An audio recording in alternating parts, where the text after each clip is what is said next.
you like audiobooks or audio shows, check out a free trial of Audible. Just click the link in the description. Welcome to MINDSHOCK. This is Bruce McGuire. And Maxwell Powers.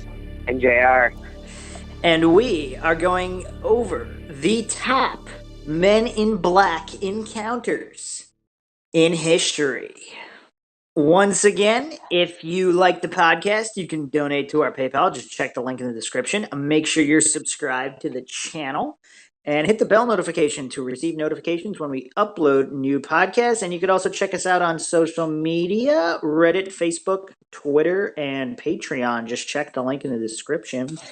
So I've actually gone in depth into the Men in Black, the government organization allegedly responsible for keeping extraterrestrial contact and any kind of UFO or alien evidence under wraps and intimidating witnesses into silence, sometimes by physical means of either drugging or some kind of advanced technology. They were prominently featured in the Mothman case of Point Pleasant, West Virginia. And they're really bizarre. I mean, John Keel is probably the first UFO researcher to bring them into prominence and write about them. Before that, it's kind of disputed when the Men in Black were even formed. I mean, we have JR here who supposedly worked for a government agency, but he won't tell us which one. I think he was probably just a janitor somewhere, and he's not going to confirm or deny, are you, JR? No, not at all. I mean, as far as you're concerned, I may or may not have wiped the floor of the CIA. That's as far as I'm going with that. How do we know you just weren't a janitor for the Park Service and you just worked some shed and you overheard some stuff? Maybe I did. Maybe I was. What do you think, Maxwell? Do you find JR credible? Maxwell? Oh, I really don't care. I said he's credible in a previous video, by the way. So, I mean, it's a good thing you're on this burns. It's a good thing you're on this podcast, Maxwell. That burns. I mean, you really keep up to date on everything. I spent like 2 minutes talking about how credible you were in the previous video. So, I mean, that burns. But I'll sell the beer with you.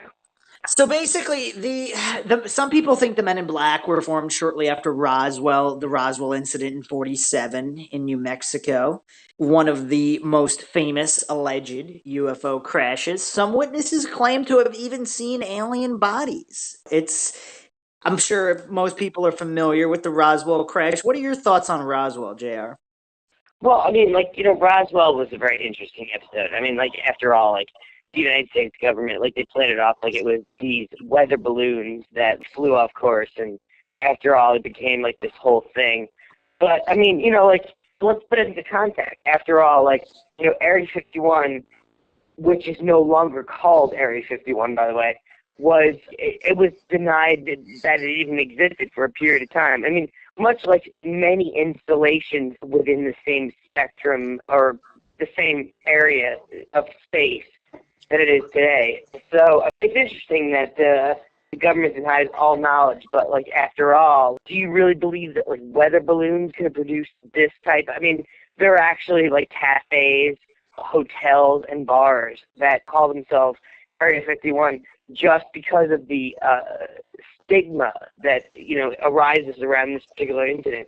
This is before my time. This is before I was born, but obviously it created quite a stir because, I mean, to this day, there's still stuff going on around this particular area. And to be called simply a aircraft testing base, which is the ultimate explanation that the military came up with, I don't know necessarily if I find that credible because, I mean, there's a lot of tested aircraft, but keep in mind that, most tested aircraft is tested by the manufacturer off-site before it ever reaches the federal government. Maxwell, what's your take on Roswell? I don't know, just the place where all the UFOs land. I don't know. All of them. Well, not all of them. I just know it as a UFO place. Well, do you think the claims are warranted? Is there any truth to it? What's your opinion on it? Is it just a whole bunch of hogwash and mass hallucination? I don't know. I just saw TV shows on it. I don't know that much about it. I just know there's a lot Undecided. of aliens. So you're undecided. Yeah. Yeah, I've done a little bit of research on Roswell a while ago. I mean, there were actual memos between government agents. I mean, if you look at the original news reports, that was before they engaged in the conspiracy of silence. They were actually relatively open, like the U.S. military. If you look at the first news reports within the first 24 hours, they're pretty astounding. They're not hiding anything. And then Well, the U.S. military is always open about stuff until like it becomes a matter of public interest, well, and yeah, then all of a within sudden, 24 hours, the conspiracy of silence begins, and all the stories start to change. It's actually quite right? Of interesting. course. Yeah, it's quite interesting because from that point on, after Roswell, there was never any period of honesty ever again. I mean, the cover up and the fix was in. So some people think that all aliens, the whole extraterrestrial field of the paranormal, is simply one big hoax. I'm not once again, I'm kind of like a fence sitter. I look at different sides of different arguments and examine their veracity here on Mind Shock. I we Well, go I mean, like let's look at it this way, Bruce. At the very least, Area 51 is shifty business for the government. Otherwise, like, why would they spend billions of dollars, like, trying to like dissuade the American people from trying to be involved with what's Well, going on there? they denied its existence for so many years before finally admitting it. I mean, I don't know why some of these, once again, like some of the American public is so easily fooled. They just lap up everything, and then when they finally admit it exists, they're just like, "Oh, okay," and then they continue believing everything again. It's kind of weird. But let's focus on the Men in Black here. So some people think that the Men in Black agency was formed from Roswell on to contain any kind of knowledge or evidence. So let's look at the timeline real quick before we get into the most famous encounters. So in the 1950s and 1960s, a lot of ufologists started believing in this conspiracy theory that involved the United States government. Because before that, it's kind of difficult to teleport yourself into the mentality of someone walking around in the 1930s, the 1940s, the 1950s. This was before the whole tobacco industry conspiracy was exposed. Because back then, the government said cigarettes were safe. Like pretty much everything the government said, most people believed it. They had no reason to doubt it back then. But these ufologists were kind of ahead of their time, where they kind of theorized that the U.S. government was involved in covering up evidence of aliens, UFOs, extraterrestrials, and whatnot for whatever reason. They might have thought it was for good reason, to prevent widespread panic, because if these were extraterrestrials with advanced technologies that could just destroy the Earth quickly, like they don't want the public panicking. So to contain it might actually be a good course of action. We don't know what the information that they had. But in 1947, Harold Dahl claimed to have been warned not to talk about his alleged UFO sighting on Maury Island by a man in a dark suit. So this was a June 21st incident in 1947. Okay. Okay, so Roswell was on June 14th, which is when a cluster of debris was actually spotted 30 miles north of Roswell. And this debris was found in early July. So the Maury Island incident was on June 21st. So it's coinciding pretty close here. And I'll just go over real quick this Maury Island incident for those that don't know. I'm sure Maxwell is well aware of this incident in Washington State. Maxwell? I No? have no idea what it is. So this incident was observed by Fred Chrisman and Harold Dahl of falling debris and unidentified flying objects in the sky over Maury Island in Puget Sound.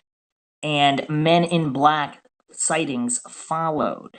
threats by these men in black followed this sighting, and this is one of the earliest known men in black sightings. So, most of this comes from a report by Kenneth Arnold, an aviator who claimed to see several UFOs in the area at the time, and this is some of the first UFO sightings ever recorded. We're talking June 21st, 1947. Chrisman and Dahl claimed to Arnold that they were harbor patrolmen on a workboat near Maury Island and that they saw 6 donut-shaped objects in the sky. According to Chrisman and Dahl, one of the objects dropped a substance that resembled lava or white metal onto their boat, breaking a workman's arm and killing a dog. Dahl also claimed he was later approached by a man in a dark suit and told not to talk about the incident. While even the claim that Chrisman and Dahl were harbor patrolmen is now believed to be false, Arnold was convinced by their story and contacted an Air Force intelligence officer who flew in along with another from California. The officers concluded the metal objects were aluminum and not of interest. They did not reveal this to Arnold, however, to avoid embarrassing him. The officers then died in a crash on their way back to California. Now, is that coincidental, Maxwell? Or JR? Is that a coincidence? I mean, I don't know. That's a little strange, don't you think? Mm. Nothing? Well, the fact that they were eliminated, after they had disclosed this information is actually not strange to me. Well, no. The witnesses weren't eliminated. The officers, the Air Force No, intelligence but that's what I'm saying. Like, the fact that like the people that had boots on the ground that had the knowledge, and all of a sudden they don't exist anymore. Like that's standard procedure as far as I'm concerned. I don't know what Maxwell has to say about. I haven't heard of it being standard procedure to eliminate Air Force intelligence officers. Usually they told they Do were. you work for the government? No, I don't.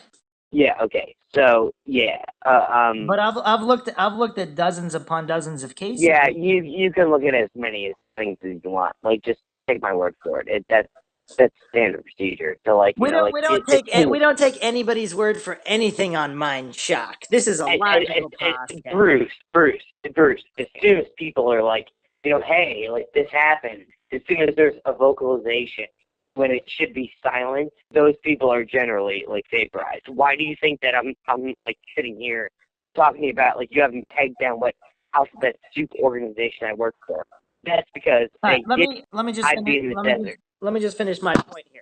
In the dozens upon dozens upon dozens of cases that I've looked at, Army intelligence officers, regardless of which branch of the military they came from, usually when they come to investigate, they just tell the witnesses there's nothing here, like in this case, and then they disappear. Now, you're saying they could be killed after the fact? That's possible. I'm not saying that's not possible. I'm just saying standard operating procedure seems to be to deny anything was up. And that's it. And then some of these agents actually did come forward after the fact. There are standard operating procedure based on actual operating procedure could be different. And you're also talking about we're talking about extraterrestrial involvement. We're not necessarily talking about hey, we built this base or we fixed this truck and now it works. We're talking about shit where hey, we came across this stuff where this could change the general scope of mankind, and well, I'm not sure. I'm not sure you could make that assumption. For all we know, this UFO could have been some government craft testing something. We don't know that this was extra. Weather balloon. Yeah, well, we don't know what it was. So to make the jump to it's extraterrestrial, I don't know. Either way, the FBI actually investigated this case and concluded that Chrisman and Dahl's sightings were a hoax. Now, that seems like standard operating procedure, not killing all the agents involved, but I don't know. In their it was a hoax, but people that had made knowledge that was off to the side, they disappeared for a long time. And keep in mind, they necessarily weren't killed. A lot of people they were killed. That's a good point. That's a good point. We don't. How do we know for sure that they? I mean, the story. They weren't necessarily killed. They were just relocated for that's a good point. That's a good point. We don't really for a permanent period of time. In their files, they noted that Dahl stated that if questioned by the authorities, he was going to say it was a hoax because he did not want any further trouble over the matter. The files also detail a few alternate stories communicated by Chrisman and Dahl to local newspapers and other media outlets and conclude that they had contacted a variety of publications in the hope of building up their story through publicity to a point where they can make a profitable deal with Fantasy Magazine Chicago, Illinois. Now, here's a problem I have with this kind of reporting. If they did see what they saw, wouldn't they want to make money off of it? Like, how does that mean it was a hoax? You know what I mean? Like, how do you make that jump?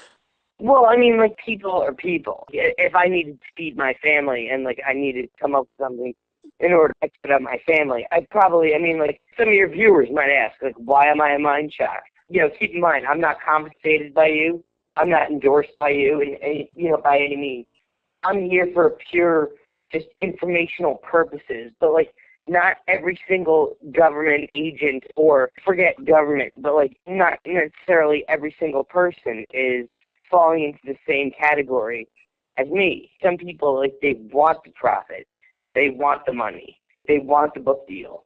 So, I mean, but not everyone is like that. I mean, some people, they're willing to experience a paranormal situation and then say, hey, I did this, I report this to the media, and then that's it. Like, they don't have any kind of, there's no aftershock.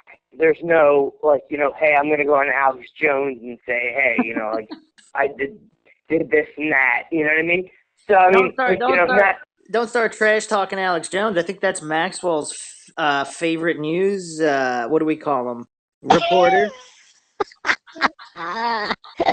What would you call Alex Jones? We actually did a podcast on Alex Jones and him getting deplatformed off of like YouTube and Facebook and Twitter and not even being told over what comments. Like they just covered it under hate speech without even specifying what the hate speech was, which is kind of strange because he's been talking the same madness since day one, basically. So I don't know what happened there. Do you have any idea what happened with that, JR?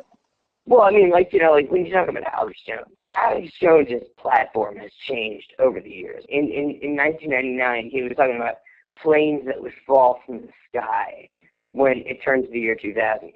I mean, today, like, the rhetoric, I don't necessarily a proponent. I mean, don't get me wrong, I could believe in conspiracy theories. Do I believe in Alex Jones?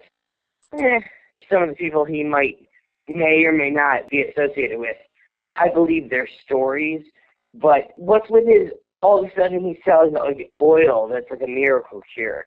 Like, to me, that's a snake oil merchant. So, I mean, well, how do you know? I can't speak for Maxwell. No, I don't. I haven't actually tried any of the products that he sells. But how do you know it's not legitimate? How do you know it doesn't work if you haven't tried it? Don't knock it till you try it. I don't, and I'm being honest. I don't. But I mean, I don't know that, his products don't magically work. But he has a specific tone and a specific aura that resonates with 200 years, to 300 years, to 400 years, to 500 years of being a snake oil merchant, where he doesn't have any particular wares to sell. He just sells the ideal of what he's saying at that particular moment in time. Let's get focused here. So let's go over the exact account. So Harold Dahl worked on one of these boats, and his supervisor on shore was Fred Chrisman. And these guys were supposedly an informal harbor patrol, and they collected logs and took them to the mills for a salvage fee. So Dahl reported that on June 21st, he was on his patrol boat with two men, his son, and their dog.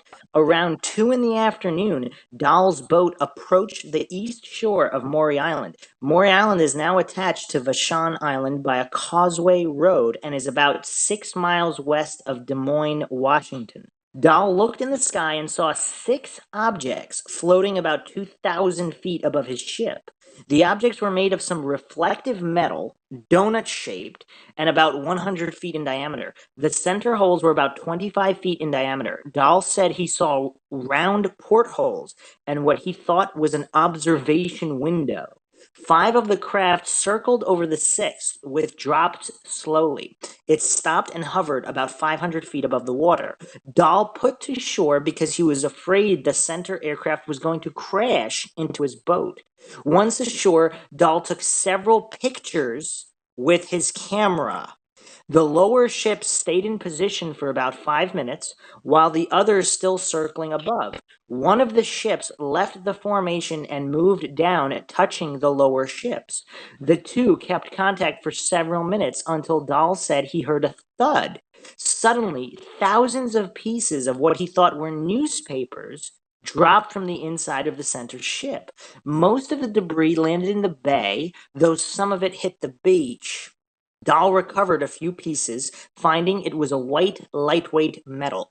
Along with the white metal, the ship dropped about 20 tons of a dark metal, which he said looked like lava rock. When the lava rock hit the water, it was so hot that steam erupted. They took cover after several pieces landed on his boat, damaging it. Some debris hit his son on the arm, burning him, and another piece killed his dog. After the rain of metal, the craft rose into the air and headed west out to sea together. Dahl went to his boat and tried to radio for help, but it did not work. They sailed back toward their dock, dropping the dog over the side as a burial at sea. Dahl took his son to the hospital for treatment and then told his boss, Fred Chrisman, what had happened. Dahl gave Chrisman the camera, and when the prints were developed, they showed the strange airships. However, the negatives had spots on them, which he compared to film damaged by exposure to radiation. Chrisman said he did not believe Dahl's story, but nevertheless, he went back to Maury Island, where he gathered some rock samples. He said while he was gathering the rocks, one of the airships appeared overhead as if it was watching him. Dahl told investigators the next morning a man wearing a black suit visited him and suggested they go to breakfast together. Dahl drove his own car, following the stranger's new black Buick, and we'll get into vehicles that these men in black supposedly drive because they seem to be the same models popping up all over the world, to a restaurant. While they ate, the stranger asked no questions. Instead, he gave a detailed account of what had happened to Dahl the day before. The man in black warned Dahl that bad things would happen to Dahl and his family if he told anyone about the incident. Dahl and Chrisman sent a package to publisher Ray Palmer in Chicago. A year or two later, Palmer founded Fate magazine.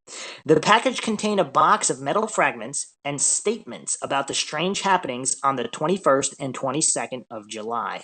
A few weeks later, Palmer contacted Kenneth Arnold, who had begun investigating UFOs. Arnold arrived in Tacoma in late July with airline pilot E.J. Smith.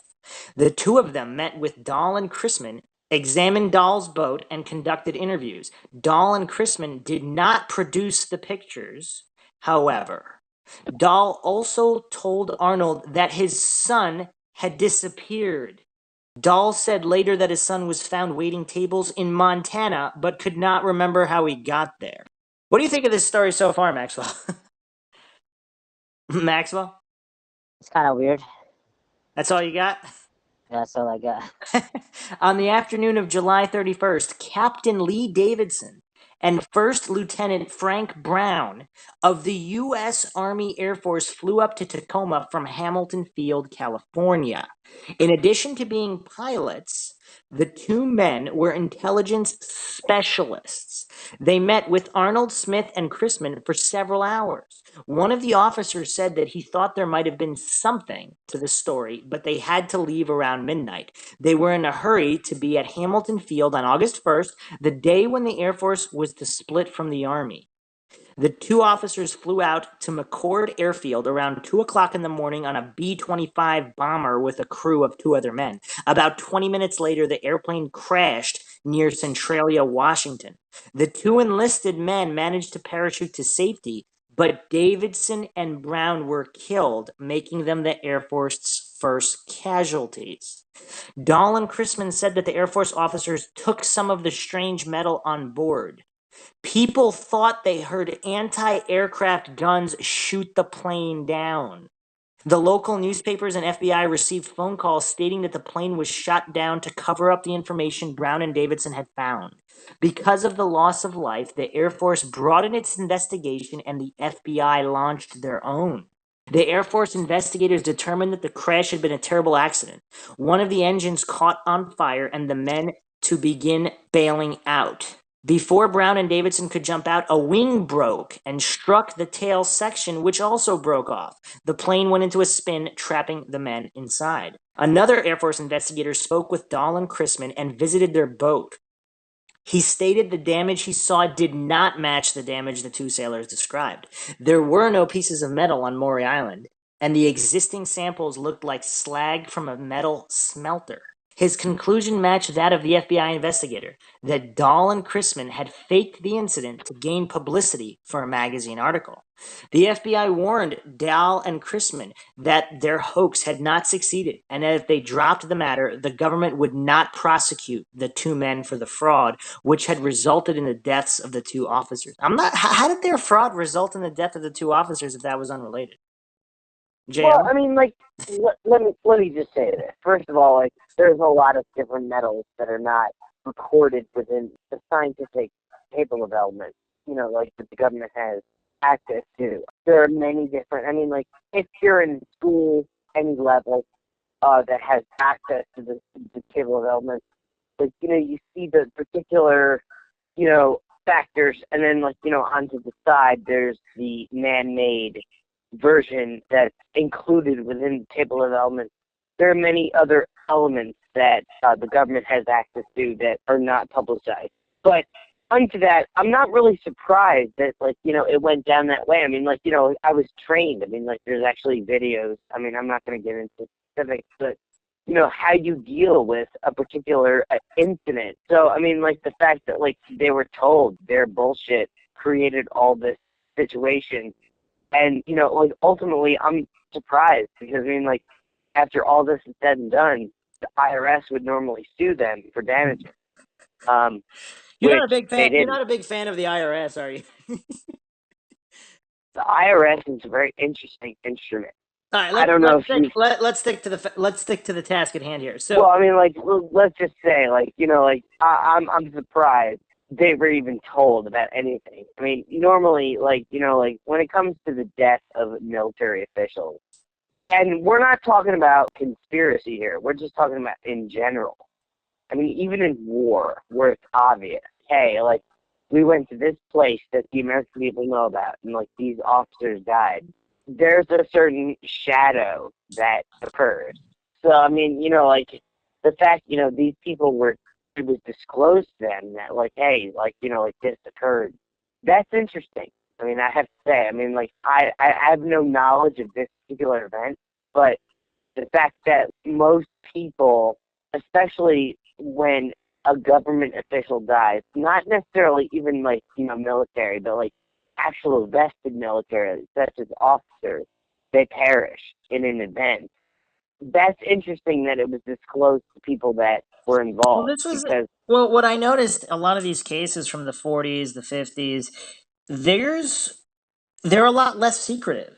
There's supposedly there was a UFO battle over Los Angeles, and it was actually published in the newspapers. I mean, you know, that's just, you know, and the only reason why I can explain that is that's the government understanding or adapting to the version of media within its time. You know, like, we can say, like, hey, like, you know, like, but I mean, like, look at Facebook. I mean, look at Trump. All of a sudden there's this issue whether or not he was elected based on, I mean, and we're not talking about elections. I'm not talking about votes. I'm not talking about sides. I'm not talking about anything. But, like, you know, all of a sudden there's this issue regarding the way he was elected into office based on social media. Like, the same thing can be said about this incident, because the government, even though it created the internet or created, you know, social media or created a variety of things, it's not necessarily cognizant of how the general public, once it's been introduced to that entity, will react. All right, well let's get focused here because you always go off track like a madman. But so Well, I'm just saying. I'm answering your question. yeah, so the FBI warned once again. They warned Dahl and Chrisman, and yeah, they just need to drop the matter. So at first, Dahl and Chrisman went along. They made statements that the story was a fake and simply refused to give interviews on the matter. Now here's the thing, if you were them and if you knew you saw what you saw and it was legit and then you were threatened by the FBI, what would you do? I'm the wrong person to ask about that. Yeah, Maxwell, what would you do? I would do what they tell me to do. I don't know. So does that really prove that their story is a hoax? I mean, I'm having trouble drawing these conclusions and assumptions that certain people are making. I'm not saying it was real in any way. I'm saying if it was real, these justifications to prove it was a hoax because they admitted it was a hoax. If they were forced to admit it by the FBI, how does that prove it was a hoax? If it was a hoax, it was a hoax. I mean, that's fine, but this specific aspect does not prove it was a hoax, does it? Yeah. So, okay. So here's the thing. They made these statements, but a few years later, in 1950, in Fate magazine, Chrisman stated that the incident had happened, and Kenneth Arnold included Maury Island in his 1952 book, The Coming of the Saucers. Today, most people believe that Chrisman and Dahl faked the incident, perpetuating a hoax that got out of control. Other people believe that the U.S. government was behind a conspiracy that may have involved anything from UFOs to dumping nuclear waste in Puget Sound. They believe a shadow government agency sabotaged the B-25 bomber in order to eliminate the investigators and blame Dahl and Chrisman. Some investigators recently visited the crash site hoping to find some of the strange rocks to prove things one way or another, but so far, no answers have been found. So that's the Maury Island incident, and supposedly, okay, so you guys are aware of the Majestic 12 documents or no? I'm What's not the at liberty to discuss that. I mean, if you want to discuss that, like, we'll talk about a separate video or whatever. Like, I mean, I actually know people that were involved with Majestic 12. We're not. So you're not Like, willing. I You're mean, not we willing. just You're not willing to say whether that was a disinfo job or not, because I believe the documents were. From what I've seen, it appears that the documents could have been legitimate, but the information contained in the documents was intentional disinfo as some kind of experiment or project. For those that don't know, Majestic 12 or MJ12 is the code name of an alleged secret committee of scientists, military leaders, and government officials formed in 1947 by executive order by U.S. President Harry S. Truman to facilitate recovery and investigation of alien spacecraft. and that was only one-time committee, right? If you want to talk about that, like, that's fine. But like, Hold we're on, gonna like, hold on. We don't have to talk about it. I'm just letting the listeners know what it is. The concept. no. I mean, like, no. Like, we can end this right now. Like, like, if you want to, like, get into that. I didn't know you were gonna go there. I'm just making a quick reference to the Maury Island incident within Majestic 12, so I have to let the listeners know what Majestic 12 is quickly. So, the concept originated in a series of supposedly leaked secret government documents first circulated by ufologists in 1984.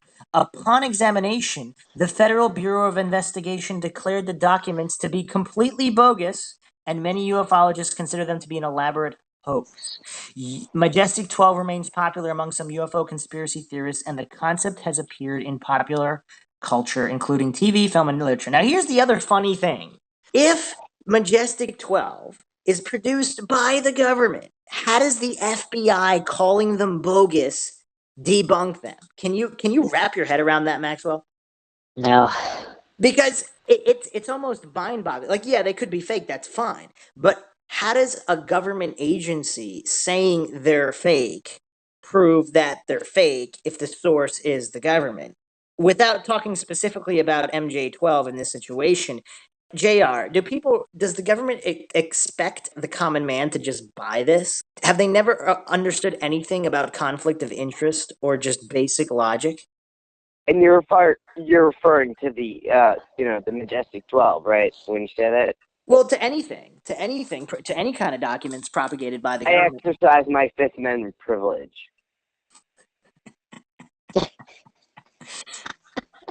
I thought it was a right and not a privilege. Let's not get into that. I exercise my Fifth Amendment privilege. I'm not going there with you. I'm Okay, not. so here's the thing. The only reason I mentioned MJ12 is because it mentions that metal fragments were part of a nuclear reactor and they were turned over to the CIA.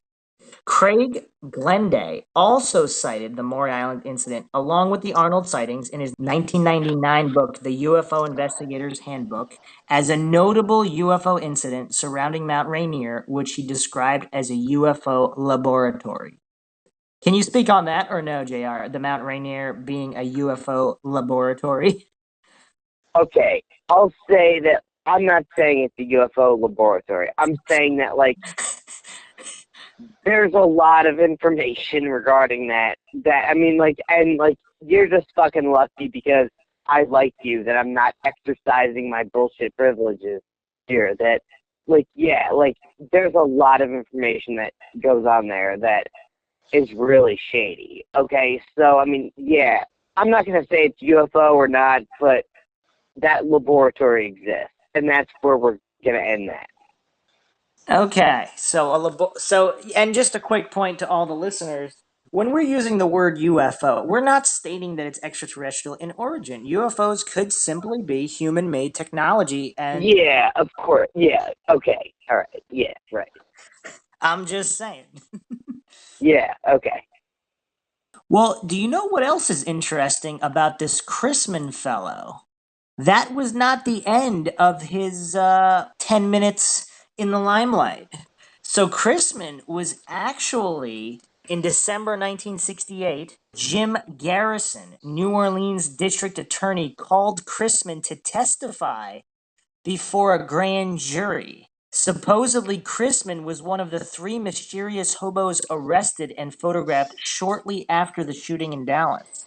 Well, I have to say, Bruce, JFK, I mean, for me personally, I mean, like, I know he just, like, you know, pled the fifth on, like, some bullshit. And, you know, the reason why is because that touches very close to what I do in the government. But when you regard to JFK, I mean, you know, I have a lot to offer. So, I mean, like, you know, that's like Jonestown. I mean, Well, like, you know, if you want to get a separate. let's just focus. Can we focus on the Maury Island incident? Why is some random harbor patrolman who like scavenge logs in Washington State? What is he doing testifying in a grand jury over something that happened over something involving the president in Dallas? Can you explain that You one? guys, you guys never worked in government. I mean, like, you know, really, like, I can see that, like, you know, right now, like, because those are the people that have the facts. It's But what the is people that, Chrisman? But what is Chrisman doing in Texas? because I mean, like, you know, after all, you know, it's I spoke about this in my very first that I did with you guys. It's the ones that, you know, have nothing going on. They're just like mowing a lawn, and then all of a sudden there's this fact that occurs, you know, in their career, and then all of a sudden, like, they're in demand. That's what happens, you know. And then, like, there's this immediate necessity to silence them. But Maxwell, do you find that strange? Some guy that supposedly was involved in a UFO incident in Washington State is testifying in front of a grand jury for the JFK assassination. Maxwell, what do you think Yeah, about that? yeah. Wait. So hold on. So he was. Wait. Say that again. Why is this guy who's involved in a UFO sighting in Washington State being called to testify in front of a grand jury over JFK's assassination in Texas? Isn't that a little strange to you? That doesn't seem strange? Coincidental. I don't know. I don't know. Maybe. Coincidental. It's not strange to Coincidental. me. What? It's not strange to me. I mean, like, you know, first of all, like, you know, like, at the very least, I mean, like, let's say this guy had nothing to offer, like, at the very least, you would ask a jury, why is this guy testifying? Like, you know, so, I mean, like, you know, he's this nobody, but, like, you know, he has something to offer, but, I mean, like, again, like, you know, you're forgetting about you don't understand the keys of the government. Like, even if he had nothing to offer, which he probably did, but let's say But he look at how didn't, many years. it's throwing doubt into the But how scope many? of the jury. But how many years later they're just? Do you know how many other guys are out there? Why pick this guy? Anyway, here's the final point of the Maury Island incident. Are you guys sitting down? Yeah. I'm Okay. not. I'm standing. On Tuesday, April 18th, 2017, the Washington State Senate passed Resolution 8648, recognizing the historical significance of the Maury Island incident, a historic UFO sighting which took place 70 years ago on June 21st, 1947. The resolution was sponsored by Senator Karen Kaiser, who represents the 33rd District, where several scenes in the locally produced independent film about the incident were shot. In addition to commemorating one of the first UFO sightings and man in black encounters of the modern era, the resolution also acknowledged the first two fatalities of the then newly independent U.S. Air Force intelligence officers Captain William L. Davidson and First Lieutenant Frank M. Brown, who were tragically killed when their B-25 mysteriously crashed near Kelso, Washington. The airplane was allegedly carrying evidence from their investigation into the incident. I was happy to sponsor a Senate resolution this week acknowledging the 70th anniversary of the mysterious sightings of flying saucers over Maury Island, Kaiser said in a statement. As you may know, Burien has celebrated the Season of the Saucers with an annual UFO festival for the past few years. I was very pleased that the director, executive producer, and screenwriter of the short award-winning film, The Maury Island Incident, were able to join me in Olympia for the presentation and passage of the resolution. A little levity on the Senate floor was welcome this week. Okay, so can you explain this to me, JR? Has the Washington State Senate gone Hollywood? Like, why? I don't understand why they're passing resolutions commemorating FBI stated hoaxes. Well, Like, I mean, like, let's really examine this. After 70 years, who's to say boo? You're in school till you're 20. Until you're 30, you're like climbing the ladder. When you're in 40, when you're 40 years old, we've achieved the the rung of power. You know what I mean? Like that's really who runs this country. Is I mean, like, we're not talking about the president. We're not talking about like various aspects. We're talking about like the people that run the country at the base level are in their 40s. So I mean, like, you're talking about people that these are people that in their 70s, they're retired. So I mean, like, or they're dead. So I mean, like, it's a very easy aspect, and it's a very easy in to say, hey, like, we're identifying the fact that, like, there are UFOs, and I'm gonna propose this because, after all, I mean, like, that's an easy in. I mean, especially for someone that is wants to be elected, because there's no opposition. Who is going to oppose what that individual is saying? Nobody. Nobody. I mean, nobody's going to say anything. so For an incident that's almost 70 years old. Are you saying that basically this is like state politics has gone Hollywood and pop culture? Like, what? I'm not saying that it didn't actually occur. I'm not saying that, but I'm saying that for the individuals that voted for it, the individuals that said it, they didn't have to believe in it to do what they did. I get what you're saying, and that's why I asked my question. It seems like kind of like a pop culture plot. Yeah, to get, like, it's a bullshit. Cheap I mean, cheap it's pop almost. from the I mean, from the populace. think about it. It's like 100 years from now saying, hey, like, I played video games on Steam. Well, I mean, like, yeah, of course you did. But, like, who's gonna question that? You know what I mean? Maxwell, So I mean, like, what do you think about this? I don't know.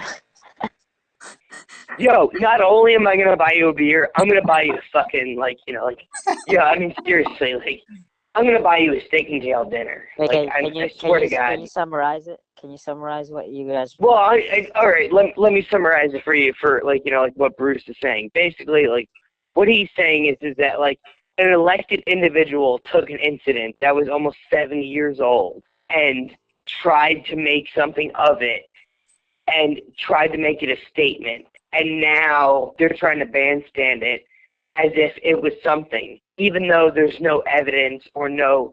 Like, I mean, like, I don't know if you were in my previous video, but, like, we talked about a fecal adhesion, where, like, you throw shit at a wall until it sticks.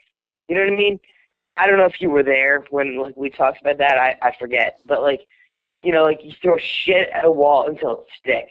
I mean, we're talking about shit that's 70 years old that this man is throwing at a wall until it sticks. And he's trying to be elected. And he's, like, and Man, Maxwell, are you following or not? The state Senate of Washington is passing resolutions commemorating these historic UFO incidents, which were basically called a hoax by the FBI and are regarded as a hoax, and yet the state Senate is passing bills commemorating something that was supposedly a hoax. Don't you find that strange? because the FBI is Oh, believable. wait, that is Bruce. strange. So wait, they're being stopped.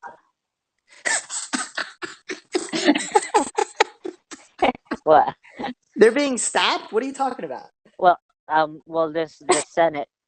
Nobody they're stopped trying them. The bill. See, the funny thing here is that like everyone like regards like like you as like like, but I'm gonna be honest with you, you should fucking run for president because I mean like 90% of all the crap that runs the government like it just completely passes through your brain. Like it's only like the 5% of actual action that like you catch on to. Like, all right, let's move on because Maxwell is just. I would vote for you. Okay, so let's move on to Albert. I'm serious here. Like I'm not. I mean, They like are. We're trying to do a podcast. Bruce is pushing me to move, but like like if you were to be president, like all this other crap where like there's all this bullshit. I don't believe in the presidency because I don't believe in states. So that's why you should be one. Okay. I wouldn't do anything. Again, that's why you should be one. Ufologist in the mid-1950s, ufologist Albert K. Bender claimed he was visited by men in dark suits who threatened and warned him not to continue investigating UFOs. Bender maintained that the men in black were secret government agents who had been given the task of suppressing evidence of UFOs. So let's get into Mr. Albert K. Bender. Well, let me ask you a question, Bruce. Why are the ones that supposedly the men in black? I have a lot of experience with like a lot of government agencies, but like, why are the men in black always in dark suits? That's the quintessential look of a government agent, is it not? No, it's not. Okay then. And I say that from experience. The quintessential look of a government agent is to blend in with the people. So I mean, like clearly, why do these people clearly don't? Well, that's a real question. Well, they're not spies. Their goal is to intimidate. So I would assume that they're not spies. It's just it's like even like typical government agents that are like part of other organizations that are not part of the intelligence community. They look like average Joes and like question you like an average Joe. I mean. Look, I've been involved in a lot of different things. Even people that are not involved in the intelligence aspect, they sit there and they'll have a beer with you and they'll talk to you about like, bullshit. And then they'll fucking, you end up getting a letter from the IRS or whatever. Like, that's the way that the government works. They don't fucking show up in like these clean cut suits with ties, like, with this shady look, like, where did that come from? After we go over all the cases, we'll go over into the theories of exactly what or who the men in black are. So Albert K. Bender was born June 16th, 1921 in Pennsylvania, and he actually died relatively recently. He died on March 29th in 2016, aged 94. So he's actually the author of the 1962 book Flying Saucers and the Three Men, and he was one of the most influential ufologists of the 50s and 60s. He also served in the United States Army Air Forces during World War II, and he founded the International Flying Saucers Bureau. In 1965, he founded the Max Steiner Music Society. So the first major civilian UFO club in the world was his founded International Flying Saucer Bureau in 1952. Now, it was a very successful organization, but he mysteriously completely shut it down just 1 year later in 1953. He admitted that in March 1953, he had been approached by 3 men in black. They visited him in his house and communicated with him telepathically. He received a metal disc from them and instructions. He reported that he felt like he was being transported. These men apparently shared insights into the nature of UFOs. These men shared the origin of UFOs with Bender, and afterwards he became ill and didn't eat for 3 days. After his visitation, Bender was encouraged to share what he had seen with other UFO investigators but refused. Bender suffered frequent headaches after the 3 men visited him, and his co-workers reported that he seemed scared. His experience was recorded in They Knew Too Much About Flying Saucers by Gray Barker, Bender's IFSB, the International Flying Saucer Bureau, associate. Bender's experience formed the legend of the Men in Black. But as I've stated, Men in Black encounters were actually reported earlier than this, but this was the first big tale. Bender did not speak of the event for 9 years. In 1962, he wrote Flying Saucers and the Three Men to tell his own story. In the book, Bender recounts that the Men in Black were from a different planet. Barker published his book, but there is speculation that Bender's experience was only a dream. Bender went on to manage a motel in California. Bender was not the first one, however, to report visitations to UFO researchers from Men in Black. Bender reported that he had a second supernatural encounter. He was visited by 3 shadowy figures. They did not touch the floor but hovered above it. They told him that their human appearance was an illusion, and that whatever information he told people about their visitation would not be believed. They supposedly told him that they captured people from Earth and used their bodies to disguise themselves. Bender worked for Acme Shear for 14 years as a supervisor. His publication, Space Review, was the official magazine about ufology news at the time. In 1953, Albert K. Bender was serving in the United States Air Force during World War II. In Bridgeport, Connecticut, he was a supervisor at the Acme Shear factory. The Space Review magazine, which was filled with UFO news. The group became popular in all 49 states. Hawaii joined the U.S. 6 years later. Gray Barker is the contact for West Virginia. Late in the summer of 1953, Bender made a series of discoveries which led him to believe that he had finally found out the truth of the UFO cover-up. He had planned to reveal his findings in the October issue of the Space Review, but before the issue was published, Bender was visited by these 3 men dressed in black, who had read the unpublished report and confirmed his findings. The silencers, as he called them, scared Bender to the point where he did not publish the report but left a warning. We advise those engaged in saucer work to please be very cautious. Bender then suspended publishing on his publication and dissolved the IFSB. What's interesting is Albert K. Bender also founded the Max Steiner Music Society in 1965. It was joined by actors John Wayne, Fred Astaire, and Vincent Price. Isn't that interesting? It officially ended in 1981. Why are all these ufologists involved with these major incidents or some major figures in history? Does that seem weird to you or no? Maxwell, JR, any thoughts on that? I'll let Maxwell go first. Well, I don't know what to make of it. I mean, This they're famous UFO guy people.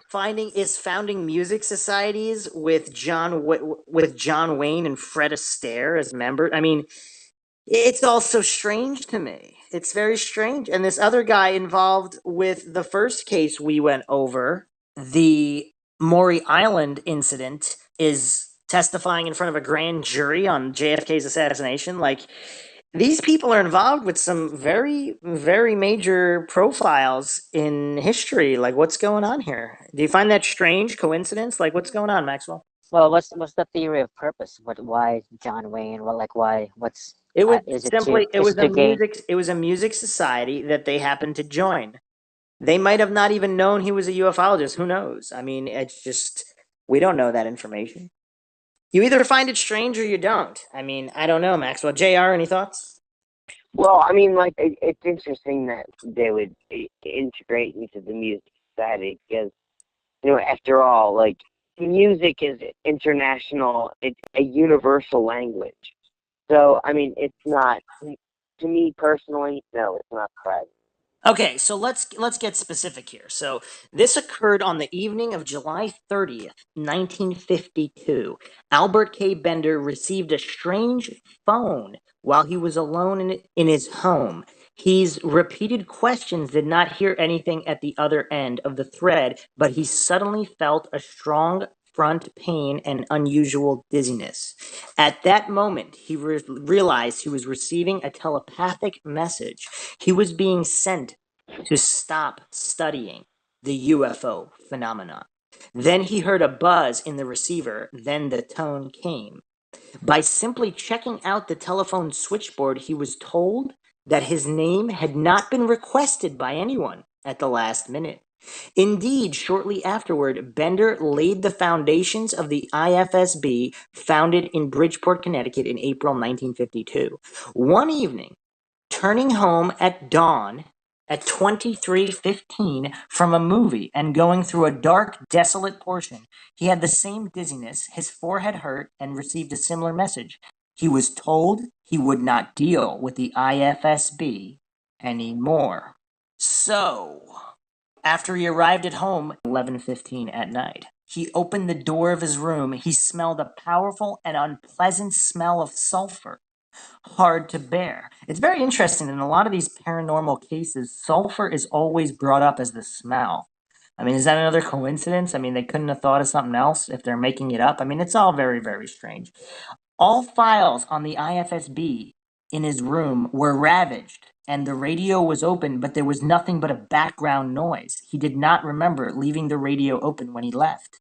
But Bender did not take these signs at all and continued to deal with the UFO phenomenon and the established organization, publishing more and more interesting articles in specialized magazines. One November night, in a cinema hall, in the middle of the movie, on the right side of the movie, he felt the presence of someone, though he had not heard anyone coming and sitting down. He turned his head and was startled when he saw a man in black looking at him with brilliant eyes like the eyes of a cat in the night.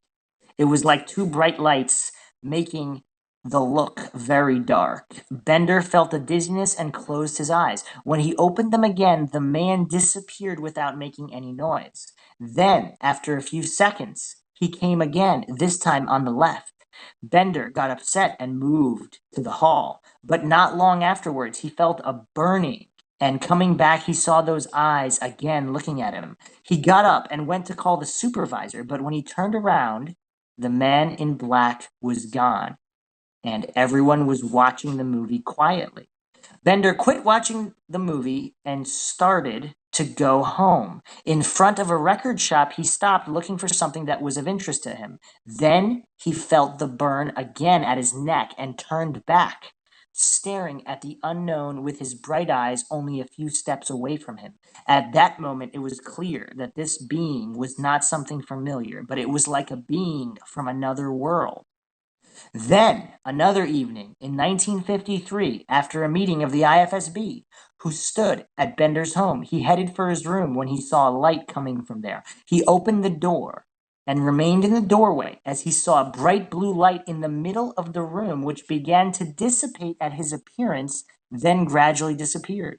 But a second later, two glowing lights were still visible for a moment. In March 1953, the leadership of the IFSB proposed to make an attempt to contact the aliens, because at that time much was discussed about UFOs, which had been seen by many, as various reports published in local newspapers showed.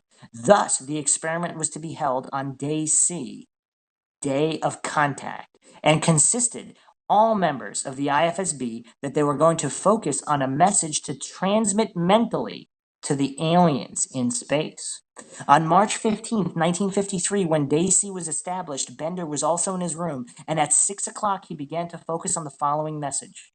Quote, to the crew of the interplanetary ship that observes our planet called Earth, end quote.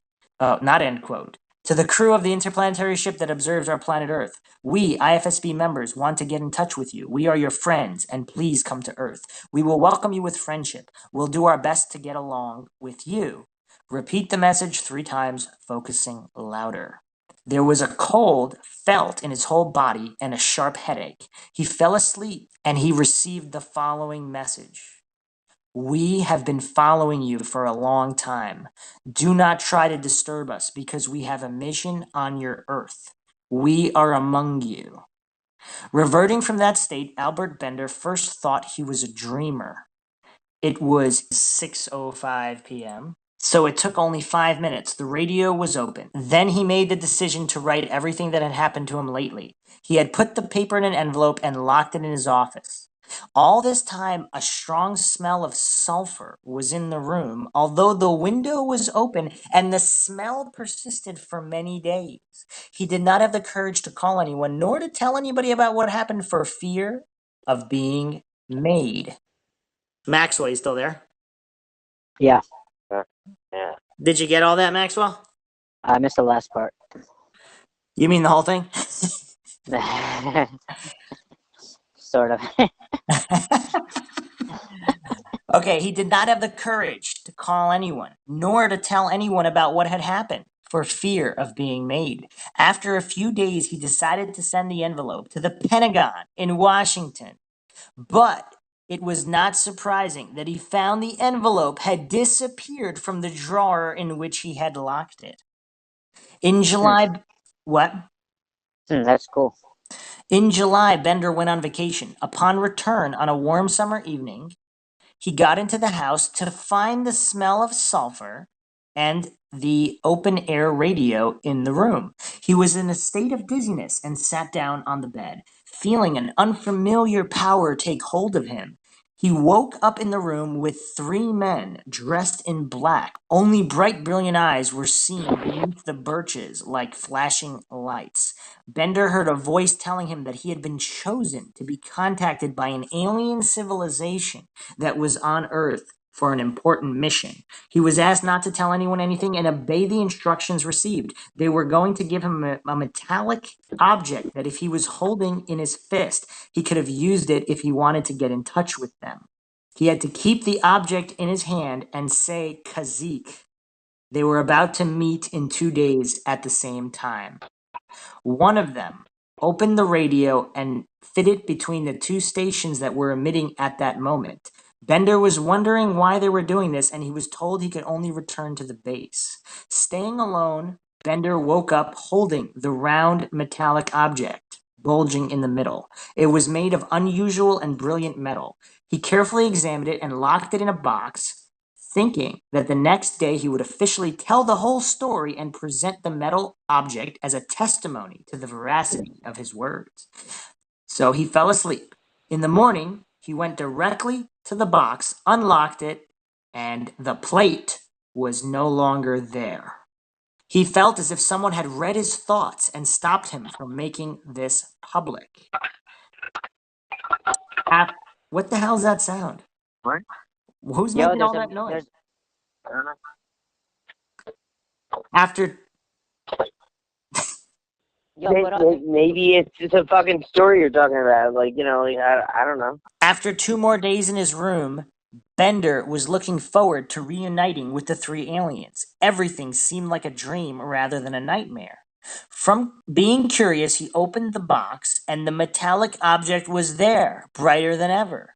After the first moment of surprise, he first thought he wanted to show it to someone. But the moment the metal got red, in color and got so hot that he had to let it out of his hand. It fell to the floor and resumed its original appearance.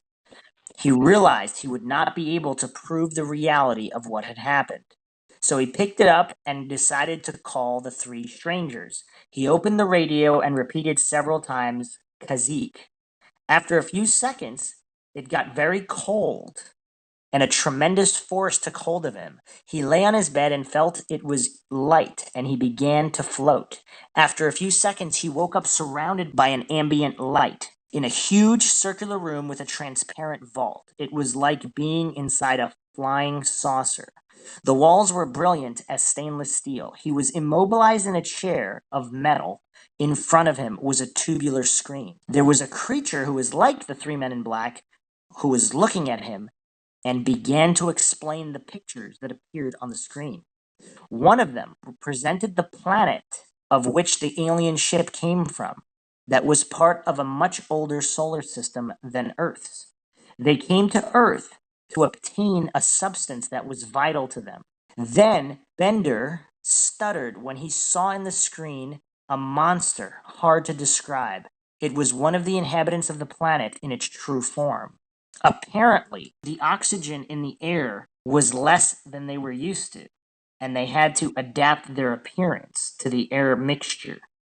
Changes to the environment would lead to changes in their bodies. Bender said that there were 3 sex beings on the unknown planet, 2 like on Earth, and the third one was a form of exaltations.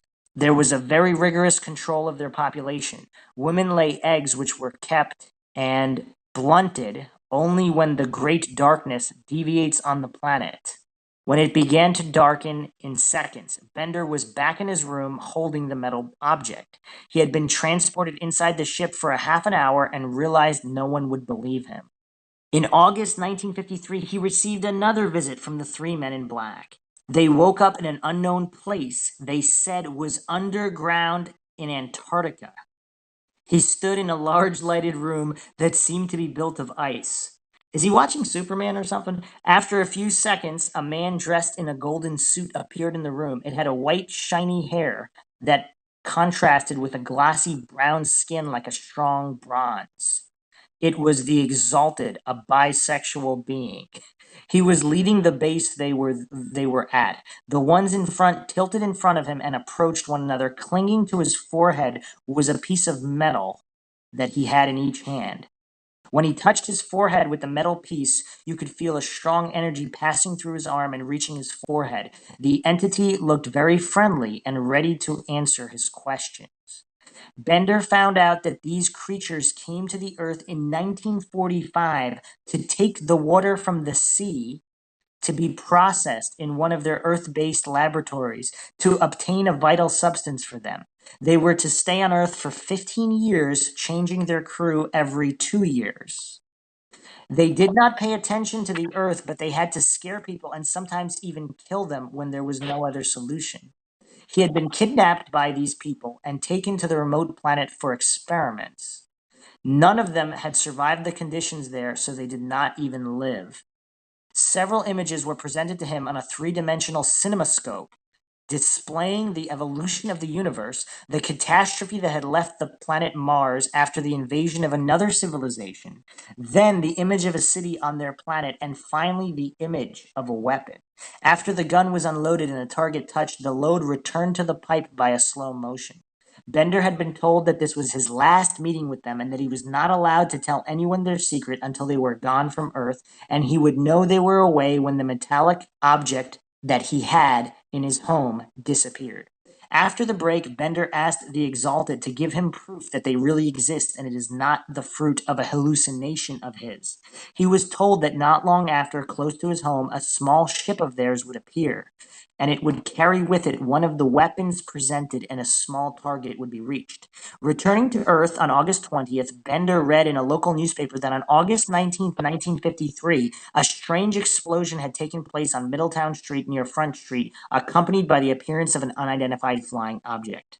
There was a large hole in the board Okay, there was a large hole. The investigation was led by August C. Roberts from the investigation sector. He had gone to New Haven to look at the hole. There were no traces of burned metal or any other signs of evidence that a shot had taken place. A more careful search of the inner edges had revealed in the metal structure a sort of residue that had been immediately under investigation, but the result of the analysis had not been made public.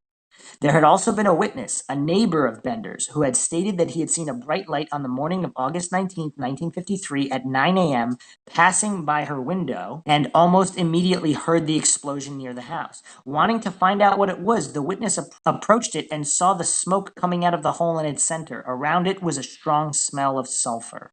So this was basically the only evidence of Bender's encounters, and Bender also said that the horrible headaches that started with his encounters had never stopped for the rest of his life. Later, on June 24th, 1967, exactly 2 decades after Kenneth Arnold's death, a well-known ufologist, Dominic Lucchesi, said that Bender, after the 3 men in black, was a man scared to talk. He suffered from terrible headaches that he claimed were controlled by these men in black. Whenever he thought to break his silence, the headaches were violently started. He stated about this, "The 3 men in black had forbidden him to speak, and he dares not do it," said August C. Roberts, another famous American ufologist. He said, "Today Bender runs a motel in California. He refuses to talk about flying saucers." In the 1960s, Bender declared, "When people learn the truth about UFOs, there will be dramatic changes. Science will get a big blow." That's kind of interesting. He's saying all science is wrong and they're going to figure that out. Like, what do you think he means by that? What do you think he means by that, JR? I don't know. That was a Maxwell response. I don't know. I mean, this whole case of Albert Bender is kind of weird, don't you think? Like, this guy's all into ufology. He's writing books. He's forming international organizations, and all of a sudden, he shuts everything down, writes one book, and then just manages a hotel in California for the rest of his life, not talking about it again, and made this one cryptic statement about everything changing. Yeah, I mean, like, you know, like, it sounds like he was gotten to, but, like, you know, I don't know.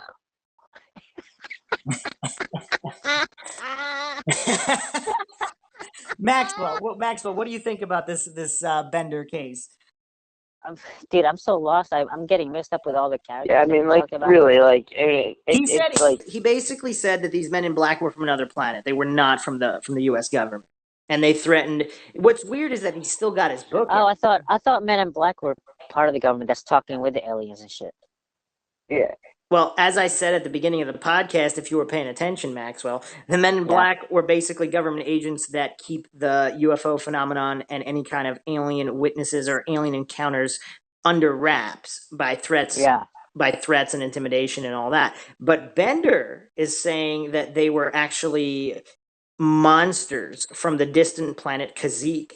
And they gave him this instrument, and then supposedly he met with them either in Antarctica or on a spacecraft. I mean, I don't know what he's talking about. Is it possible this was all some weird LSD trip? That's possible. Except for the fact that his neighbor actually witnessed that weapon being demonstrated as they had said to prove their existence.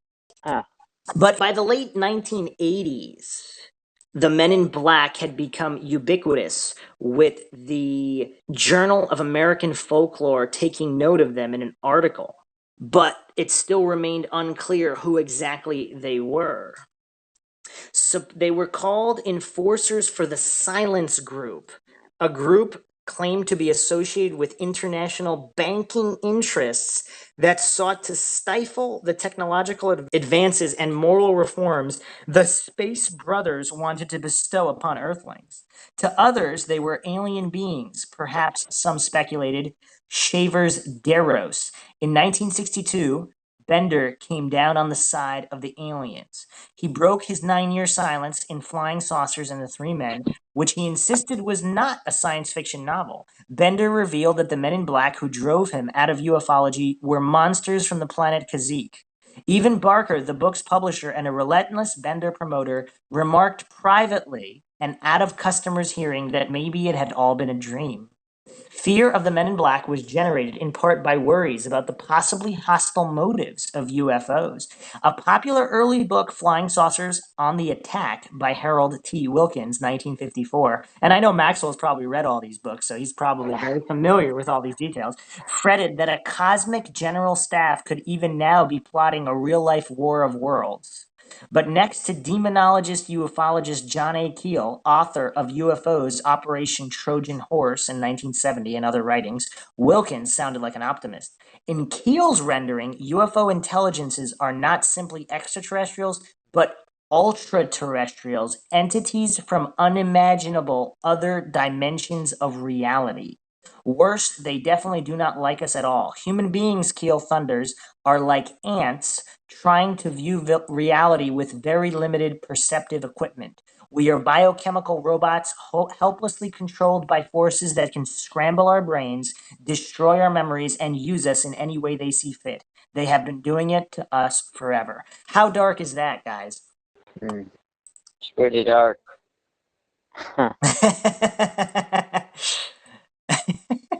Do you have any knowledge of ultra-terrestrials, JR? No, I mean, I can't say I have any knowledge of ultra-terrestrials, but that's pretty dark.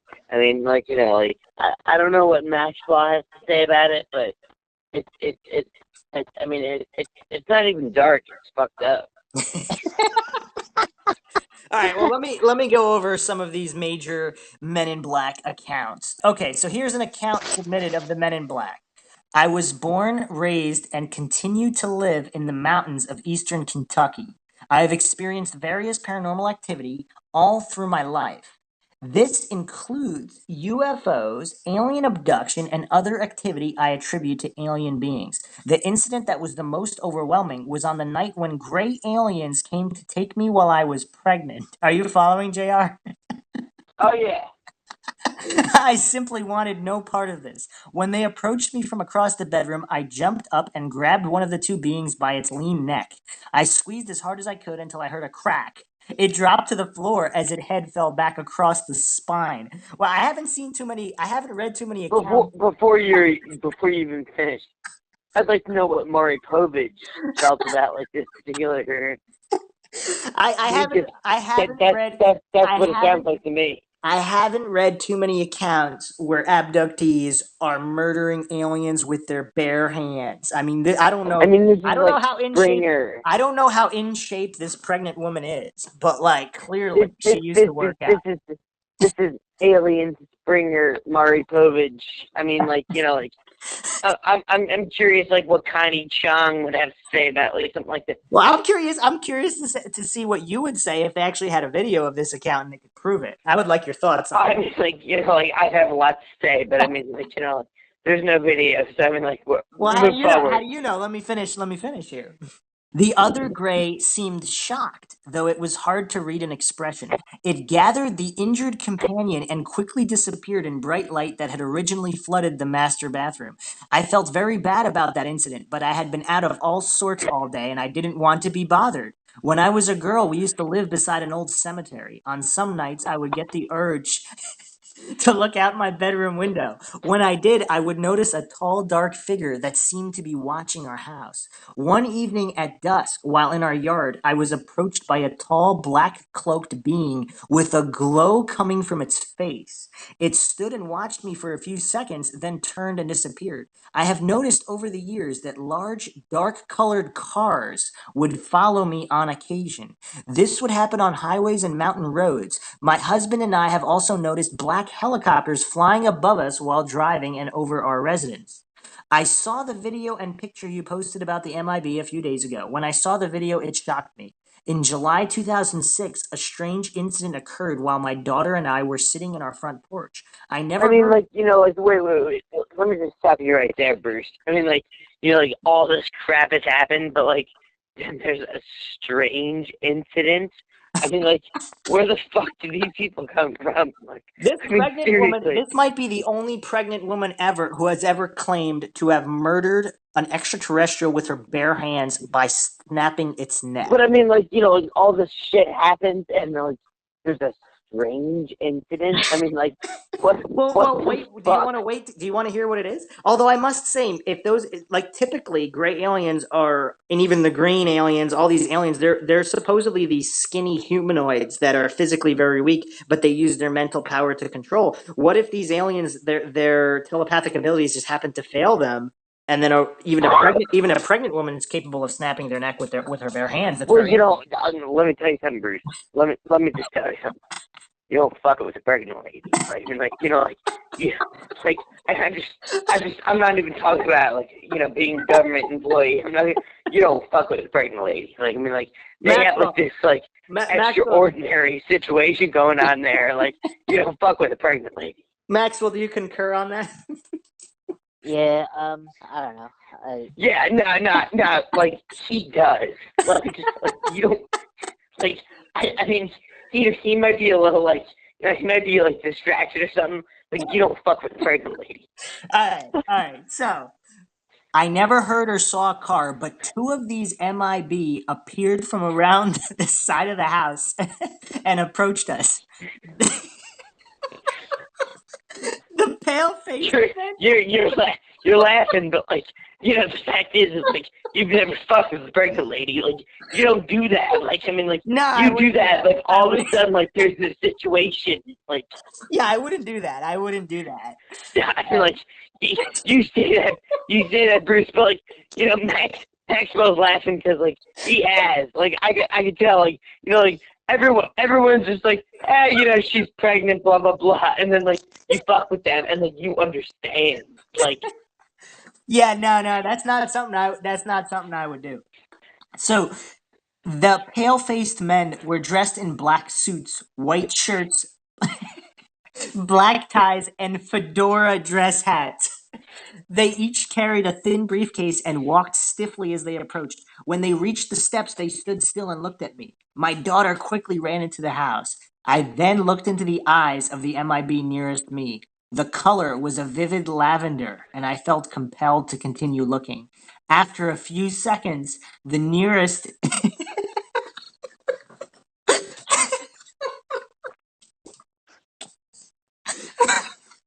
Okay, after a few seconds, the nearest MIB spoke in a very clear, low-pitched voice.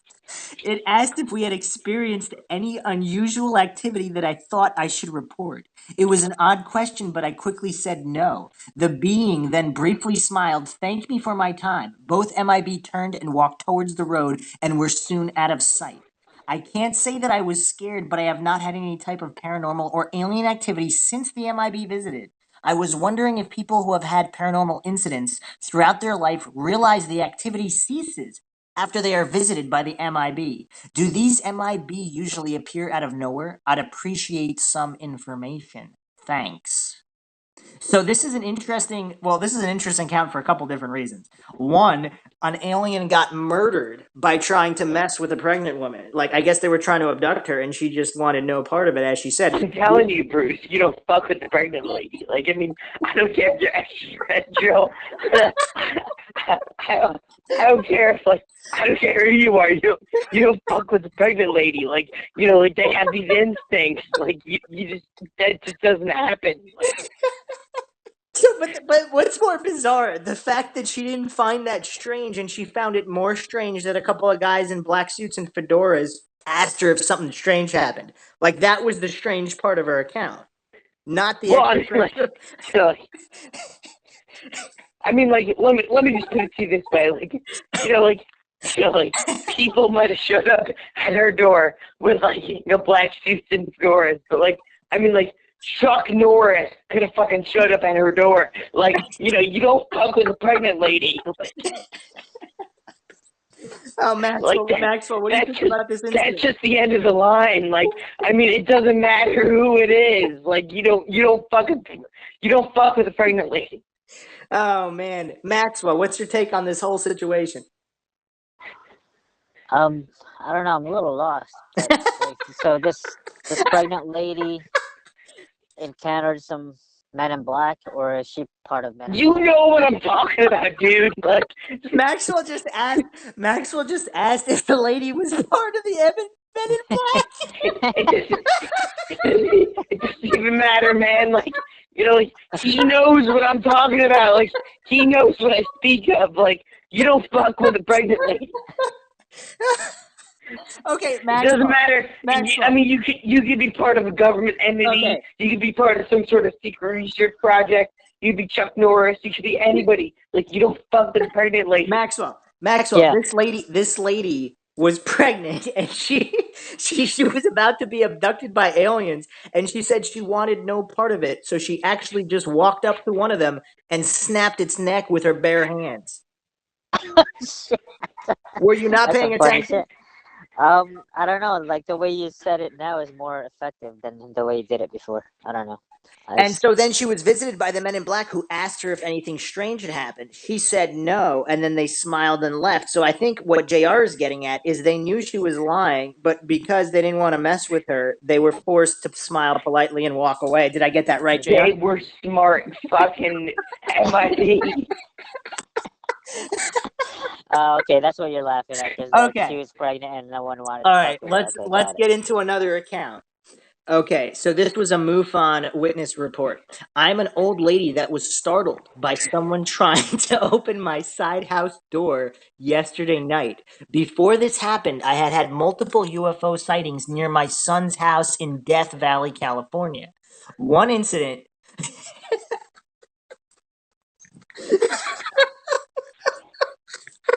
Oh man! And you keep laughing, Bruce, because you know I'm right. Like, I'm like,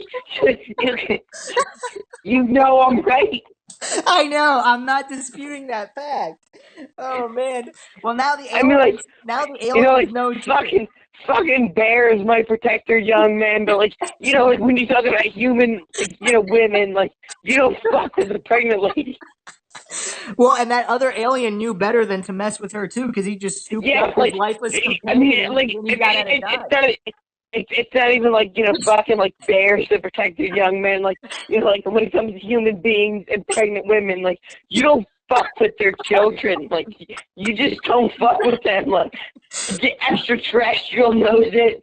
Like, the fucking government knows it. Fucking the MIB knows it. You just don't fuck with them.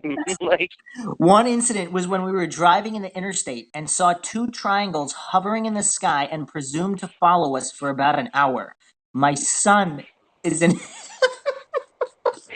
because you're trying to fucking move forward, but like, you understand what I'm saying. Yes, okay. My son is an avid astronomer and now believes in UFOs. I personally don't, but yesterday night around 10:30 p.m., I was startled by a door being slammed, my door being shook.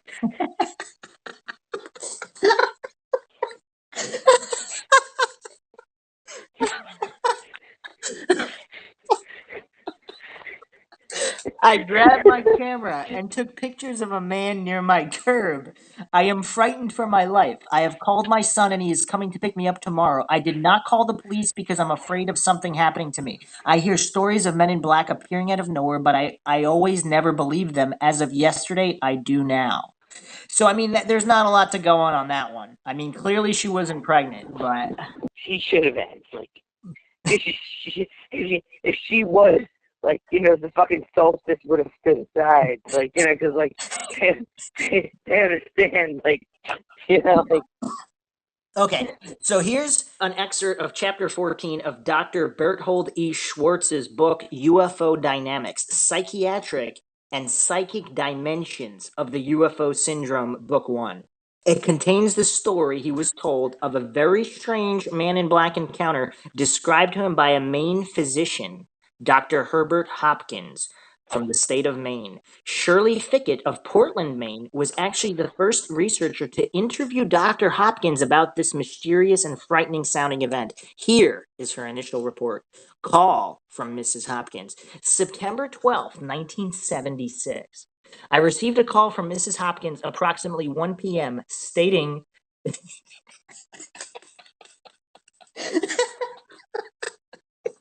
Man, JR, what are you doing?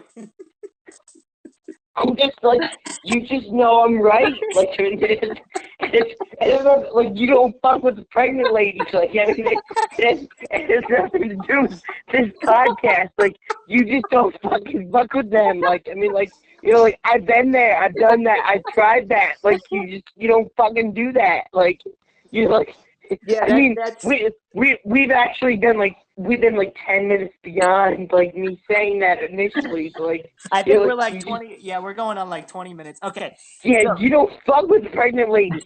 You just don't do that.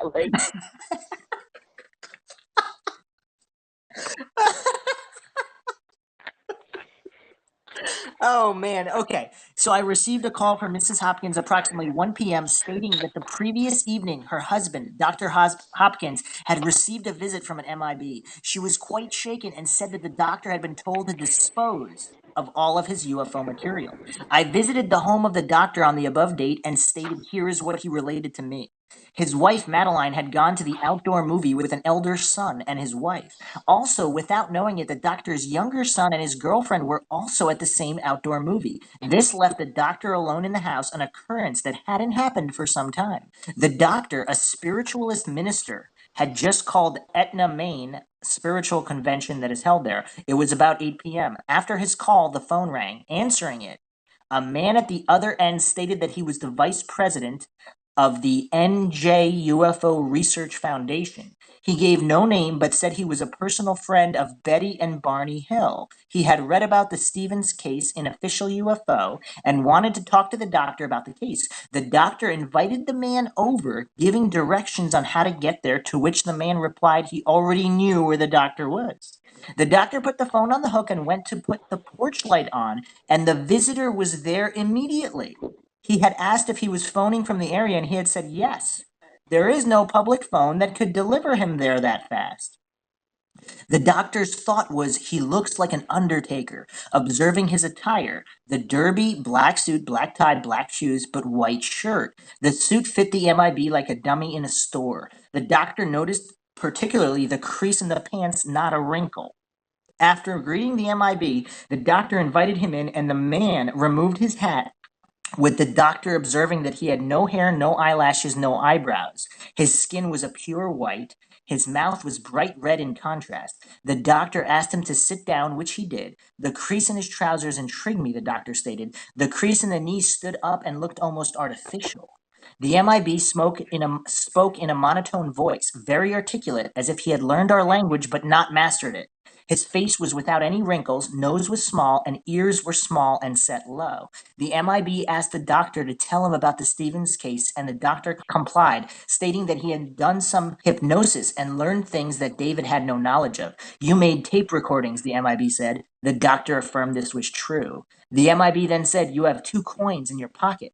This was correct. The doctor pulled out a dime and a penny. The MIB said, take one of those and place it in your outstretched palm. The doctor complied and looked at the MIB, who told him, look at the coin and not me, and don't take your eyes off it. It was the penny that the doctor held. As he watched it, it turned from copper to silver, then to a metallic blue. The doctor then had difficulty at focusing his eyes upon the coin, for there was a fuzziness about it. The next thing, the coin disappeared by fading away. The doctor says he felt no sensation as this was happening, no vibrations, no tingling, nothing. But his arm did drop down, and mustering up strength, he managed to bring it back up and placed it in his lap.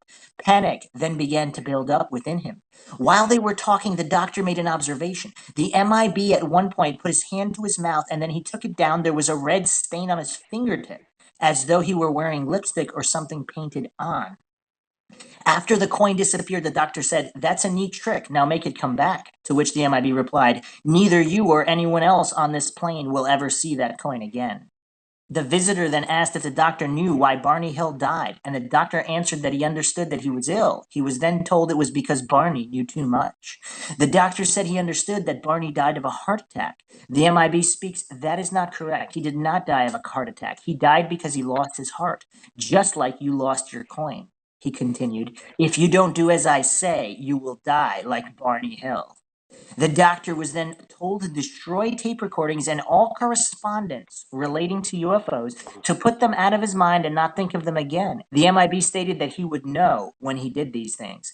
The visitor asked if the doctor had recently had problems with the phone, and the answer was yes. To this he was told, Well, just think about it.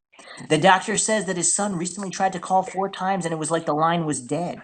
Also, a patient had said the same after trying 3 times. This sort of thing had been going on. The MIB said, "You received a letter from Shirley Fickett.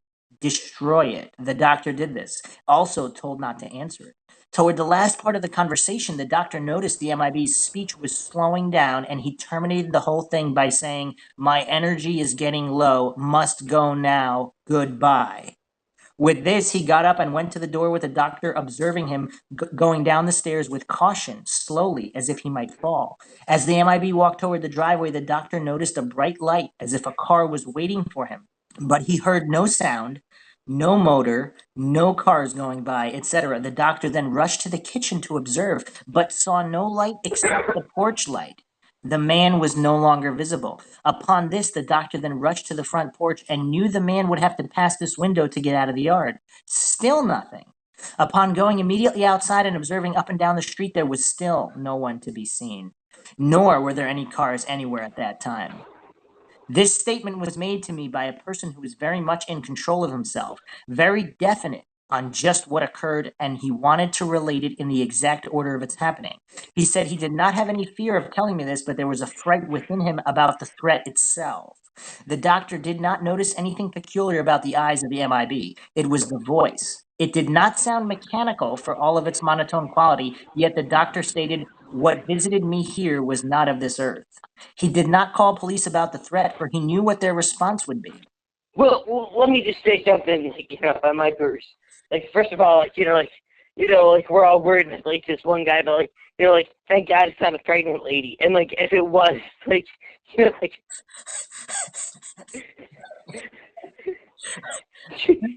she would have, he wouldn't have to worry about anything, because, like, let me tell you something, like, she would have burned that into his soul. So, I mean, like, we're not... Let me finish this account. So the doctor did not notice anything peculiar about the eyes of the MIB. It was the voice. It did not sound mechanical for all of its monotone quality, yet the doctor stated, "What visited me here was not of this earth." He did not call the police about the threat, for he knew what their response would be. He couldn't understand why he should receive the visit from the MIB, for he was skeptical of their existence in the first place, and even skeptical about UFOs.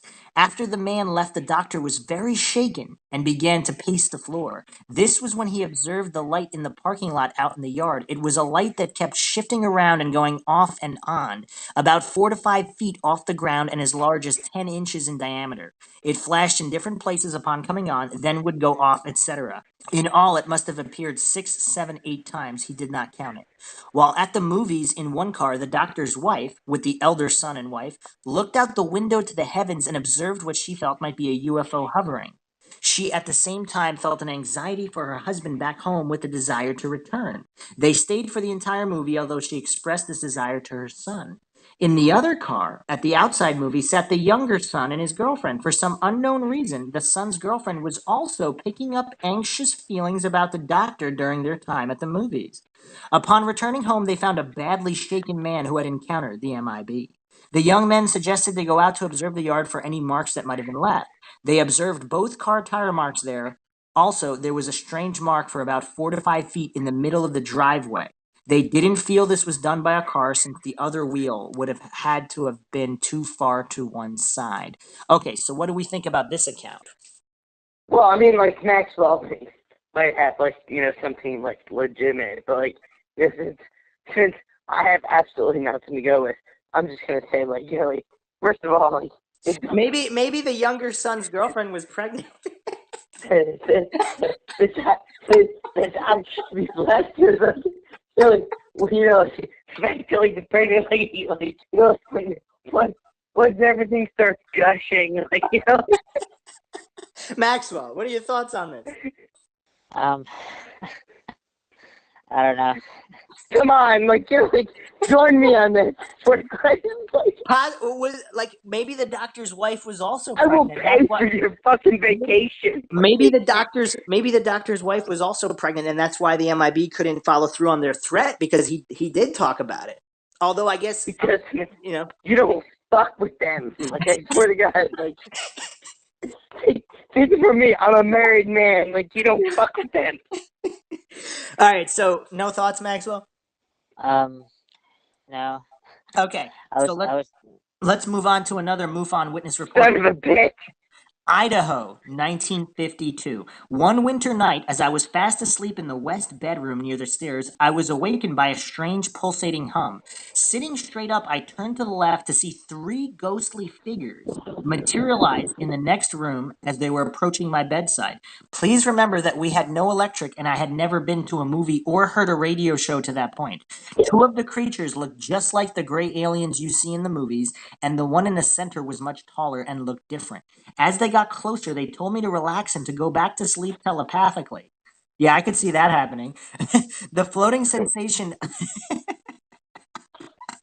Imagine. You wake up and these three beings are like, yeah, everything's all cool. Just go back to sleep while we watch you. As they got And closer. then, like, you see, like, this pregnant lady come out of the darkness. Well, the floating sensation I felt helped stop my nervous shaking as I blacked out. The next morning, my grandmother met me halfway to the kitchen and asked if I was all right. She said that I had sunburn on the left side of my face and looked very tired. In the back seat of the new Buick on our way to the farm, I felt compelled to lay down on the floor with my back to the front seat.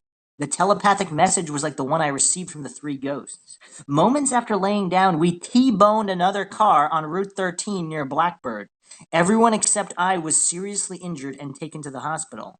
The year, I believe, was 1959. While at the park, I noticed about 12 flying saucers to the west of the park.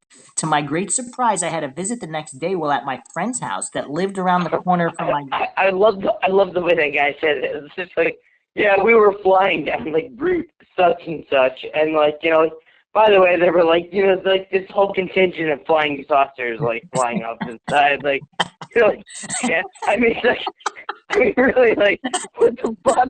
Like, I mean, like, To my great surprise, I had a visit the next day while at my friend's home that lived around the corner from my grandparents' home.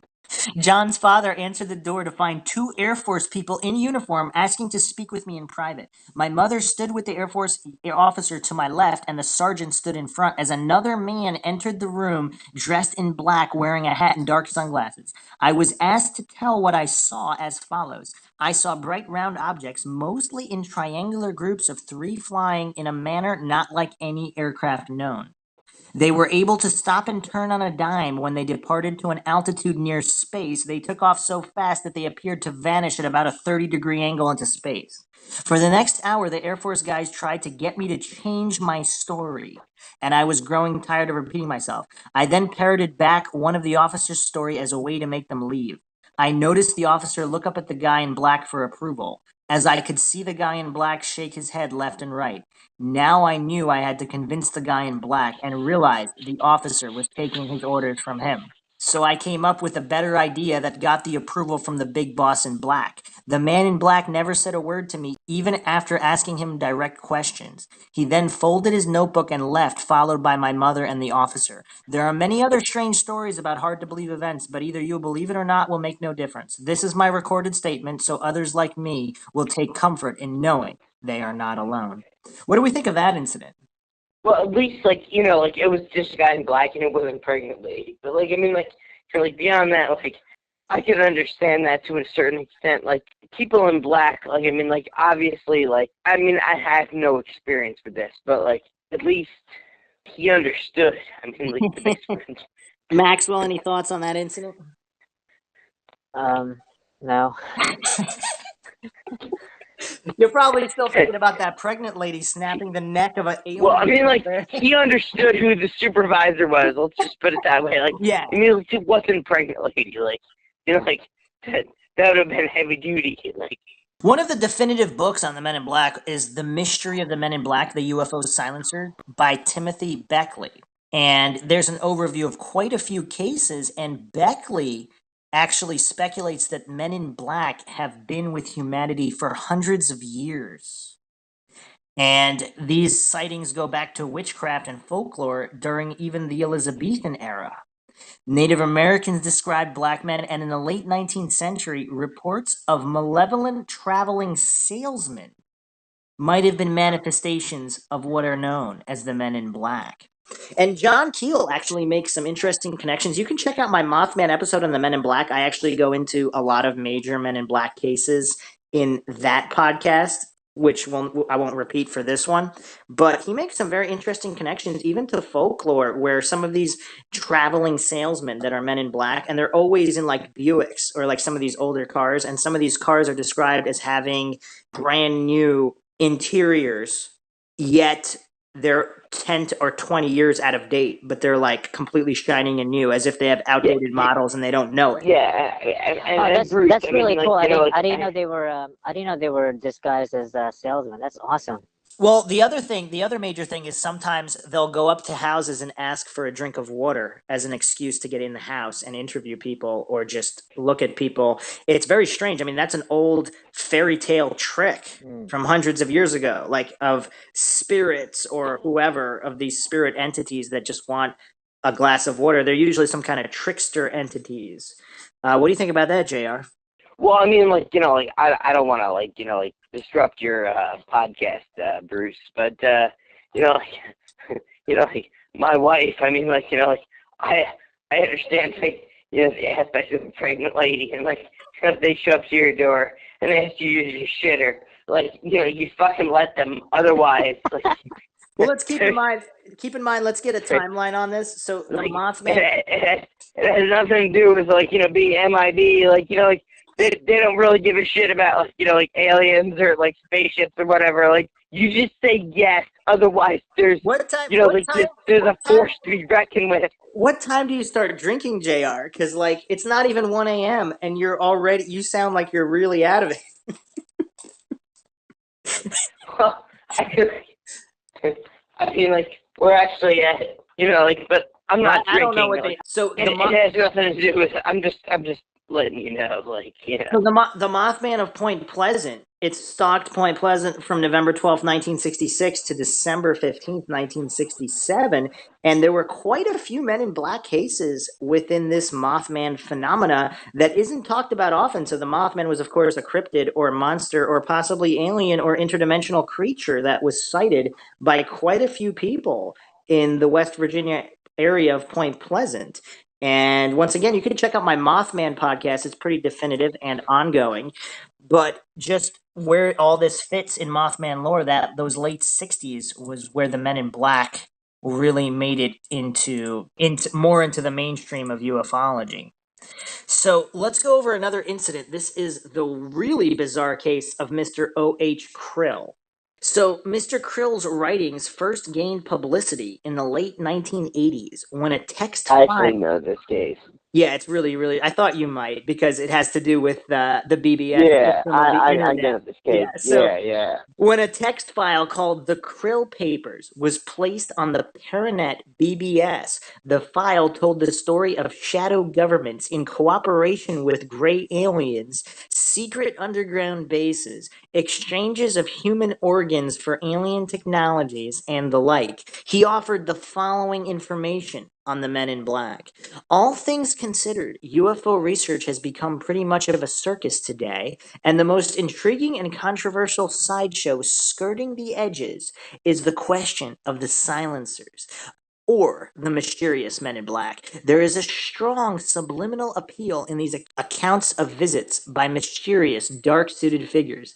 I have been visited myself, as have others I've known, attempting to silence UFO witnesses. A typical situation would be that a witness has a UFO sighting or UFO-related experience. Shortly thereafter, he is visited by one or more odd-looking men who relate to him the minutest details of his experience, even though he has as yet told no one, for fear of ridicule or other reasons.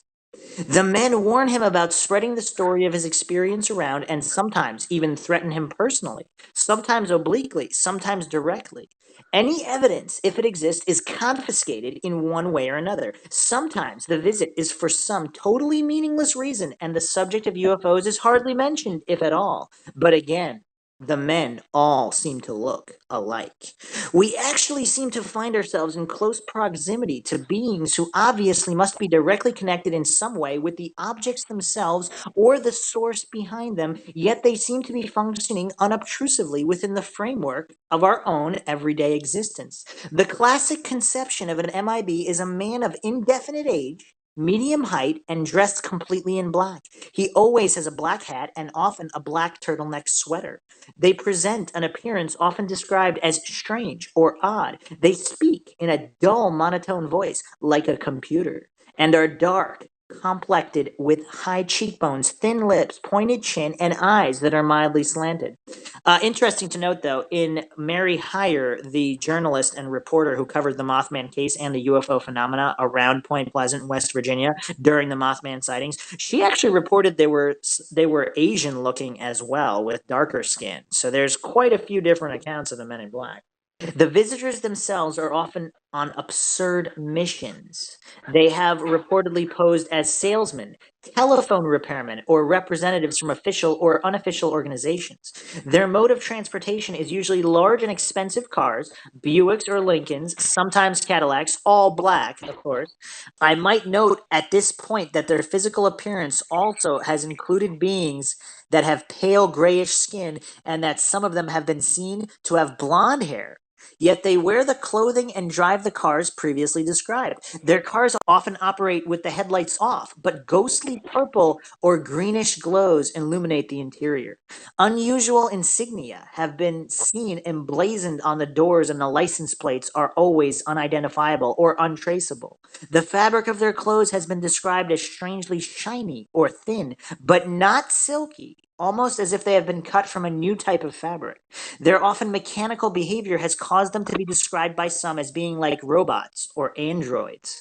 I mean, there's even some cases where there were wires or strange things. A lot of descriptions of some of these folks are pretty bizarre. A businessman's family in Wildwood, New Jersey, was visited by an unusually large man whose pant legs hiked up when he sat down, revealing a green wire grafted onto his skin and running up his leg. There are other cases of MIB appearing on the other side of a wet, muddy field after a heavy rain, but having no mud whatsoever on their brightly shined shoes, and in the bitter cold out of nowhere, wearing only a thin coat. Their shoes and wallets all seem new and hardly broken in. O.H. Krill's career was ended by John Lear when he made a television appearance with William Cooper. And I know you're familiar with both of those figures, JR. Lear was the son of a famous aviation engineer, heir to the Learjet Company. He claimed that his business connections with the military had given him access to secret Air Force documents related to UFOs. He had posted to Paranet his own UFO files, which were also full of secret alien government conspiracies. Cooper claimed to be a high-ranking naval intelligence officer, though records show that he was never anything more than an audiovisual technician for a Pacific Fleet briefing team. You know what's weird, though? Like, even in the case of Bob Lazar, if they were whistleblowing the government, how easy would it be for the government to, like, delete their existence from records? I mean, that wouldn't be that difficult, especially back then. It's not like there was a Google cache back then. Yeah. What do you think about that, Maxwell? What?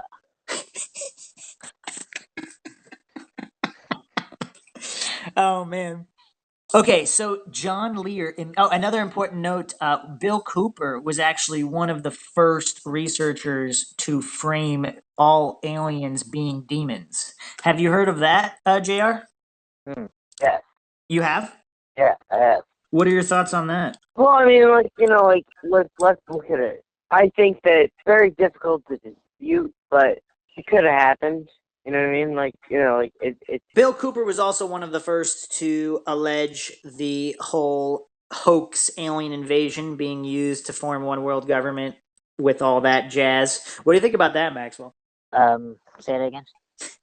Bill Cooper was one of the first people who claimed that aliens were simply demons, and that the governments of the world would use a fake hoax staged alien invasion using either Operation Bluebeam technology or some holographic technology to fake UFOs in an alien invasion in order to propagate one world government and bring in the New World Order.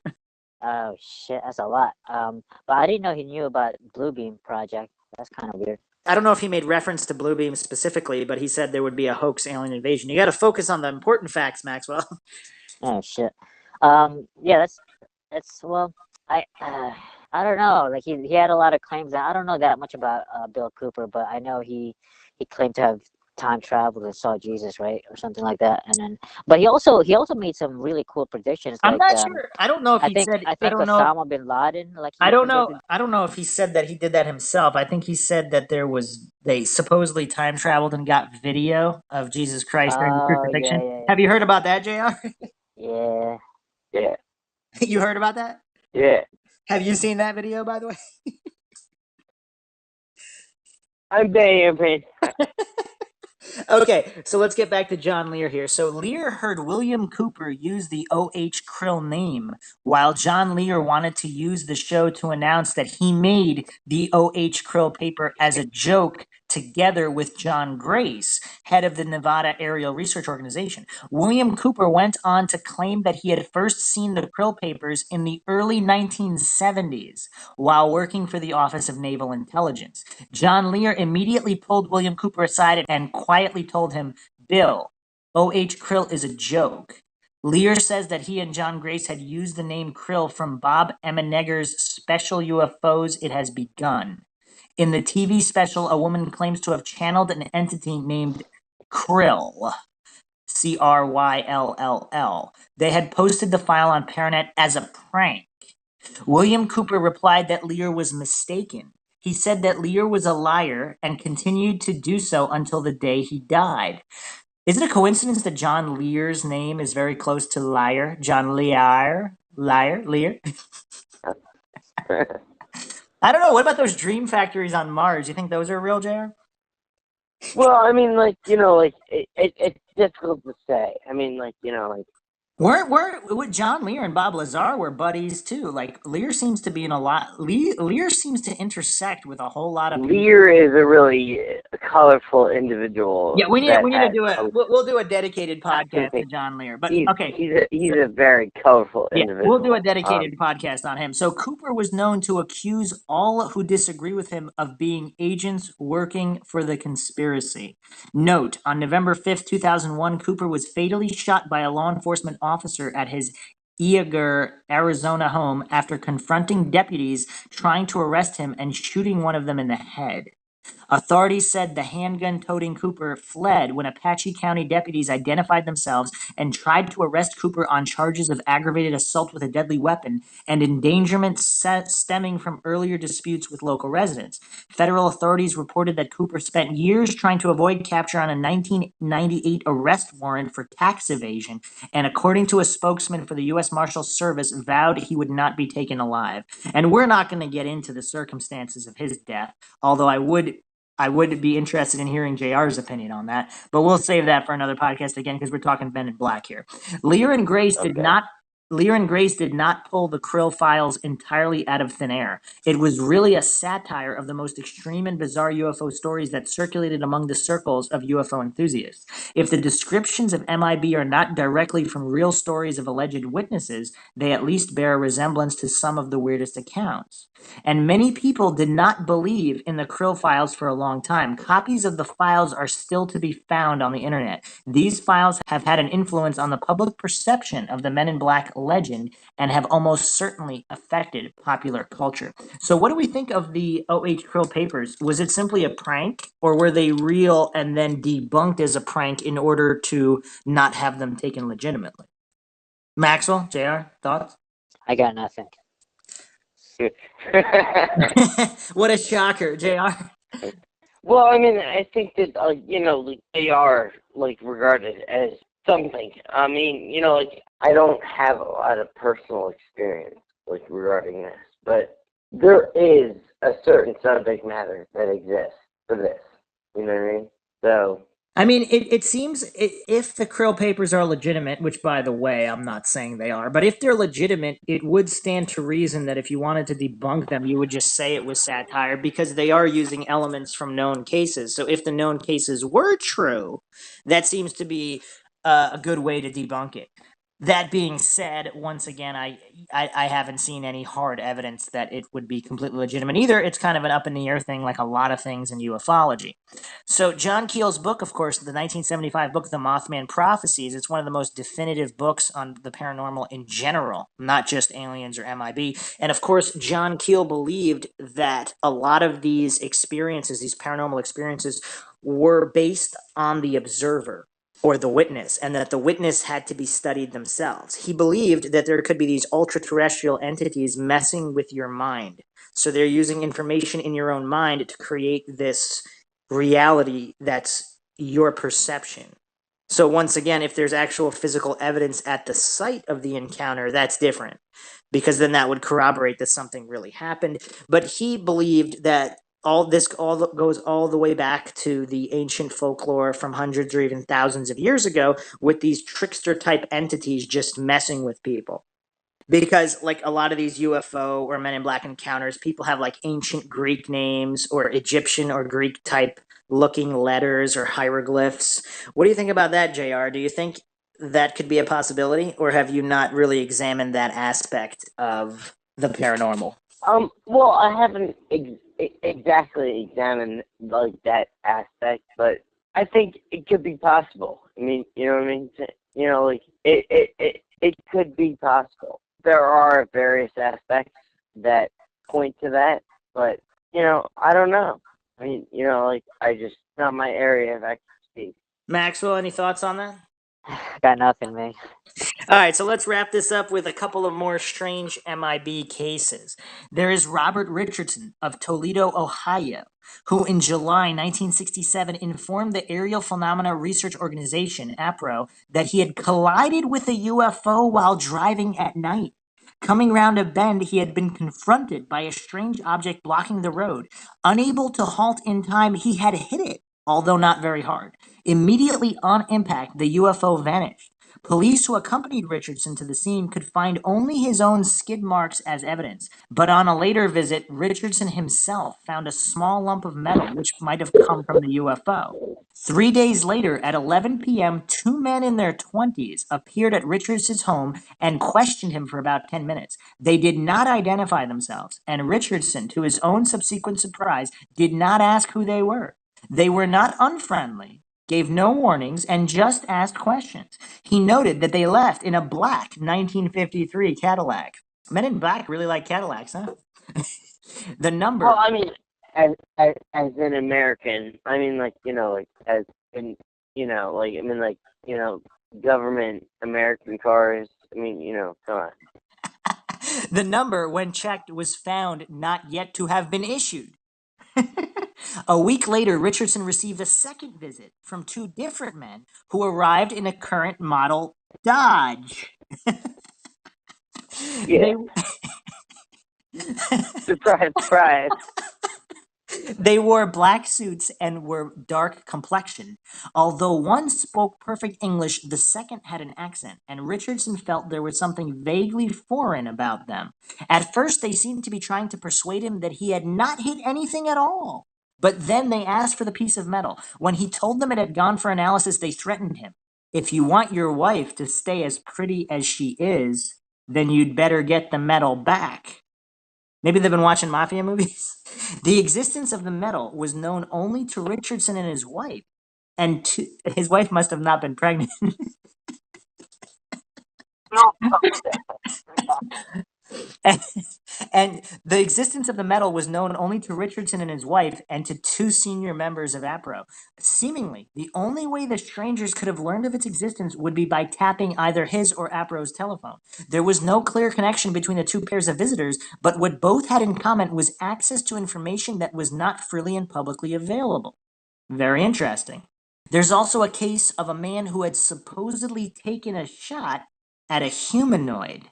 November 1961, Paul Miller and three companions were returning home to Minot, North Dakota, after a hunting trip when what they could only describe as a luminous silo landed in a nearby field. At first, they thought it was a plane crashing, but had to revise their opinion when the plane abruptly vanished. As the hunters drove off, the object reappeared and two humanoids emerged from it. Miller panicked and fired at one of the creatures, apparently wounding it. The other hunters immediately fled. On their way back to Minot, all of them experienced a blackout and lost 3 hours. Terrified, they decided not to report the incident to anyone.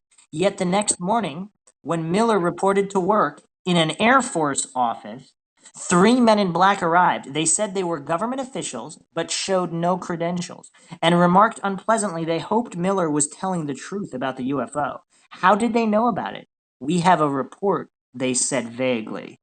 They seemed to know everything about me, where I worked, my name, everything else, Miller said. They also asked questions about his experiences as if they already knew the answers.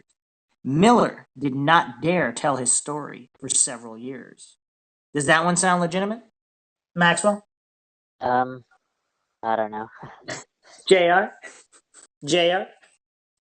I do. I mean, like, I think it does. I mean, like, That one's easy to explain, though, because if he worked for the Air Force, they could just get his file. And if they had a report of the UFO from someone else or some Air Force monitoring, that one doesn't seem as strange to me as some of these other ones.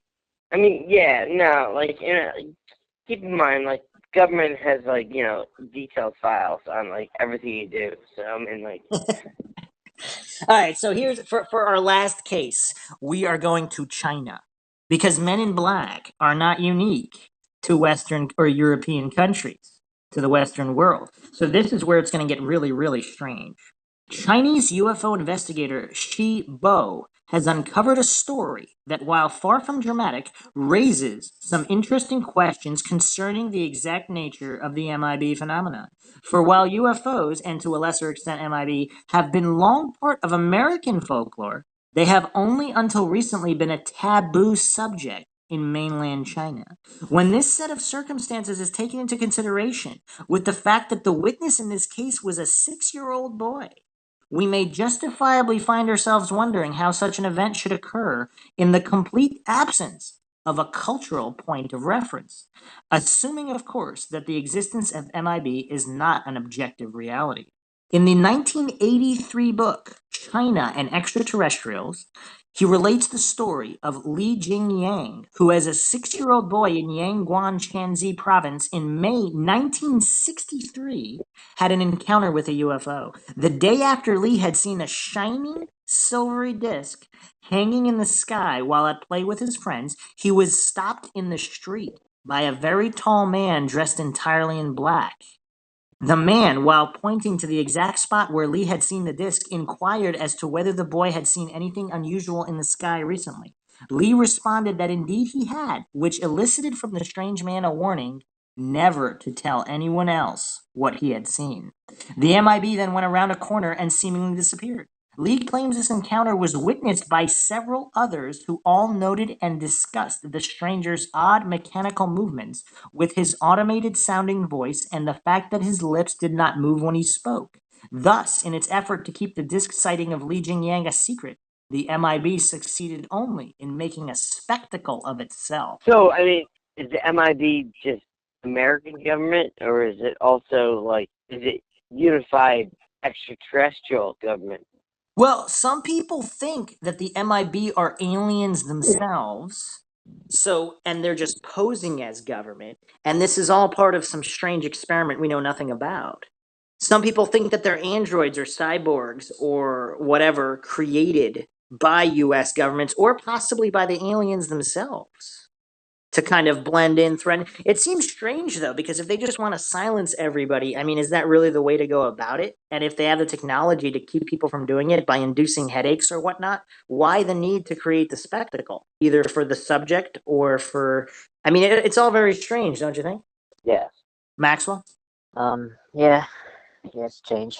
So do you think there's some kind of a long-term play here, or is it some kind of super long-term conspiracy to make it look like they don't want people knowing about aliens or extraterrestrials or UFO activity as a byproduct, leading more credence to it, where the conspiracy or the cover-up almost proves the Well, legitimacy? maybe not. But, like, if not, they should watch Rob Sterling's, if not, they should watch Rob Sterling. Rob Sterling. I mean, like, after all, like, What the fuck you talking about? You know what's weird? Like I mean, if Men in Black exists to kind of, well, I actually don't know why it exists, or if, I mean, even if it does, but like if it's, well, this is actually from the movie, so like the movie series Men in Black with With Will Will Smith. Smith? Yeah, like they pretty much, the Men in Black existed. Well, they're all humans, and well, actually most of them, but they exist to protect humans from the shock of aliens being in their world. But I'm just saying, like, I think humans can handle it. I think humans can handle, oh shit, we've had aliens from, thousands of years on this planet, Some and people, they've been some pe- living among us. And I don't think it's that big of a deal. I think people will just accept it, and I think it will be all right. I mean, if that is the purpose, and if that is, but I don't know what the purpose is. So some people believe that those movies were just made to almost discredit and make everybody think that the Men in Black and aliens were just silly and make it look ridiculous with a comedy, and mm. that's what some people think. Oh, I see. To back off from the whole Just to the make it all seem like ridiculous, like all conspiracy mm. theory nonsense. And Okay, well, in the Men in Black, they're kind of like heroes of the humanity. So yeah, the Men in Black movies. What do you think about those movies, JR? Those are accurate portrayals of a government agency.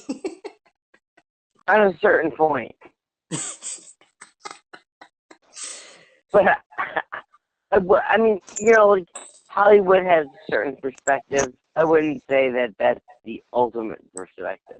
So yeah, as I was saying before, like a lot of people think that the Men in Black are just, if they're part of some kind of long-term hoax, or they're just trickster spirits that have been around forever and they're manifesting in their current form to reflect the people witnessing them by using the information in the people's own heads. What do you think what do you think about that? Asking me. Yeah. Well, I mean, like, like, what wouldn't be? I mean, like, like, yeah, it's part of the part what is being put in people's heads. But it's also like what being spread around. So I mean, like, it's both. Some people actually think the US government had no clue who the Men in Black were, and there's quite a bit of evidence to this as well. In 1967, the United States Air Force expressed concerns about finding out more about these guys in black who were going around scaring people while claiming to be from the US Armed Services. So here's a statement by Colonel George P. Freeman, the spokesperson for Project Blue Book at the Pentagon. Mysterious men dressed in Air Force uniforms or all in black bearing impressive credentials from government agencies have been silencing UFO witnesses. We have checked the number of these cases, and these men are not connected to the Air Force in any way. We haven't been able to find out anything about these men. By posing as Air Force officers and government agents, they are committing a federal offense. We sure would like to catch one. Unfortunately, the trail is always too cold by the time we hear about these cases, but we are still trying. Assistant Vice Chief of Staff of the United States Air Force Lieutenant General Hewitt T. Wheelis sent a memo on March 1st, 1967 to various agencies in the Department of Defense. Here's what it said. Information not verifiable has reached HQ USAF that persons claiming to represent the Air Force or other defense establishments have contacted citizens who have sighted unidentified flying objects. In one reported case, an individual in civilian clothes who represented himself as a member of NORAD demanded and received photos belonging to a private citizen. In another, a person in an Air Force uniform approached local police and other citizens who had sighted a UFO, assembled them in a schoolroom, and told them that they did not see what they thought they saw, and that they should not talk to anyone about the sighting. All military and civilian personnel, and particularly information officers and UFO investigating officers who hear of such reports, should immediately notify their local OSI offices. I'm not, Bruce. I'm not gonna disclose. I'm not. Okay, well, my only point on that is that if it was another government agency that was more clandestine than the U.S. Air Force or some of these other agencies that are saying this, they would not be privy to that information. So the Men in Black could potentially still be from the government. Maybe not. Yeah, exactly. We don't know. So, or some people think that if it was aliens or whoever, interdimensional entities of some kind, they're playing these games, then they thought posing as the government would be the easiest way to intimidate these witnesses. So they really weren't Perhaps. from the U.S. Or it could be a combination of both. Once again, we don't want to fall for any black and white fallacies. There could be a combination of both going on. That might be the most likely scenario, right? Perhaps. And that's obviously if aliens exist and if the Men in Black exist. We don't know anything for sure, but this is MINDSHOCK, and we always go down every avenue. So once again, thank you for joining us. If you enjoy the podcast, you can donate to our PayPal. Just check the link in the description. Make sure you're subscribed to the channel, hit the bell for notifications, and if you like this podcast, hit the like button. Feel free to chime in with comments on your thoughts on the Men in Black or any other podcast you want to hear or subjects covered. And of course, check out our social media sites, Facebook, Reddit, Twitter, and Patreon. Just check the link in the description. This is Bruce McGuire signing off. And Maxwell Powers. And Jared tapping out. We'll see you guys again next time. Thanks for listening.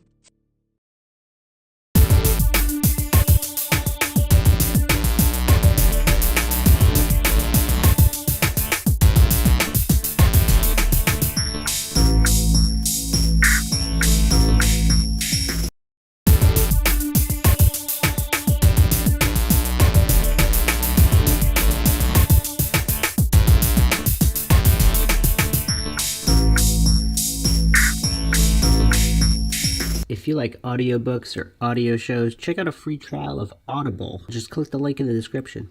This is MINDSHOCK. I am your host, Bruce McGuire. And Maxwell Powers. And I'm JR. And we are back for Men in Black Encounters 2. Even more Men in Black encounters regarding a possible extraterrestrial government conspiracy. So if you haven't checked out Men in Black Encounters 1, you should check that out. That was a very informative and entertaining podcast where we went over some of the most famous encounters with these so-called Men in Black. Of course, if you like our podcast, you can donate to our PayPal. Just check the link in the description. Make sure you're subscribed to the channel. Hit the bell for notifications to get updates. And make sure you like our Facebook page. And you could also check us out on Twitter, Reddit, and Patreon. Okay, so what you guys think of the last Men in Black Encounter podcast where we went over some of these accounts, which were quite interesting, weren't they? It was okay. I heard a lot about some pregnant lady getting messed up, but Maxwell, what are you talking about? The pregnant lady didn't get messed up. She was the one who messed up the alien. oh yeah, that's right. Because you don't fuck with the pregnant lady. Maxwell Army. All right, so the account of Herbert Hopkins. Do you remember him from our first episode? The guy in Maine, the psychiatrist? I don't. But Oh, what a shock. JR might. He said vaguely. Well, there's actually more to that story. So we're going to pick up where we left off with that story, which is in the state of Maine in 1976. So I'm going to go over some of the encounter again. One of the most bizarre Men in Black encounters ever was experienced by Dr. Herbert Hopkins of Orchard Beach, Maine. Hopkins was a psychiatrist with no real interest in UFOs who had been working by referral on an alleged alien abduction case. He had been performing hypnosis on a young man named David Stevens who claimed to have had numerous encounters with extraterrestrials. Hopkins had accumulated several hours of taped sessions with Stevens, but to Hopkins, it was just another case. By the way, JR, do you have an opinion on all these alien abduction cases? We didn't really specifically address that, but with your, we still don't know which government agency you work for. We don't know if you're a janitor for the Park Service or you're actually in some kind of higher up agency. But have you heard any whispers of what alien abductions are or could be and how much knowledge the government has on them? Well, this is a very interesting question, Bruce. I will tell you that I'm currently not furloughed, which makes me, yeah, I mean, you could roll the dice, but, like, I'm not one of those agencies that's currently furloughed. So, I mean, like, let's just, like, go on that. Second of all, like, I probably have a lot to say about, like, the alien abduction thing, but, like, I'm curious over, like, like, where you're going to go with this and, like, what Maxwell's going to say. So I'm just going to take a back seat on this particular episode just to kind of see, like, where it goes. I'll also say additionally, like, Herbert or whatever his name is, that's a very interesting state to be a part of because I haven't been to Maine in probably 20 years, but the last time I was there, you could buy shotgun shells at the checkout counter at the grocery store. So it's a very interesting state. I mean, not only can you buy like liquor and guns and food at the same store, but like you could just like, I mean, like there was like a shotgun attached to a chain that you could just like swing around and like point at people like in the grocery store the last time I was there. So I mean, maybe things have changed, but I mean, like they're not necessarily like the most progressive state of all of the union. Let's put it that way. So yeah, like let's move on with the intro.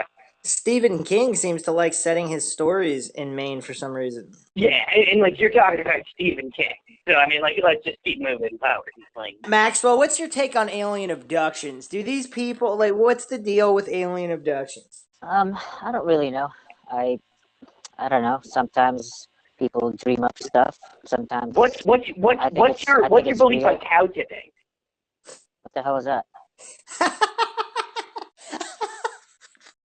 I just had to throw that out there. I mean, no insult to you, but like I just had to like, ask you like, because cow tipping is the idea like cows cow tipping. Like, cow tipping. When the cows fall asleep and shit, and you push them over. Yeah, like or they just like fall over on their side. I don't know. Like, I think it's I guess it's something you do as a kid, but like if you're an adult and you kind of do it, it's kind of weird. Like kind of hurting the cows, but I don't know, that's what I think about it. JR, I know you want to take a back seat on abduction. You guys haven't given me anything to work with here. You don't have any. So Maxwell, you're saying you don't believe abduction cases? Not necessarily. I said I don't know. I don't know. It could be a dream. It could be real abductions, and people actually experience this. I just don't. I don't know. But there's so many of them.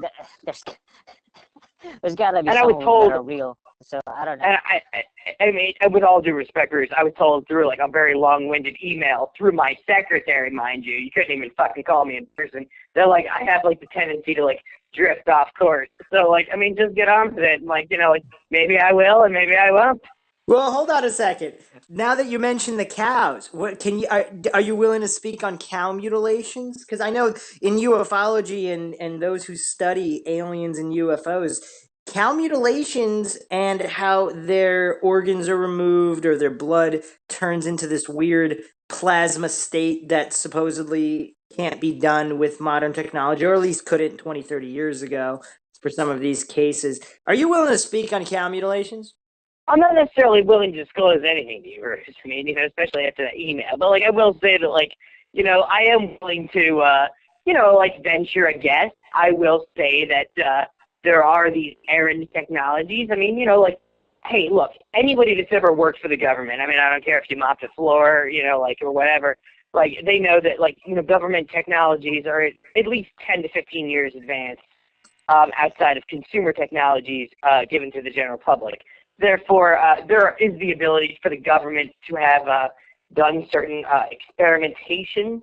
Are you saying the government has these top secret projects where they fly around in UFOs, abduct cows, mutilate them, and then drop them back? I'm not saying anything, Bruce. I mean, the government doesn't have UFOs; they have weather balloons.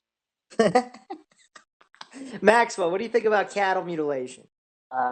It's horrible. Well, didn't he just say that? Like what he thought of it? Like, no, that was about alien abductions of humans. No, I was talking about. I was responding to the cow tipping thing, but I'm talking about cattle mutilation now. Yeah. That's what I mean. Like that particular one, I didn't answer. But I mean, by who? Aliens or like people? supposedly by extraterrestrial, By weather balloons. because the people that are reporting these incidents are usually the farmers who the cattle belongs to. They don't need them dead, they need them alive, so it actually costs them money. So it's unlikely that they're mutilating their own cattle just to concoct some kind of made up story about aliens. And in certain cases, the farmers or other witnesses have seen the cows being levitated up into a spacecraft or dropped off. Oh, that's very interesting. That's awesome. They're not for the cow. They're weather balloons. Not for the cow. I don't think it's awesome. Yeah, not for the cow, but like. They're weather balloons. All right, well, let's get back on. Where do you think the Farmer's Almanac gets their information from?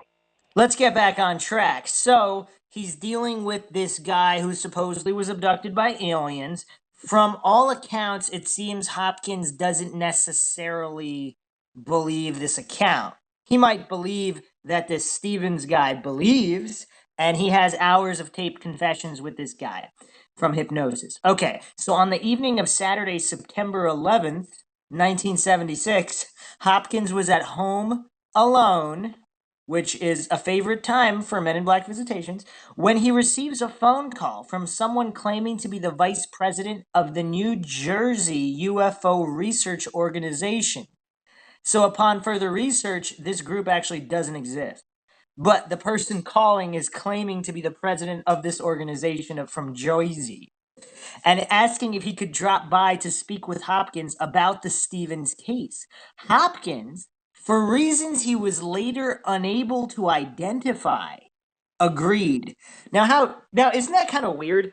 Like, if some random person from out of state calls you up about some kind of alien activity or some kind of case which you don't even believe in it, you're not even a researcher, you're busy, you got stuff to do, and you can't remember why you agreed to it when you examine this later on. Like, what is that kind of weird or what? It's a little weird. I mean, like, there's an overabundance of like mental problems going on in Maine. I mean, maybe there is. I mean, I don't know, but like, I mean, like, it's not one of the most densely populated areas. So I mean, I would think that like the guy wasn't necessarily inundated or over encumbered like a mental health professional of a city area. I mean, but that's just my opinion there. Well, I don't know. If we're going per capita, if there's less psychiatrist professionals, he would be possibly more in demand than in a city area because there's nobody else there. Possibly, but I mean, like, you're basing that on the fact that, like, we don't really know how many mental health professionals there were. No, we don't. But supposedly this guy was not particularly interested in ufology or the extraterrestrial subject. That's what makes it kind of interesting. Maxwell's got some memory issues, so this probably would come as no surprise if Maxwell agreed to meet with somebody and then couldn't remember agreeing it, right? Oh man. Does that happen to you often, Maxwell? Which part? What I just said. Like, well, I remember appointments. No, I mean, dude, if I want to, like, I want to seriously have a beer with you, just remember that, like, I want to do that, and like, we'll show up at the right place and the right time. All right, so he hung up and he went into the hallway to turn on the light, and he was startled to see that his visitor was already climbing the back steps and was nearly at the door.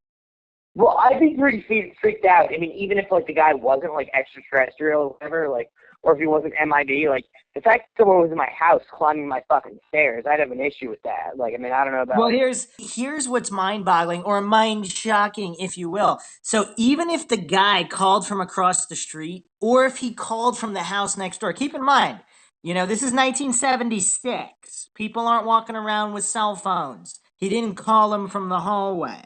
So even if he broke into the house next door to make the call, he still couldn't have made it there in the seconds that Hopkins hung up to move to the hallway.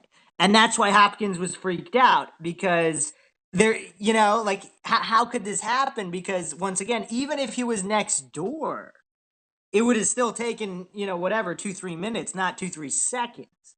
So, Maxwell, what do you think about that? I completely missed the direction. Maxwell Army. But what did you miss? Like, we just started the podcast. There's nothing to miss. The guy hung up the phone, and the guy he's talking to is already climbing his back steps. I just spent like 3 minutes talking about how even if the guy was next door, that's not enough time to make the call from next door.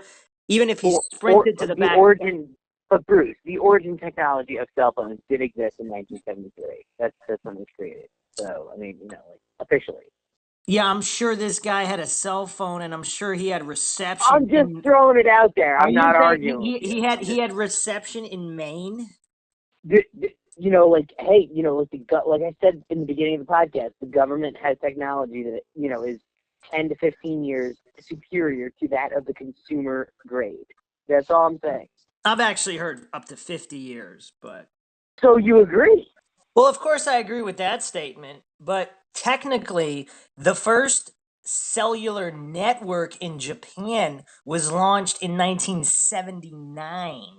So even though the first handheld mobile phone, which was demonstrated by John F. Mitchell and Martin Cooper of Motorola, they demonstrated that it could theoretically work in 1973, there wasn't a cell phone network set up, let alone in Maine.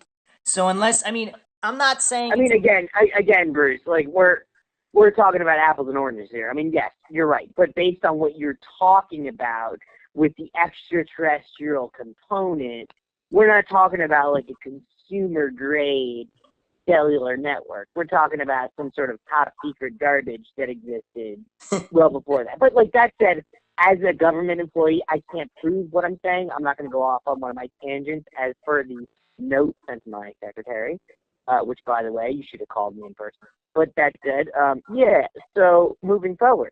Well, my question was for Maxwell, actually, because I just spent all this time talking about how implausible it would be from this guy to make the call from next door and then climb the steps.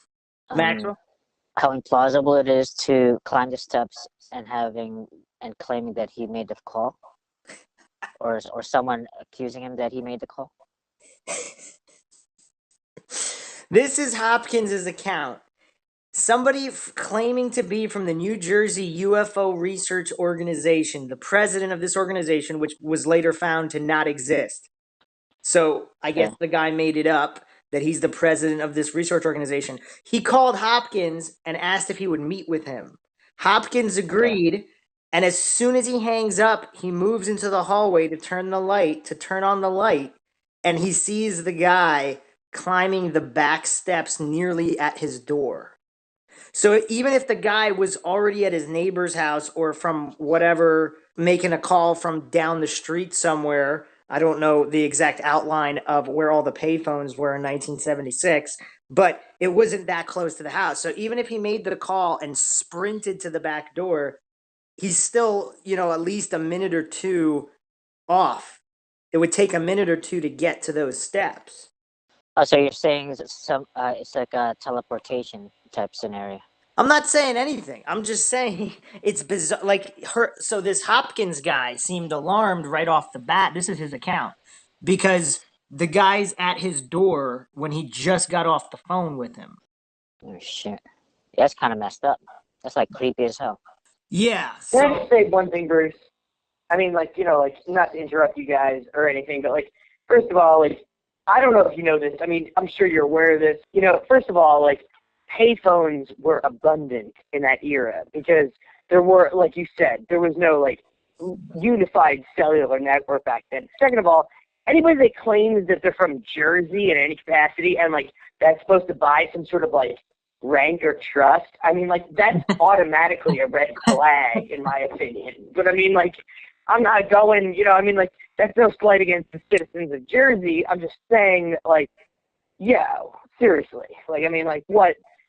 He's from the Jersey UFO research, whatever you just said, and that's supposed to make him some sort of credible person. I mean, the second the Jersey flew out of his trap, I would have just been oh, fuck this guy, and that would have been the end of the story. Well, that's part of the story. He doesn't even know why he agreed to meet with he didn't even know why he agreed to meet with the guy. Well, I mean, there's a lot of radon in the soil in Jersey, so I mean, maybe, I don't know, what does that have to do? What does that have to do with Maine? Well, I mean, maybe, he received a couple shovelfuls in the mail or something before it happened. I don't know. So, yeah. Okay. Anyway, so he was Hopkins was extremely puzzled. He opened the door, asked the guy to come in. So, as his visitor took a seat, Hopkins was struck immediately by several things about him. Firstly, was his attire, which was in impeccable condition and entirely black. Shoes, socks, pants, shirt, tie, jacket, and the round, polished derby hat he wore. Next was the fact that this strange man was completely bald, meaning in addition to lacking hair on his head, he was also missing eyebrows and eyelashes. The man's skin was dead white except for his lips, which were bright red. His facial features were odd in general. His nose was disproportionately small and set low and far back. He had a receding chin, and instead of having a neck, his head appeared to meld with his shoulders. His eyes, though not glowing, were unusual in a way that Hopkins had difficulty in describing. The stranger briefly outlined, in a mechanical voice completely devoid of intonation or inflection, his understanding of the Stevens case, and Hopkins confirmed it as accurate.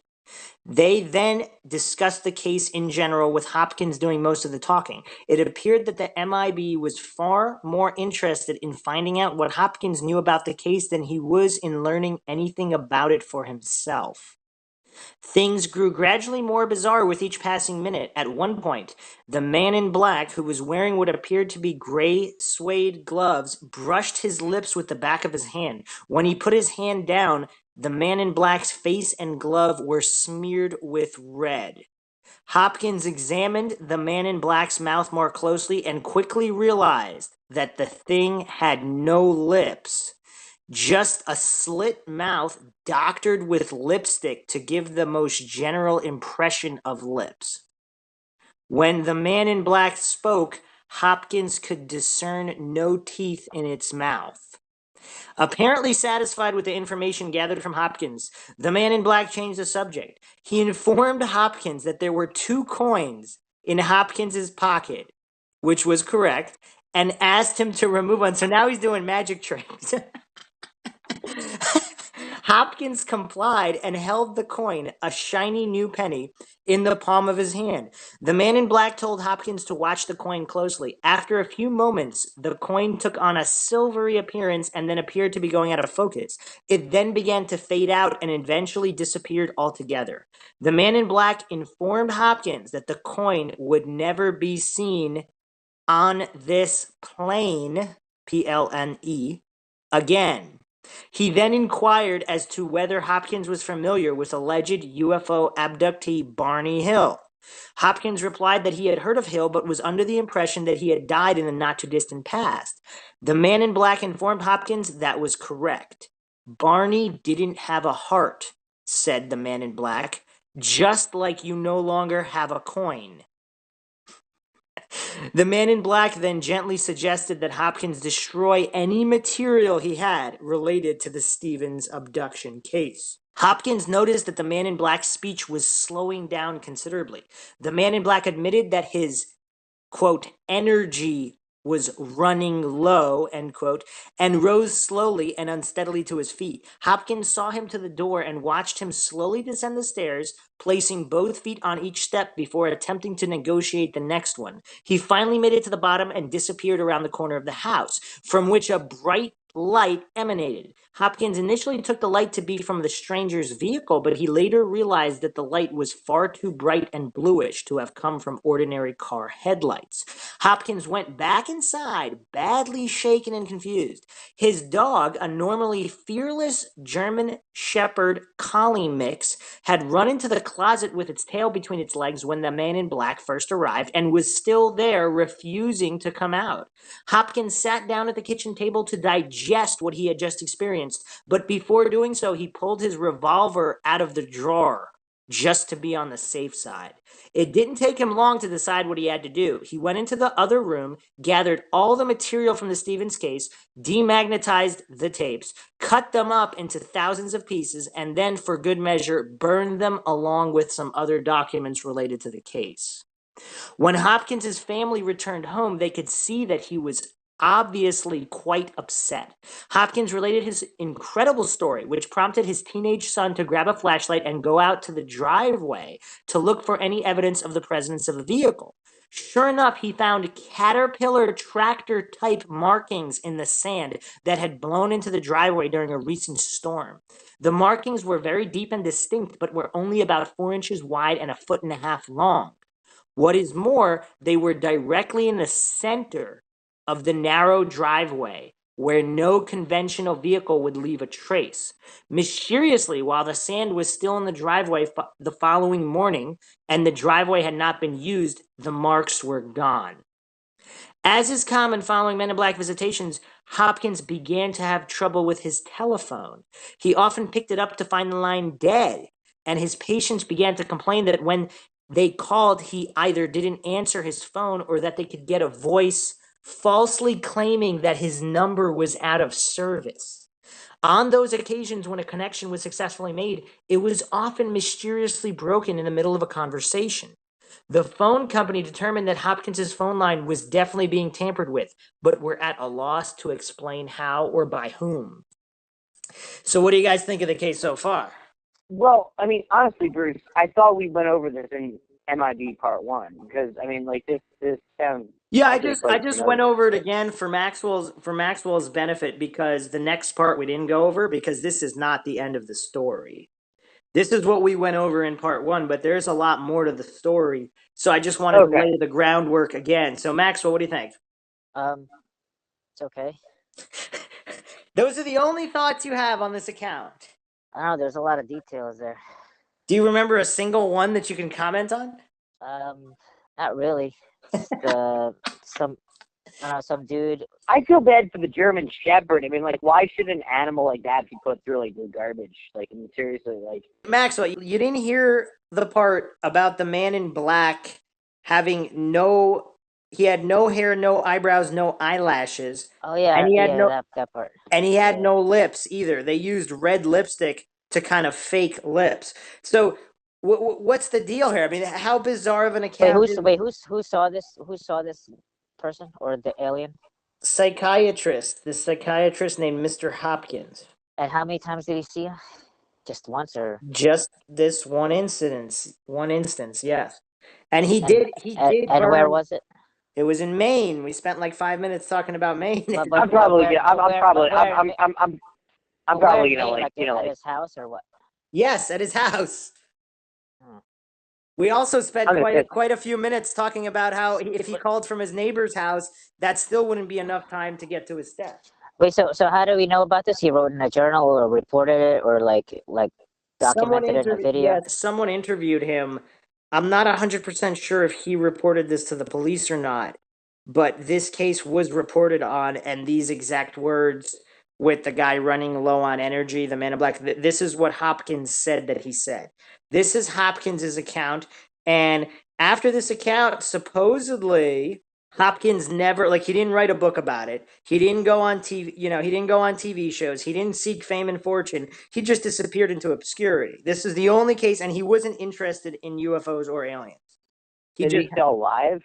That's really interesting, because he, I don't know, being a psychiatrist, going through all that academic training, I don't know, in my eyes at least, having that extensive academic training is just, it brings more credibility, I guess, to most people's eyes anyway. But yeah, it's not like some homeless dude trying to, not that we shouldn't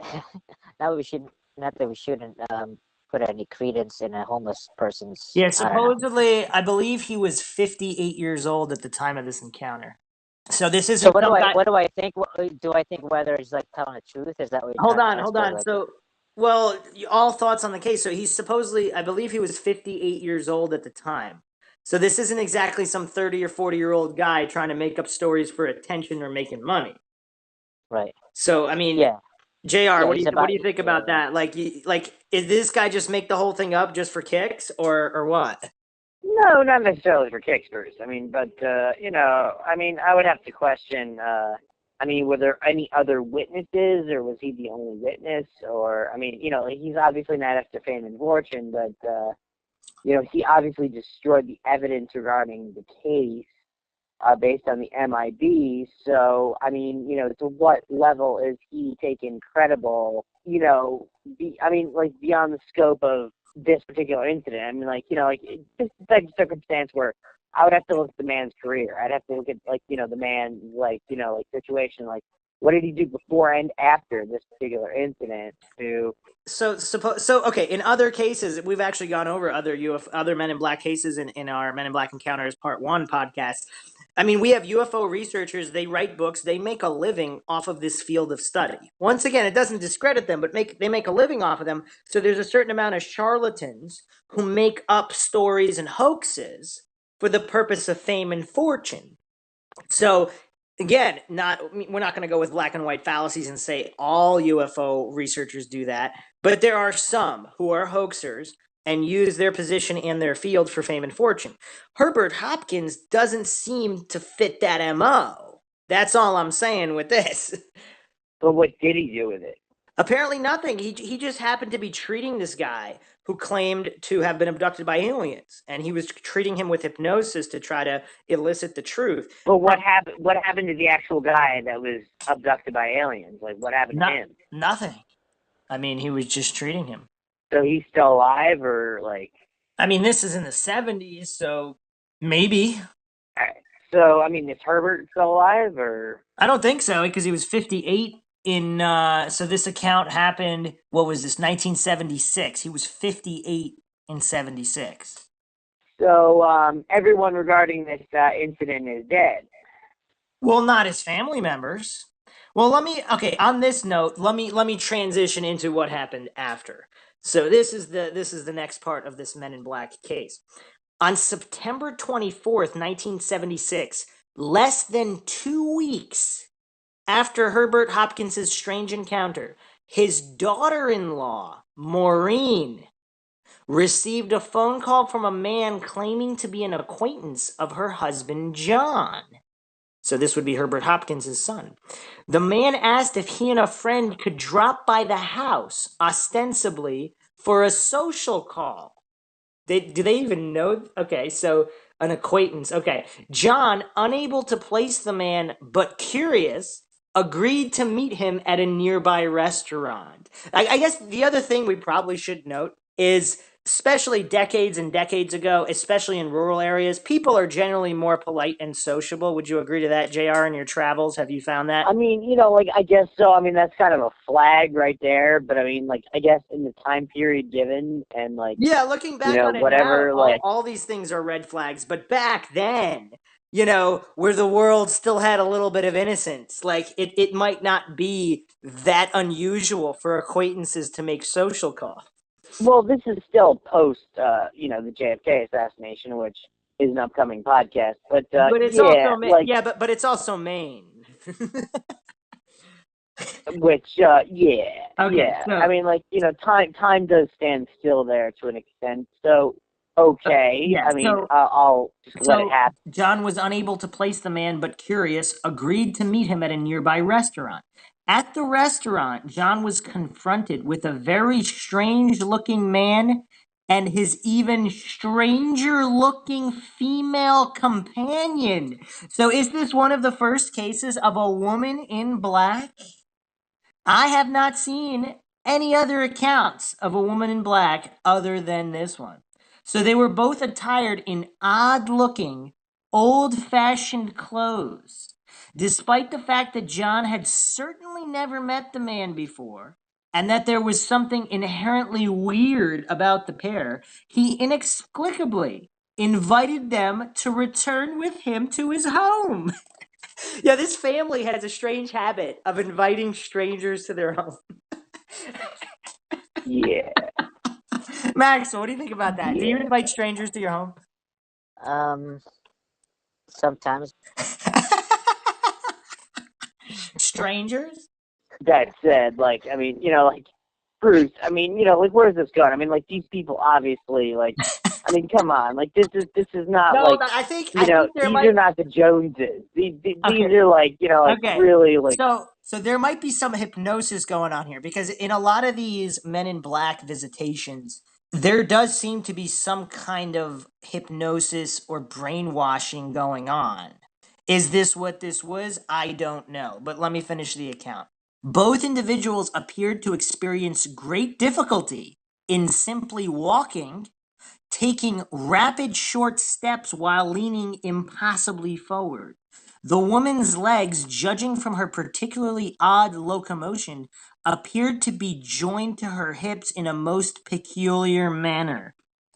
Once back at Hopkins's home, the two put on a bizarre display. While continuously groping and fondling his companion, occasionally asking John if he was doing it right, the man proceeded to ask John and Maureen rather personal questions, such as what they read, talked about, and watched on television. I actually don't think that's that personal.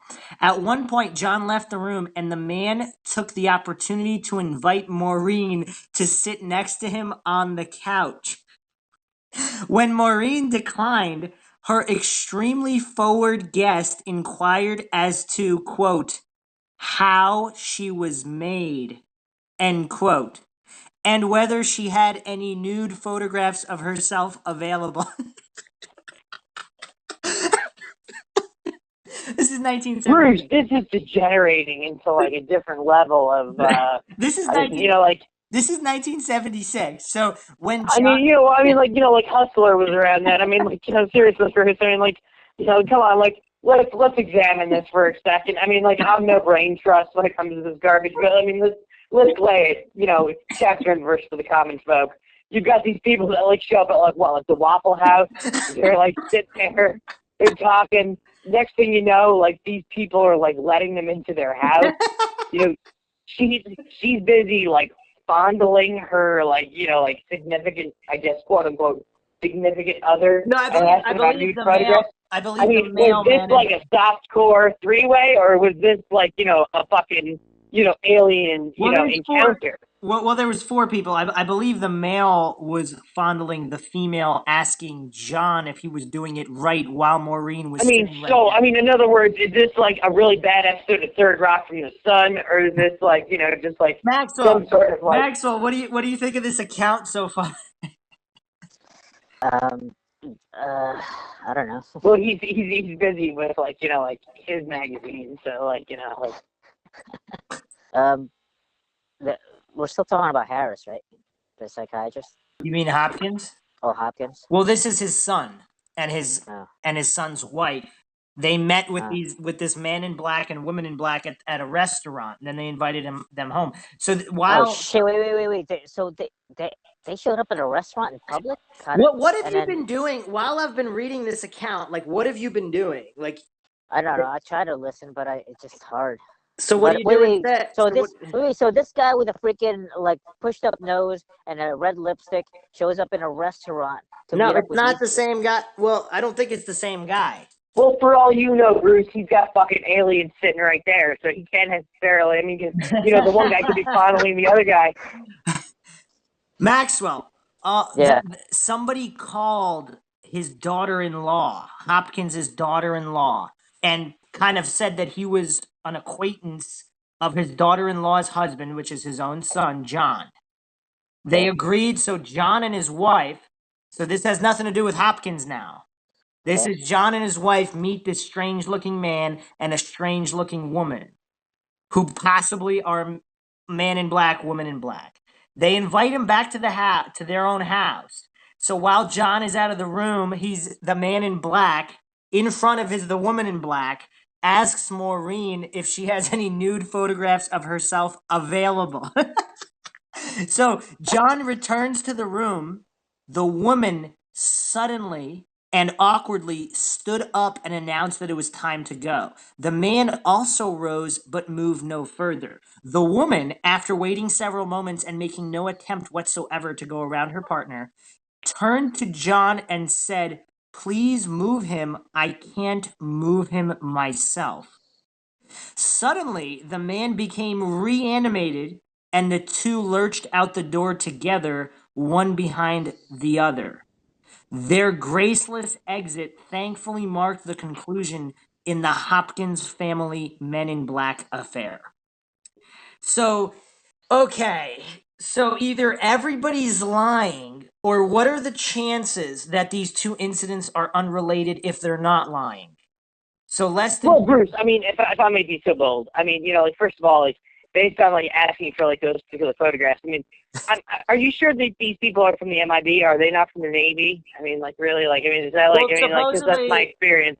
So supposedly they from this account, it seems like they're either some kind of robots, right? Because they don't seem to be like. Or they work for half, one or the other. I mean, like, this is, like, I mean, we've devolved here from, like, like, a particular, like, hey, they're going to come and question these people because they've, like, interacted with aliens. So, like, hey, do you have any nude photographs? By the way, I'm just going to, like, touch these balls here, like, periodically for, like, this fraction of time in your own living room. And, like, like, For the third time, JR, get the facts right. The male man in black oh, I'm sorry. What was he fondling the breast? I'm sorry. He was fondling, like, that was fondling the female woman in black while asking John in front of his wife Maureen whether he was fondling correctly.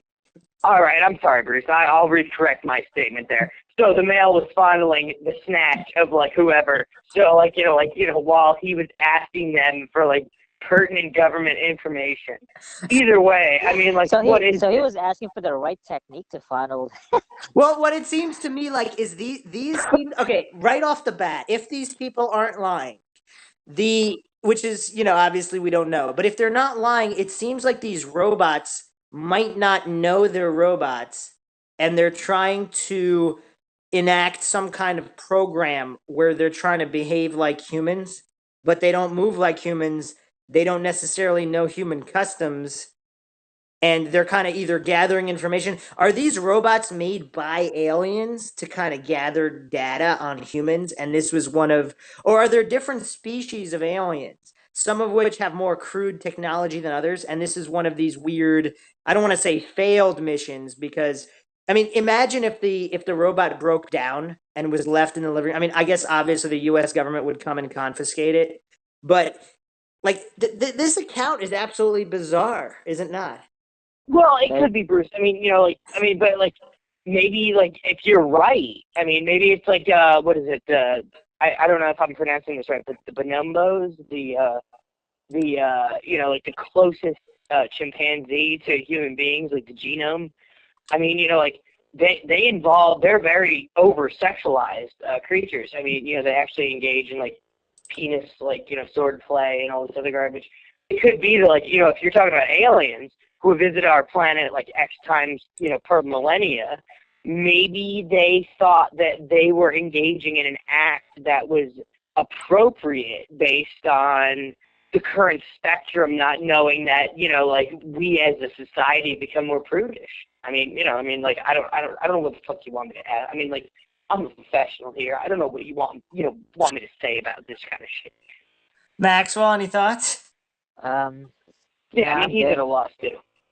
Okay, so that's what we have on that case. So let's move on to. Well, I mean, like, what do you expect us to talk about? I mean, like, it's like you're talking about, like, fondling and all this other garbage. I mean, like, like what point? I mean, like, that was one aspect of a very multifaceted story. This man and woman in black. First of all, this is possibly the only account of a woman in black. Second of all, they seem to be moving like robots, which is sort of consistent with what the father Hopkins explained in his incident 2 years. Well, if someone was groping her, I mean, like, like, how do you know she was moving like a robot?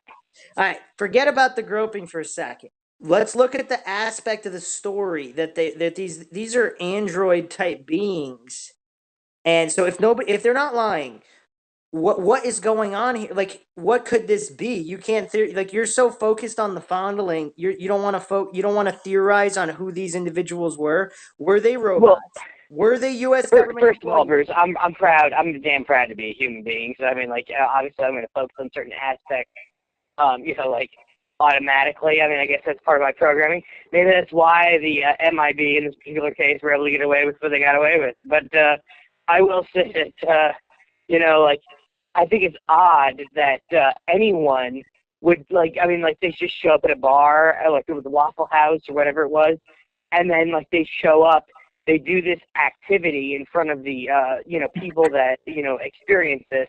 But what was the resolution? What was the point? What was what did they nothing. gain from that? They left, and which, by the way, here's one of the most. This is the most interesting part of the story to me, is when the female woman in black asked John to move the male man in black as if he was deactivated, like a robot deactivated. To me, that was super interesting because, again, if this account is true, if this has happened as they said, that means that it's like the woman in black was trusting the human, and it's almost as if they weren't trying to keep it a secret. That's what, to me, that's the most interesting detail of this whole account. Well, I mean, let me ask you a question, Bruce. I mean, and I'm just, this is not to discredit or to make it sound like, I'm making fun of this or anything, but like, I mean, did the MIB, like, while they were at this diner with these people, did they drink anything that, like, maybe, like, they weren't used to? I mean, like, perhaps, like, alcohol or something along the lines of, like, some sort of drug. Yeah, I don't like, see any. maybe that has an adverse effect on these particular individuals to where they act in a manner that they're not used to because they don't have that in their own realm. I don't see any details that they ate or drank anything at all. And so, but also keep in mind, Hopkins's encounter, the same thing happened to that man in black. After speaking with him for a certain period of time, he was running low on energy and he had to leave. So well, don't these fucking aliens know, like, I mean, like, why don't they use Duracell?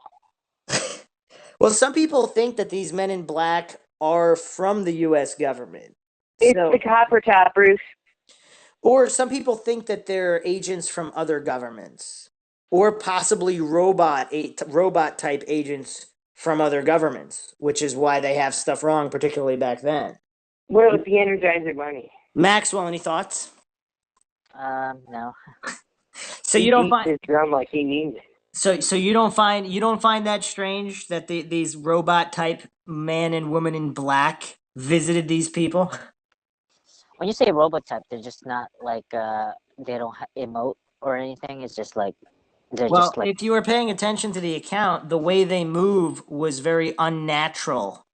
Don't pick on him, Bruce. He's probably the most fucking informed person of us all here. Like, I mean, like, he's probably sitting there with them having, like, fucking, Orange Julius is like, I mean, like, for all we know, like. Well, but isn't that their? But I thought all Men in Black were kind of like that. They were kind of just a little robotic. They come in there and they look at you and they make you do shit that you don't want to do. Like, I mean, like, what do you mean? What do you mean by all Men in Black? We only went over. In some accounts, yes. In some accounts, they appear to be robotic. Yes. In other accounts, they appear to be human agents. So this one was just strange because this is one of the only, if not the only, mention of a female woman in black I've ever seen. So even if they're lying, at least they got a little. At least they got a little bit creative. Got to give them that. All right, that's an interesting point. That's interesting. That's an interesting point. Actually, that's the first time I've ever heard of a woman in black. Well, it's kind of like the same thing with the Patterson-Gimlin Bigfoot footage. Like, so one of the first smoking gun videos happens to be of a female Bigfoot. Normally all the sightings are of a male Bigfoot, and so it's kind of interesting. At least they went way out of their way to fake it if it's faked. So, or it's not faked. So, anyway, let's move on to 19. Well, let me ask you a question, Bruce. I mean, like, because, based on your, fucking garbage you sent my secretary, I feel compelled right now because of, like, where you're putting me through with this fucking interview. Like, let me ask you a question. Like, do you personally feel that, I mean, let me propose the question. I mean, forget what you personally feel, but you just asked me to let you ask a question 3 times. Why didn't you just ask the question? Because I'm JR. I guess you need to reread that email. But okay, go ahead. I have a certain process. So like, what's the belief here? Are MIB human being agents of an extraterrestrial nature through our federal government, or are they aliens? Well, that's what the discussion is about. That's what we're discussing. We're going over different theories where they could be. Okay. That's the Well, whole I'm point. just That's a the whole point. janitor. That's I'm just a janitor, man. You know, I'm just a that's the whole janitor. point. That's the whole So, point of the podcast. So we okay. can All discuss it. right. And if you haven't noticed, Just curious. I've been throwing out all the different ideas. No, I guess I'm keeping the conversation in check. That's all right. It never got out of check. That's what we were just, except when you start mentioning other stuff. But anyway, all right. So Philadelphia, 1980. So this is the case of Peter Rochowitz. So very, very bizarre account. So in this case, the man in black is disheveled instead of completely neat with perfect clothes. And instead of trying to get his subject that he's interacting with to stop researching UFOs, he's doing the opposite. He's encouraging Mr. Peter Rochowitz to take a more active interest in UFOs. So Maxwell just mentioned like the usual nature of Men in Black. I don't think there is quite an MO because of the wide variety of encounters experienced and reported.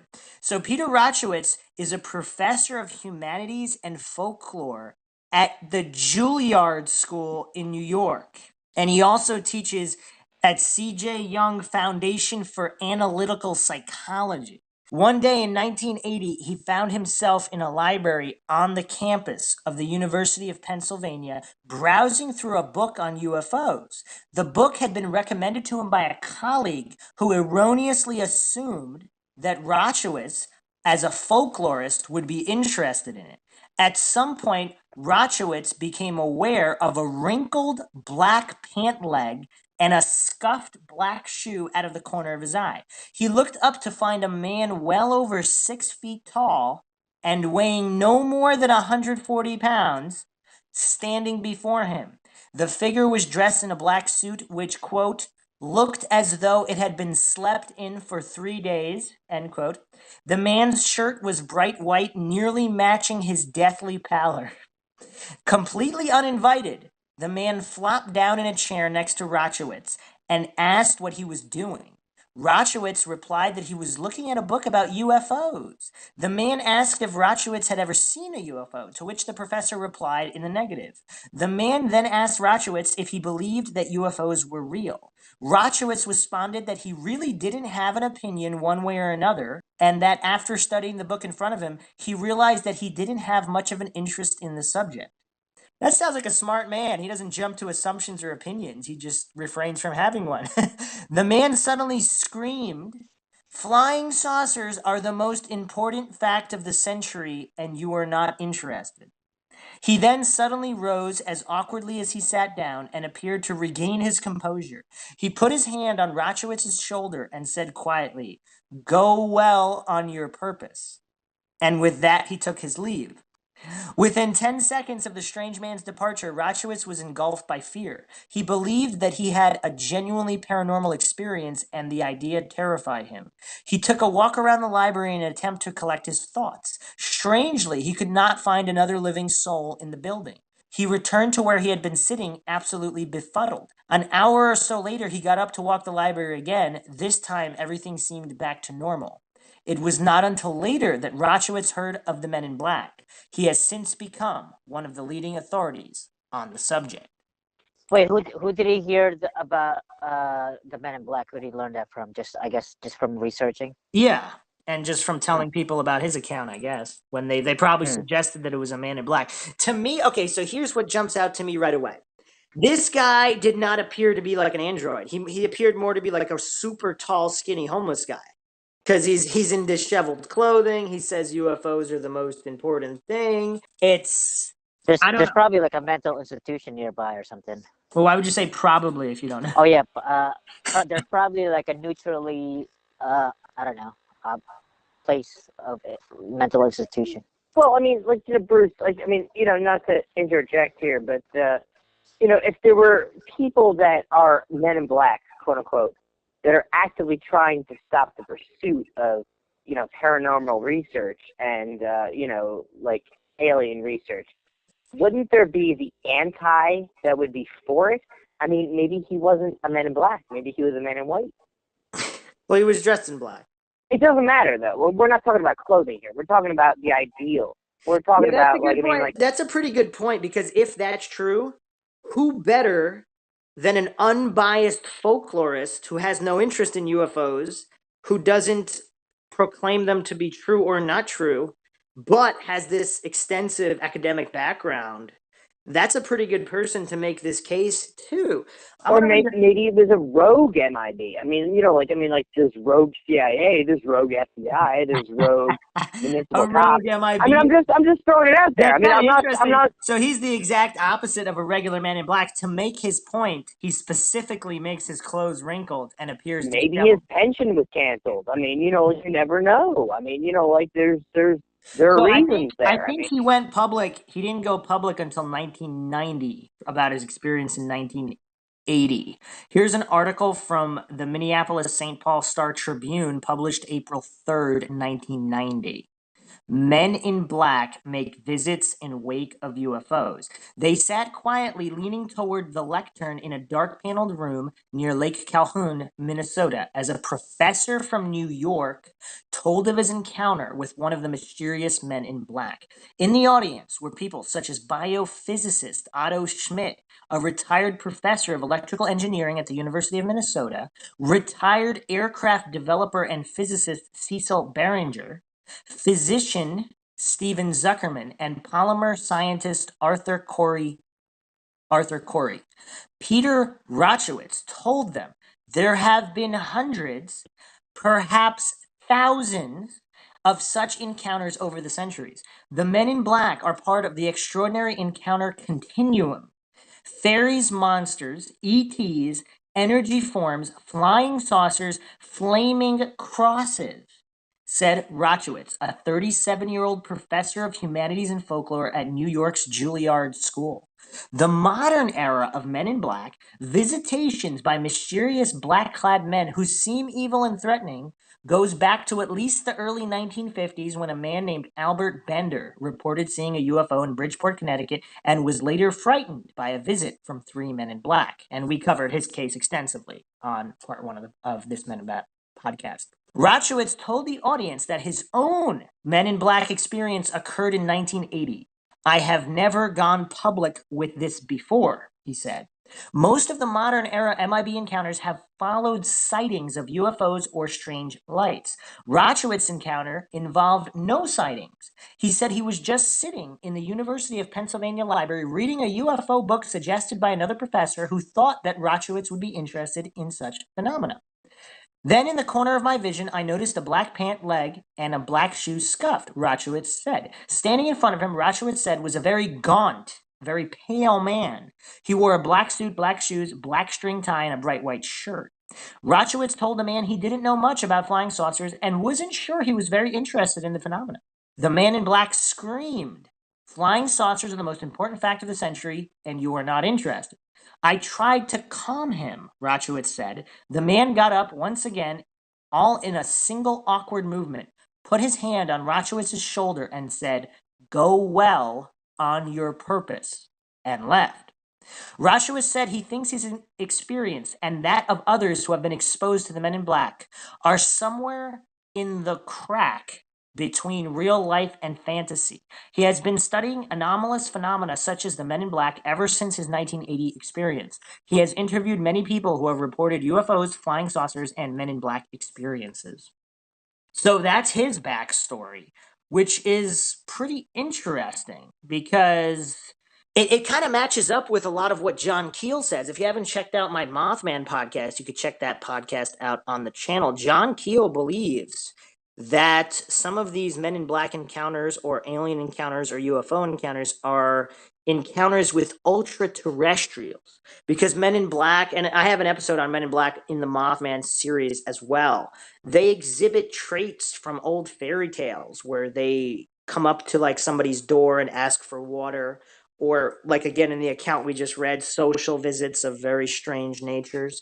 Some of these are really, really old stories, and as Rochowitz says, and he's a folklorist, so he believes that Men in Black encounters go back thousands of years and are kind of adjusted for the times, so to speak. they wore like Wolfman clothing back in the day as Men in Black, or like it's not like they wore suits and shit. I don't know. I'm Oh sure they man, that's wouldn't be funny. wearing suits and driving cars. So, yeah. Well, John Keel also believed that some of these paranormal experiences or ultra terrestrials, they draw from information in your own brain. So it's kind of like a strange Is that the definition of ultra terrestrial? They get into your brain. I forgot what that means. Ultra Well, terrestrial. you should have been paying attention on a part one Yeah, podcast. yeah. That was like the title of it or some Well, shit. But hold on. Oh, so some of these experiences are kind of like almost like psychedelic experiences.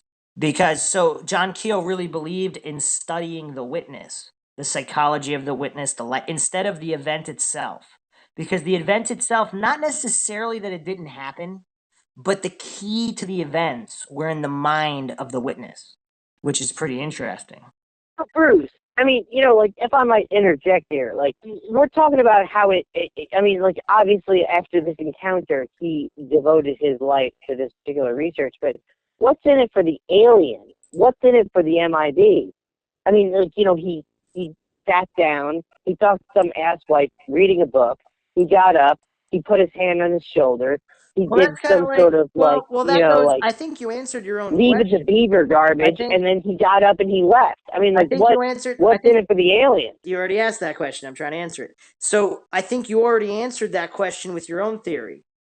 Either rogue a man in black, or other agencies or other species trying to counter whatever the men in black are trying to do. So it's kind of like asking what's in it for disinfo agents in the CIA and what's in it for agents that are promoting the truth of certain propaganda. Like what's in it for certain countries to back certain rebels and fight certain terrorist groups. Like what's in it for them? I mean, well, we're not talking about abductions here. We're not talking about medical research. We're not talking about cow tipping. We're not talking about crop circles. We're talking about some alien or some, superficial advanced being sitting down next to somebody in a library, who's just happens to be reading some picture book on fucking all right, hold on. UFOs. Let me go over one more point of this encounter because I think it might answer your question slightly.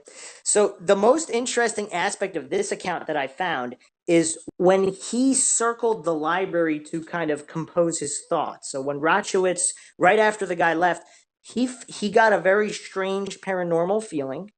So once again, I don't know if it was some kind of intuition, instinct, whatnot. He got it. If it was just a regular crazy person, I'm not, especially a man who's, we're not talking about like a 15-year-old or a 20-year-old who doesn't necessarily have life experience.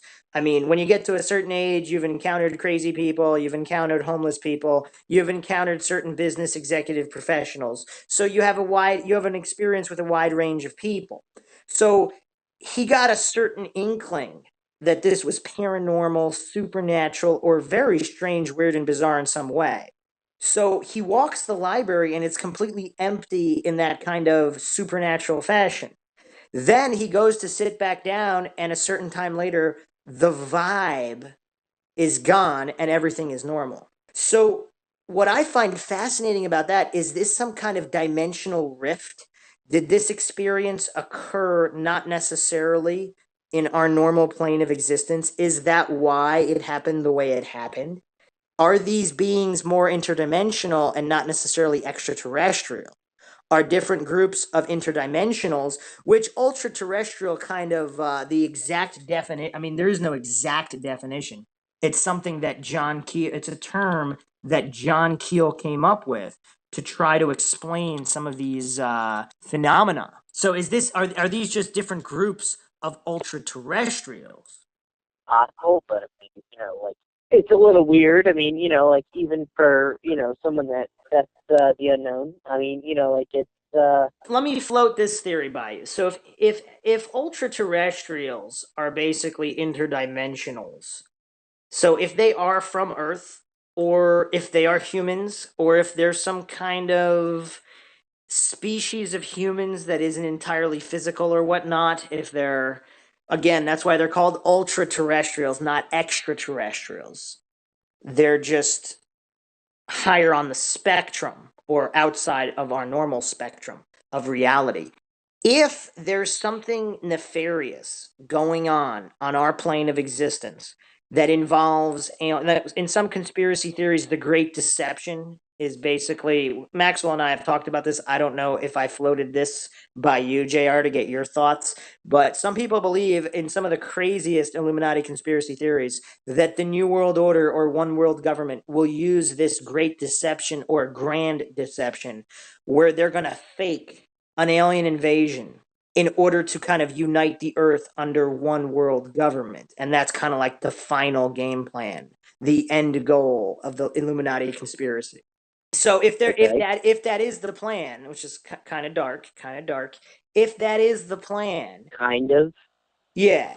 Well, if that is the plan, then UFOs might indeed be the most important topic in the history of the world. And this interdimensional, ultra terrestrial, or whatever he may be, for whatever reason, he's selected this possibly. I mean, I haven't met this guy. He might be a highly intelligent intellectual who's a folklorist. So he would be more open, possibly, to some of these. And again, if this guy's an ultra terrestrial, he can sense what this human would be more open to or not. If he's an ultra terrestrial, he might have access to information in the ether, whatnot, prophecies, who knows what information he's working with on the potential of certain humans. So he's selected this particular individual to kind of influence him to fight for the truth, if he's a good guy, if he's a man in white, as you say. Well, I'm just saying, because, I mean, with every positive, there's negative. I mean, that's mathematics. So, I mean, like, obviously, I mean, like, if we're going to accept the existence of MIB, we have to accept the existence of anti-MIB, which, I mean, we can do with social media and so on and so forth. But just in real terms, like, if there are people that are actively pursuing the dissemination and denying of UFOs through people, and intimidating people, there's going to be that group that's all for it. But they're not necessarily going to be Joe Blow. So with every power, there's a counterpower. So, I mean, that's the only reason why I suggest that there are men in white. What's men in white? God bless you, man. I mean, in all fairness, we only mentioned that twice, as opposed to countless times like the other topic. Anyway, so, okay, let's move on to the next account. So we're going to look at a radio personality that was harassed by supposed journalists for just talking about UFOs. So are either of you familiar with Danny Gordon? no.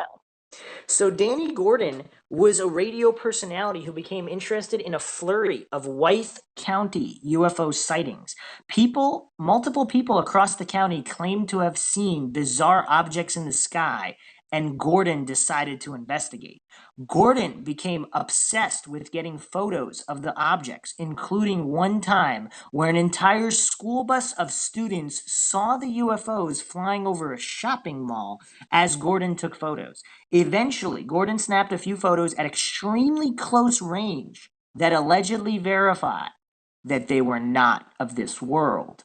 However, strange things began happening to Gordon. He received a phone call from a man who claimed to be ex-military and warned him that his research could, quote, cost him everything, end quote, and urged him to stop for, quote, his family's sake, end quote. Gordon was also interviewed by two men in black suits who claimed to work for a magazine publication. Not long after the interview, Gordon realized all of his photos were missing. He contacted the magazine for information, and they claimed to have never heard of him, much less commissioned an article about him.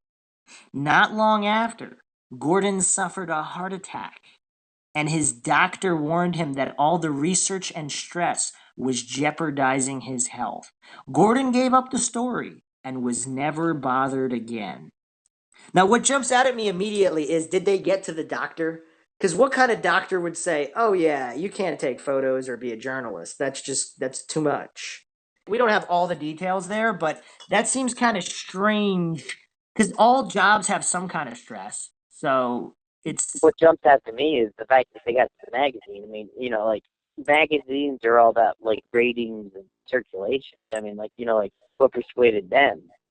Maxwell. Any thoughts on this radio personality who actually took photos of UFOs being kind of threatened by men in black posing as journalists? And then he had a heart attack. Now, the heart attack gun, the so called, I mean, I'm sure you've heard of that, JR. Supposedly, the government assassinates people using this kind of heart attack technology. That way, nobody can find out. You've heard of that, right?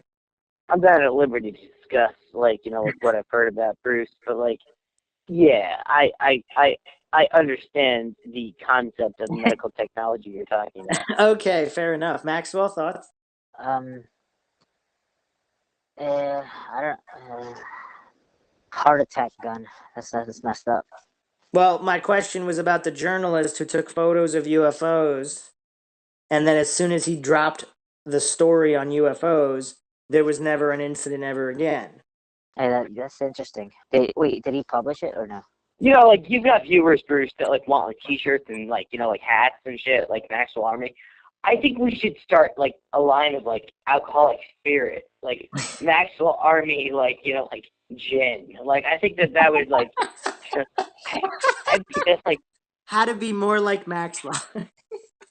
Well, no, I mean, I'm not saying you drink Maxwell. I'm just saying, like, like, just in general. I think that, like, like, I mean, Let's look more details into this specific case. So this is an article published on October 12th, 2017 on angelicvisions25.wordpress.com.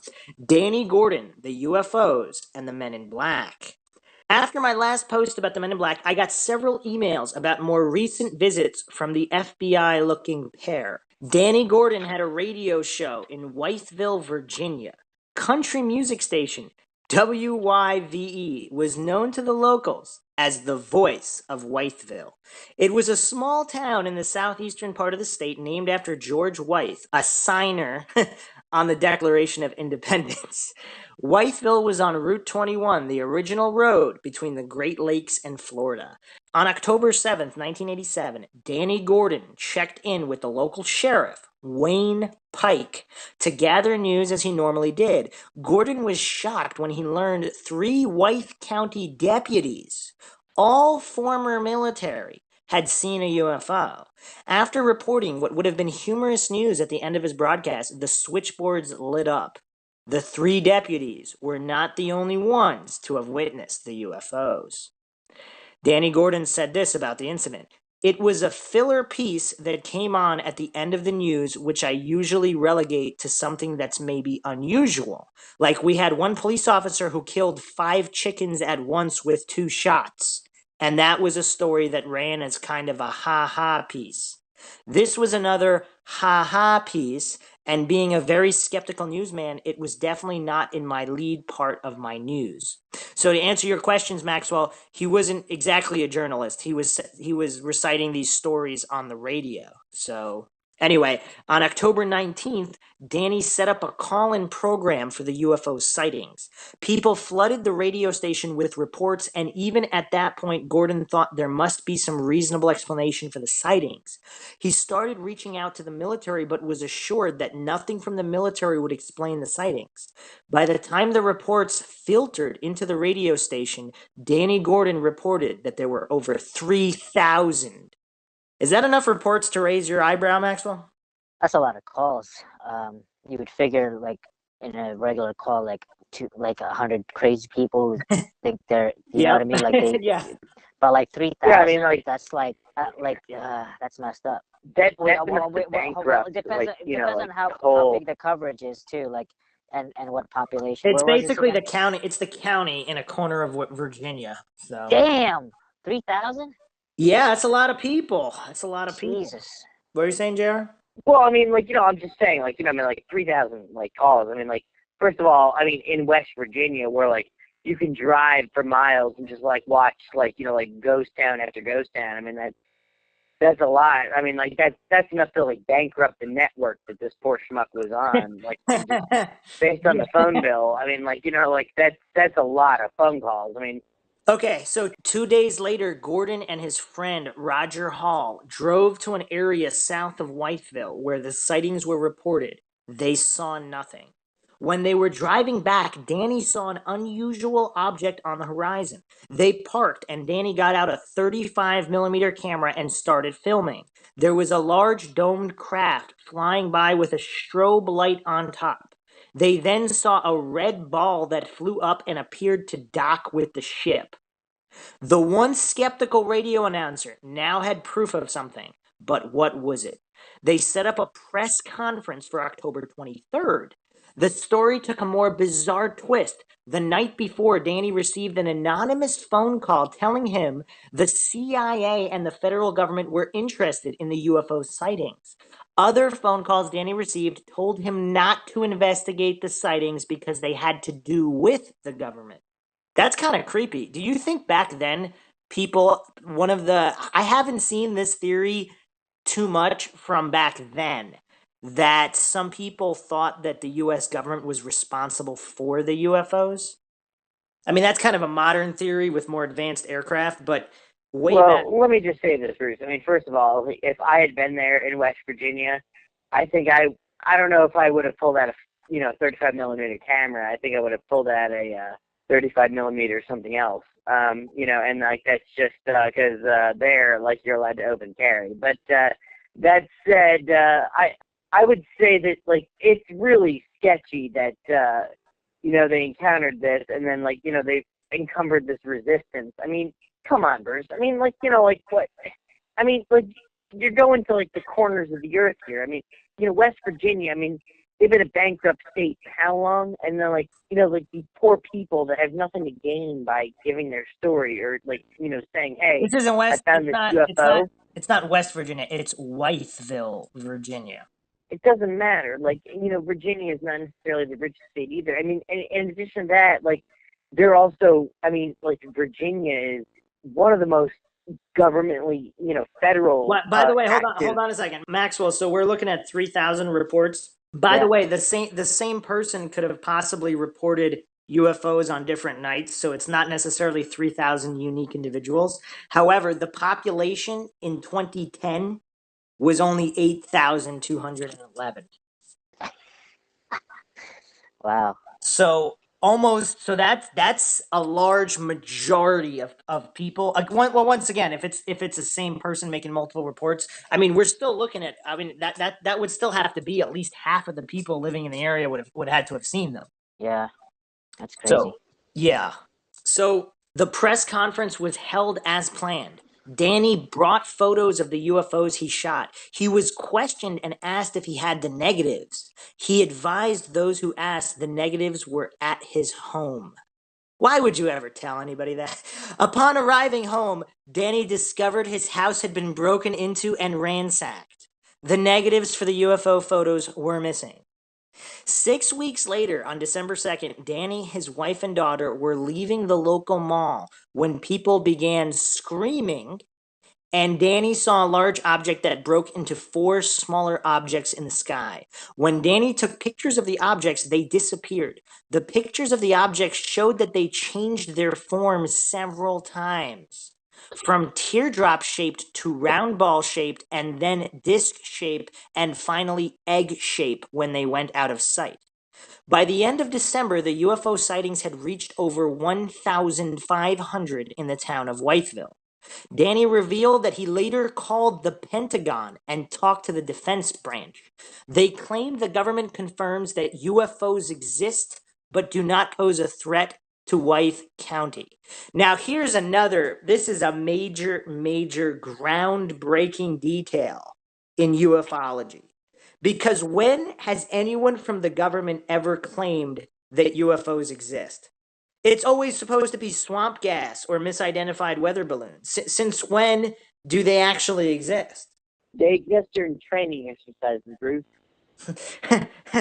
Yes, but would you admit that to a civilian calling the Pentagon?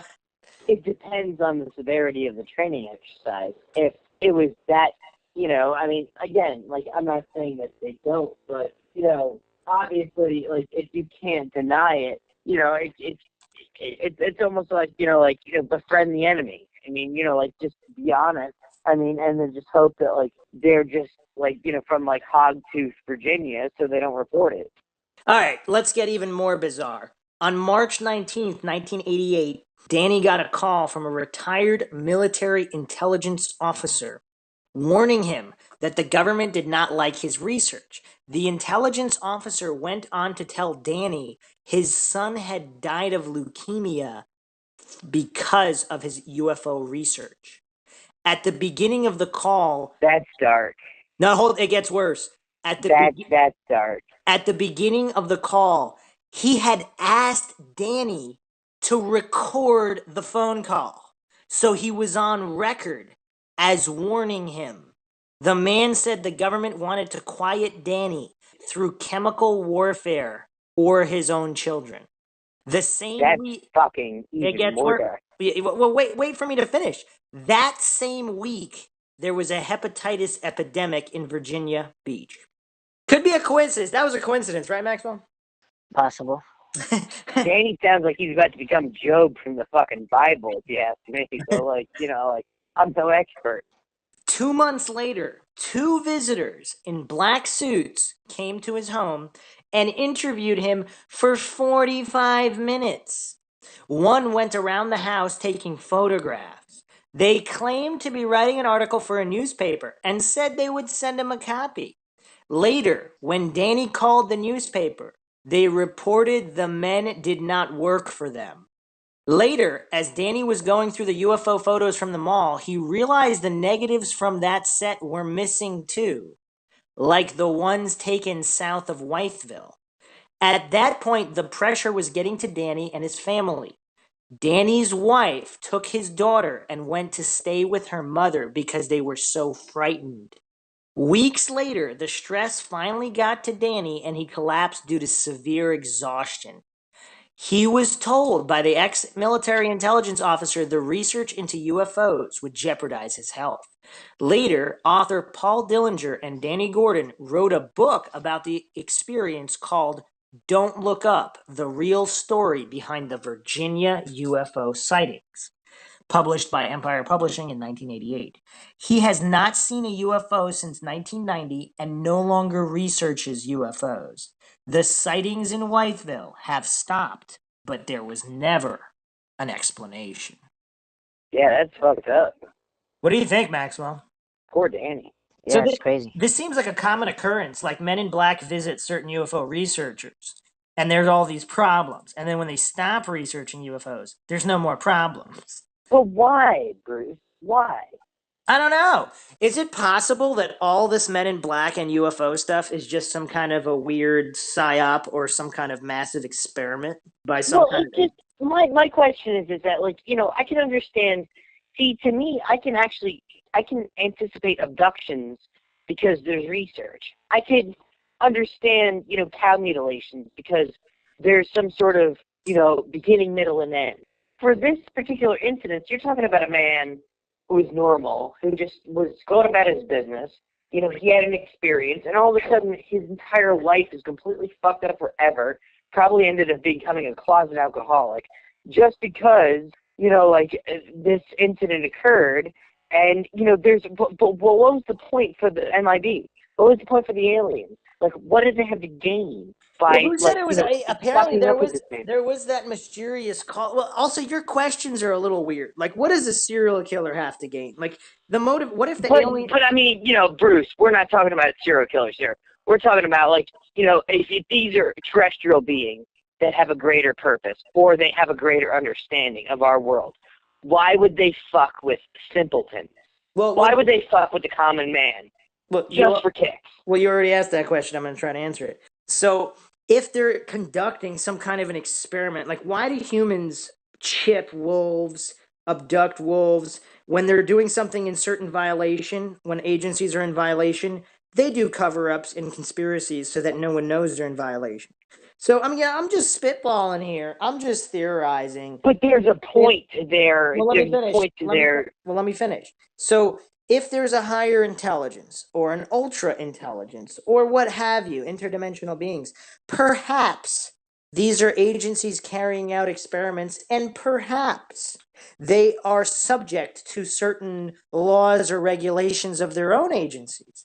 And perhaps in certain situations, those laws or regulations are violated and there would be severe penalties.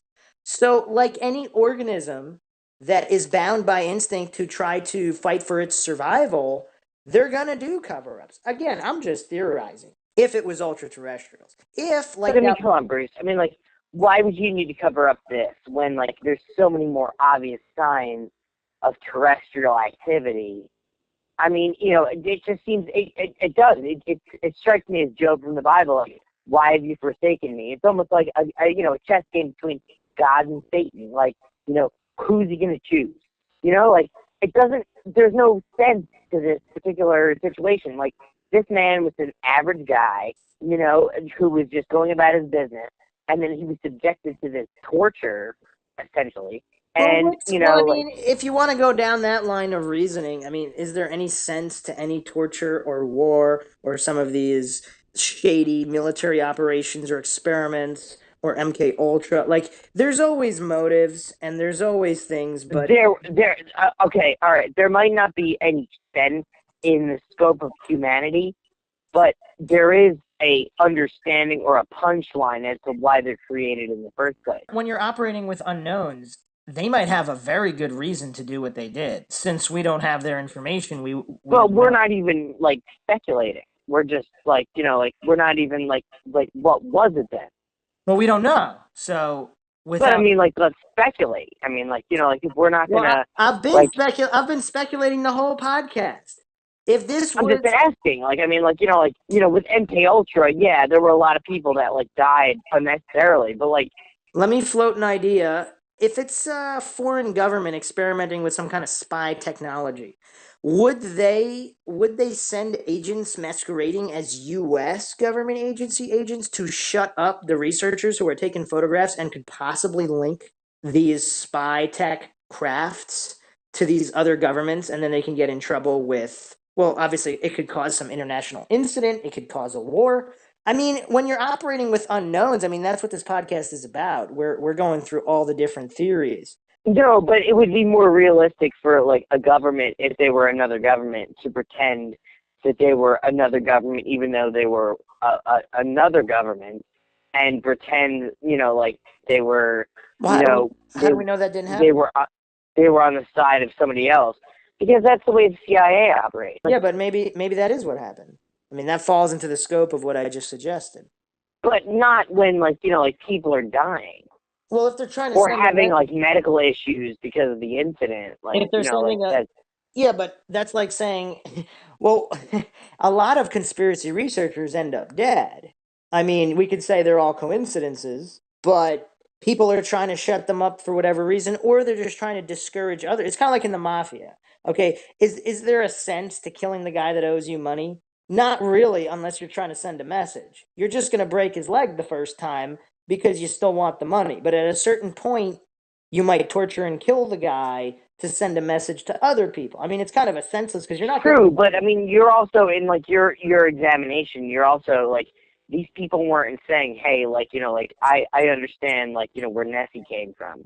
Like, they're not necessarily saying that they are terrestrials. Yeah, So but you missed they're my just point. ending up as the casualty. You missed my point. You Even missed my though point. like they haven't, like, you have to disseminate the fact that they are. You missed my point. So I was saying, for example, in the case of the ex-military who said his own son supposedly got leukemia because of his UFO research. So if you know a guy, let's say this guy, his son owed money to the mafia, and he thought he could pay it back, but he couldn't. He ended up getting his leg broken and then killed. He might warn someone else, don't borrow money from the mafia. Like, it's not worth it.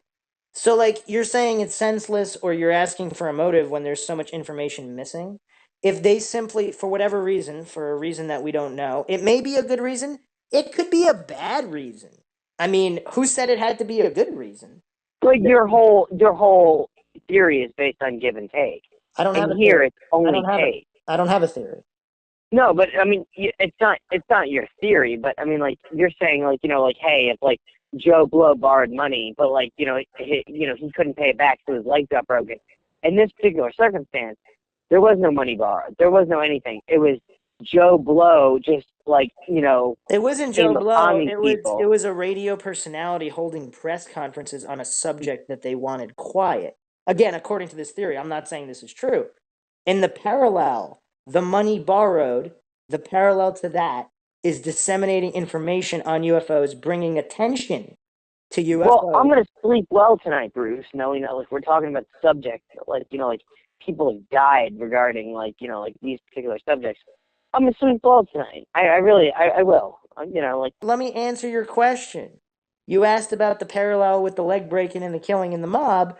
I'm giving you the parallel. The parallel is, for whatever reason, good or bad, a mess. If this theory on the Men in Black is true, that they want to silence the researchers. If they want to silence the researchers, the message sent is don't investigate. Whether there's a good reason for it, a bad reason, that's not really relevant to whether or not it happened or not. Just like a serial killer, whether they had a good reason for killing someone or a bad reason, it could be a nonsensical, senseless reason. Just like you said, the senseless torture of, and threats and these people that have died. I'm just saying, like, like your original scope, it was, I need something, I'll give it to you for a price. In this particular circumstance, that wasn't happened the scope. upon this. That wasn't the scope. The scope was, what do organizations do to send examples? That was the scope. I guess you missed that point, but that's what this. I didn't miss it. You're talking about like someone that like borrowed money but couldn't pay it back. And in this case, you're talking about someone that like it's almost like the dwarves in Lord of the Rings. They dug too deep. That's separate from what you're talking about. That's not. I'm talking about what people do to send a message. That's the subject. I don't know why you keep getting distracted with whether it's ABC or XYZ. That's the irrelevant. Well, I get distracted frequently. Yeah, but it doesn't matter if it's ABC or XYZ. A certain organization wants to send a message. I'm not even saying that's what happened. That's one of the theories. You're asking me to defend a theory that might not even happen, that I don't necessarily believe in. It's kind of weird. We're supposed to be discussing multiple theories. What do you think happened? Why are ex-military calling this guy? Did he make this whole thing up? What do you think happened? Possibly he dug too deep into government research and needed to be silenced based on the government's prime directive. Okay, then that's basically what I just said. It is, but I mean, like, like you added a lot more finesse than I did, but yeah, okay, all right. Any thoughts on the Danny Gordon case? No. Okay, moving on. So there's very few photographs, legitimate photographs of the Men in Black. But one of the first, if not the first, is Jack Robinson and his wife Mary. Their friend, Tim Green Beckley, actually photographed a man who they believed was one of the Men in Black. So Jack Robinson and his wife began to experience extremely strange events as they pursued more alien and UFO-related research. They would come home to find their house rummaged and looked through, and their UFO files disturbed. Mary also began to notice a strange man in a black suit and hat staring up at their apartment from the doorway. Mary mentioned this activity to a friend who drove over and saw what she was talking about for himself. The friend, Tim Green Beckley, snapped a photo of the man, which is believed to be one of the most ironclad pieces of proof of the Men in Black. So if these people are lying, they also entrenched this third party into the lie who took the photograph. And as well as the guy they photographed would have to be in on it as well, if this is all a lie. Which, once again, I'm not saying that any of these people are telling the truth. I'm not saying they're lying either. We're just examining on MINDSHOCK multiple theories and their veracity. He looks like a typical GI to me. He does. He looks like Oh a shit! typical... The one on the creepy real life Men in Black. That one. The one through the doors and shit. Yeah. That's crazy. I'm sorry, Bruce. I mean, like, he looks like a typical like G-man to me. Like, like. Is he a UFO silencer or a UFO research silencer? He looks like a fucking G-man. He looks like one of the Untouchables. Like, what, like, I mean, that's not any better. I mean, like, it's not the movies we see today with, like, like that one, the alcoholic, and, like, Will Smith. Like, it's not, it's. I mean, he looks like a G-man of the era. Like, that's, like, I'm sorry. Like, So what do you think, I know, Maxwell? You think this is legit? I know. I mean, I'm not saying it's not legit. I mean, I want to be clear here. I'm not saying it's not legit. I'm just saying, like, he looks like a G-man. Like, he looks like a government employee. Like, he looks like he could have been FBI, CIA. CIA obviously didn't exist at that time, but, like, he could have been FBI. He could have been Secret Service. He could have been, like, whatever. So I mean, he could have been fucking MIB. I'm not saying he's not. I'm just saying, like, he looks like a typical government employee. yes, we got that. Oh, okay. All right. Maxwell, what do you think? I don't know. It could be. That's all the thoughts you have? This couple who's researching UFOs supposedly had their apartment broken into, files missing, and they say that this government guy is like watching them and they have their friend take a picture of him. You have no thoughts on this entire scenario. The same could be said about like 90% of the fucking families that were involved in the Cold War, Bruce. I mean, like, Hold on, seriously, I'm asking Maxwell. That's kind of strange, but That's it. All you have yeah, is kind of strange. Yeah. Okay, so Mary said that this guy had an unsettling look on his face, kind of unemotional and zombie-like. Mary happened to mention this to Tim and Jim, and because the guy appeared 3 days in a row, they decided to drive over early one morning and see if they could see the man in black for themselves. Sure enough, he was there, staring ahead, with the black sunglasses, long black coat, and enigmatic stare. Beckley allegedly came by one day when the enigmatic man was prowling about and managed to capture a photograph of him before he sauntered off and was gone. Although it is inconclusive to say the least, the resulting photograph is believed to be one of the first and clearest photos of the alleged men in black. what era was this, Bruce? I mean, because I have to say, if this was between the 30s and 40s, I could understand. If you're talking about This was 1968 in Jersey City. Okay, so now I understand why this is so. I mean, like, because this guy looks like he's from the 20s. I mean, so I mean, again, like, This all was right, in the 60s. It was in the 60s. okay, so I mean, like, with that kind of look, I mean, like, he looks like he's from some sort of like silent era, silent screen film. So I mean, that changes my perspective. I mean, a little bit. I mean, again, like, I don't necessarily have all the answers and all the, the I's and the T's crossed here, but I could understand where they would be a little creeped out regarding this particular individual because he looks like it's like he's from the fucking 1920s. So. Well, yeah. in the 60s, they still dressed like that in the 60s. No, they didn't. Not like that. Not like that. I mean, that looks like, some sort of like Frank Capra shit. It does. I mean, that looks like Mr. Smith goes to Washington. I've seen documentaries of government agents, even in the You have, but I mean, not like that. I mean, like, not standing on a street corner like simply like that. Like that's some Frank Capra shit. if this picture was taken, that's sketchy, Bruce. I mean, like, I'm not gonna lie. I mean, like, well, of course I was it's sketchy. skeptical. Of course it's sketchy. 10 minutes ago, but I mean, I'm going to defend it now. Like, that government workers didn't look like that in that era, and I know that as being a government worker. You might be a government worker, but if you look at any documentaries from even the 70s, the government agents look exactly like they might have, but I mean, like, like, to look like that. I mean, the guy, he's wearing a fucking top hat, for Christ's sake. I mean, like, that's not normal. In the 60s, it was still, even in the 70s. I mean, actually, I would even say, like, but that was based on that Blues Brother look continued through even the 80s. But that was based on the people. That wasn't necessarily the government. I have to say. Of course. My next point. I'm a little disturbed looking at that. Like, I mean, like, when you're talking about a government worker, like, that actually disturbs me. I mean, like, that, and I'm just saying that as someone. I mean, like, you said that 4 times. You said that 4 times already. Okay, so I'm just saying, like, like, look, like, let me just put it to you this way, and like, you can cut it out or whatever, but like, look, like, the government is a lot of things, but that said, the government evolved with the generations. The fact that the point I've been trying to make several times now before you interrupted, the guy could obviously not be a government agent. Like, random people in the 60s wore suits and hats like that. That could be a banker. They didn't wear suits and hats like that. In the 60s, they did. Watch No, any they didn't wear top hats. Some That's people sketchy. that's not exact. That's like more of a fedora than a top hat. That's a large fedora. Anyway, so that could be a lawyer.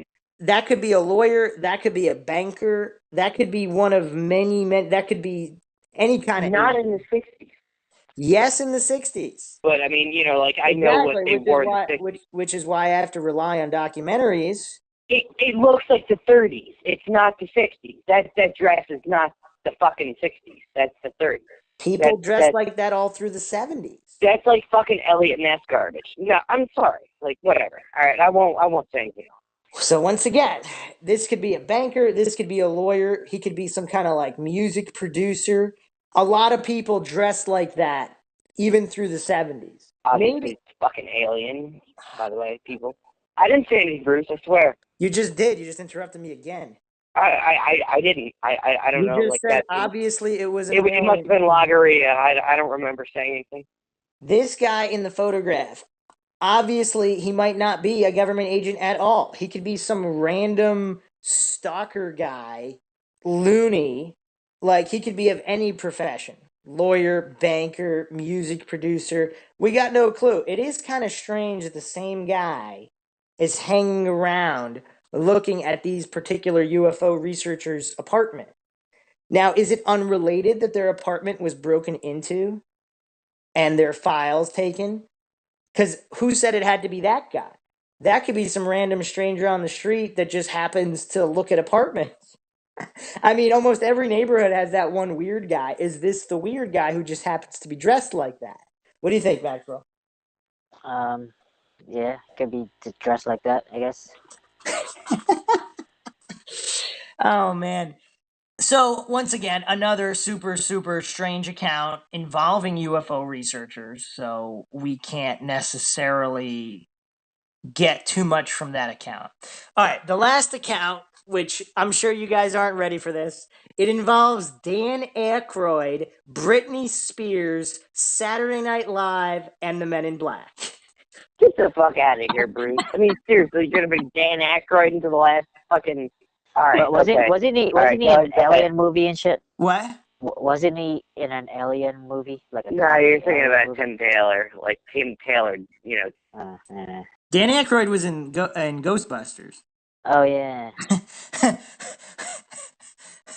And Blues Brothers, coincidentally, where I just mentioned that because like that look of the business suit and the hat actually went on into the 80s, but actually even the 90s, depending on just roll on, Bruce. Because I'm not gonna, but like I feel like this could like go on like into another hour if I was allowed to speak. So go on. You can speak. Just say everything once instead of No. I don't want to like corrupt the podcast at this point. I mean, like this alone, like I'd have like an hour of material to go on, like regarding like SNL and various aspects of political influence. He was also in Twilight Zone, the movie. Which, by the way, is Twilight Zone by Rod Serling, one of my favorite, shows of all time.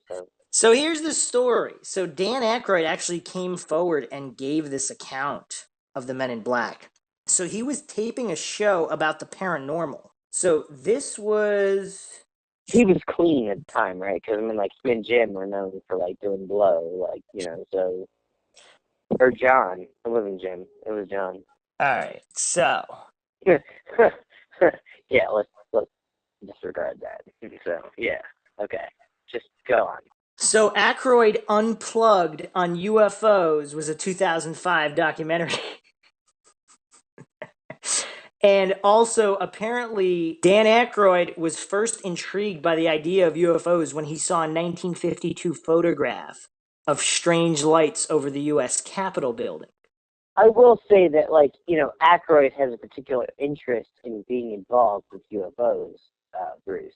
He's actually the only person so far that has physically profited from paranormal, would you say, so far in this podcast. Whether or not it was fiction, whether or not it was movies, like, he has.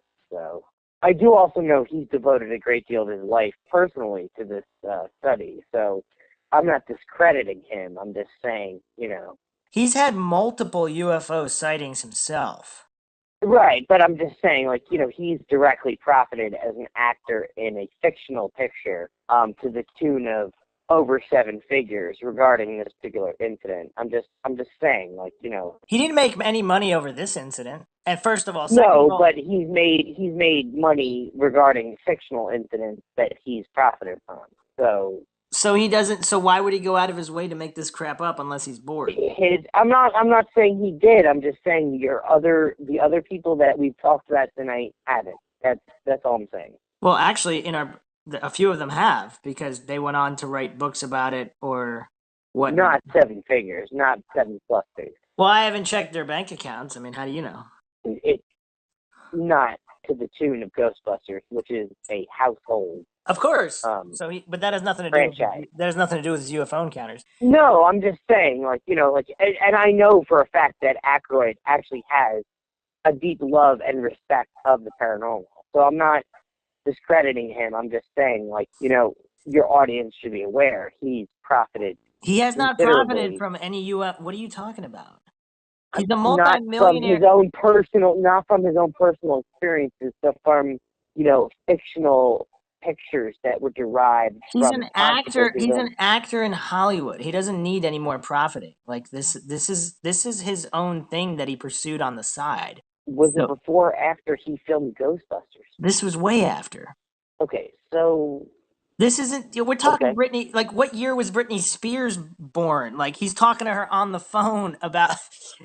Pay attention. We don't need another. Aykroyd I don't want to know about the fact that Aykroyd degenerated talking to Spears on the phone. I think you do, but if you allowed me to finish, we would already be done with the podcast. Just go on with it. I'll stop talking. Aykroyd would have the first of his own many close encounters with UFOs in the mid-1980s in upstate New York, when he claims that he woke up in the middle of the night in a panic and told his wife, "They are calling me. I want to go outside." He claimed that he had the irresistible compulsion to go outside, which he credits to voices in his head compelling him to do so. When he did go outside as instructed by the voices in his head, he reported that he had seen a pink spiral over the Great Lakes area, and it would turn out that others had the same urge to go outside at the same time and had seen the same thing. Okay, well, Ghostbusters was filmed in 87. I believe the sequel was filmed in 89 to 90. Well, he didn't go public. He didn't go public with this, but okay, I'm just throwing it out there. Okay, so he actually did serve as the official Hollywood representative of MUFON, the Mutual UFO Network, and has accrued a vast knowledge of UFO research. Aykroyd appeared on Larry King Live in 2010, and he was a pro-UFO representative in the debate among a panel of scientists to discuss physicist Stephen Hawking's assertion that any aliens coming from the stars would be certainly malevolent. That's kind of interesting how Hawking would just randomly say that, but okay. Considering that Hawking can move, but yeah, okay. Go ahead. I'm not trying to fuck you up, Bruce. So one of his other sightings he spoke of and said this: 2 specifically were definitely aerial constructs of some kind. One of them with a light and one of them dull gray, and they were structures. One of them going very slow, one of them hovering over me. Then there were the 2 that my wife and friends and I saw. A high altitude sighting many years ago in Martha's Vineyard. 2 flying side by side. They were at least 100,000 feet up and they were going fast. Okay. Well, I know for a fact he lives in Martha's Vineyard, or did, so, okay. Okay, so one of Aykroyd's most bizarre tales is an incident in which he says he was confronted by the men in black as he was talking to the singer Britney Spears. Just before the cancellation of his TV show Out There, Aykroyd claims that he stepped out of the studio to take a call from Spears, who he had starred beside as her father in the film Crossroads. I think that's one of Maxwell's favorite films. Is that correct, Maxwell? Crossroads? I don't know that. Britney Spears had called him to ask him to appear on Aykroyd's old show, Saturday Night Live, with her. And as he talked, he says he noticed a mysterious black car pull up on a nearby street. Out of the car purportedly stepped a very tall, pale man in a black suit who gave him a dirty look before getting back into the vehicle and driving off. Oddly, the producers of the show Aykroyd was filming shortly after were told to stop shooting a show they were making about UFOs, specifically one in which they had been interviewing a Dr. Stephen Greer of the Disclosure Project, who was about to spill tons of testimony of UFO witnesses and supposed insider information. The show never made it to air. So that's kind of interesting that they didn't even try to intimidate him. They just pull up, they get out of the vehicle, give him a dirty look, speed away, and then all of a sudden the show is canceled. Any thoughts, Maxwell? It's interesting. I don't know. I don't know. So, Well, I think, Bruce, it proves that, like, the extraterrestrials have reached the FDT. I mean, that's... Yeah, but I don't get it. The messages are confusing. I mean, like you said before that, they should research UFOs, and then all of a sudden don't research UFOs, and well, I don't know. that It's was just the kind of weird. that was the one and only account where the guy was saying it was the most important topic, and he didn't appear in appearance like usual Men in Black. So obviously, So what is the purpose of Men in Black? Like I don't understand it. Like do well, they? we just spent 2 hours talking about multiple purposes, a whole bunch Well, of you're different on things. the same page as me, Maxwell, because I have no fucking idea either. Like, they show up, they do a bunch of garbage, and then, like, they disappear. So, I mean, like, your guess is as good as mine. So obviously, some people doubt Mr. Dan Aykroyd's claims. He responds with, he knew what he saw, and he maintains there's a connection between this MIB encounter and the end of his paranormal show. That's kind of weird, like, because he seems pretty legit with everything else, but this story is a little bit more outlandish. Guys pull up in a black car in black suits, step out, give him a dirty look. They get back in the car, and then his show is canceled. It's not like he was talking to Britney Spears about UFOs. They were talking about an appearance. I mean, he was at his studio, like, whatever, working for the show, but how did they know he was going to be outside? Is it just not random crazy people? They gave him a dirty look. I don't know. This particular account. Well, there's obviously part 3, Bruce. We haven't understood why the MIB does what it does. I mean, like, I think that. I mean, because we went over all of the available theories and came up with new ones. It doesn't matter. They shoot dirty looks. They don't do anything. I mean, like, look at Jonestown. I mean, shit was done. I mean, let's look at Mara Murray. Shit happened. Let's look at Stephen Avery. Shit happened. With the MIB, like, they go there, they give a bunch of dirty looks. I mean, what is this, Taiwan, where, like, like, they shoot you a dirty look, so you go in, like, you get an 8-footer rope and you hang yourself in your house. I mean, like, it doesn't. I don't know what that had to do. I don't know what that had to do with anything, but yeah, we went over Maxwell. So we went over all these possible theories. The main theory is that the Men in Black there's 2 theories. One of the main theories is that the Men in Black are part of a U.S. government agency that does not want people researching UFOs for whatever reason. The second theory is that these Men in Black are actually extraterrestrials themselves who don't want to be discovered posing as human agents of the government, however poorly, because in a lot of these cases they appear to be robots, they appear not to move organically. There's a lot of problems. Or if you believe John Keel, these are ultra-terrestrials, so they're basically like fairy-type people that just cause mischief for the hell of it. So those are a couple different theories. I mean, you can come up with your own, Maxwell. You've heard these accounts. Bruce, what about the chick MIB? Like, she sounded like she wanted people to know. Like, what about her? We already talked about her. Maxwell, so you've heard the accounts. What are your what do you think the Men in Black motivations are if these stories are not just made up? I guess keep the human public out of the loop, I guess. So you just answered your own question, and that's what most people think. either whether it's the extraterrestrials themselves wanting to hide themselves by pretending to be the U.S. government, or whether it's the U.S. government wanting to hide this information. Those are the main theories. I'm not saying they're true.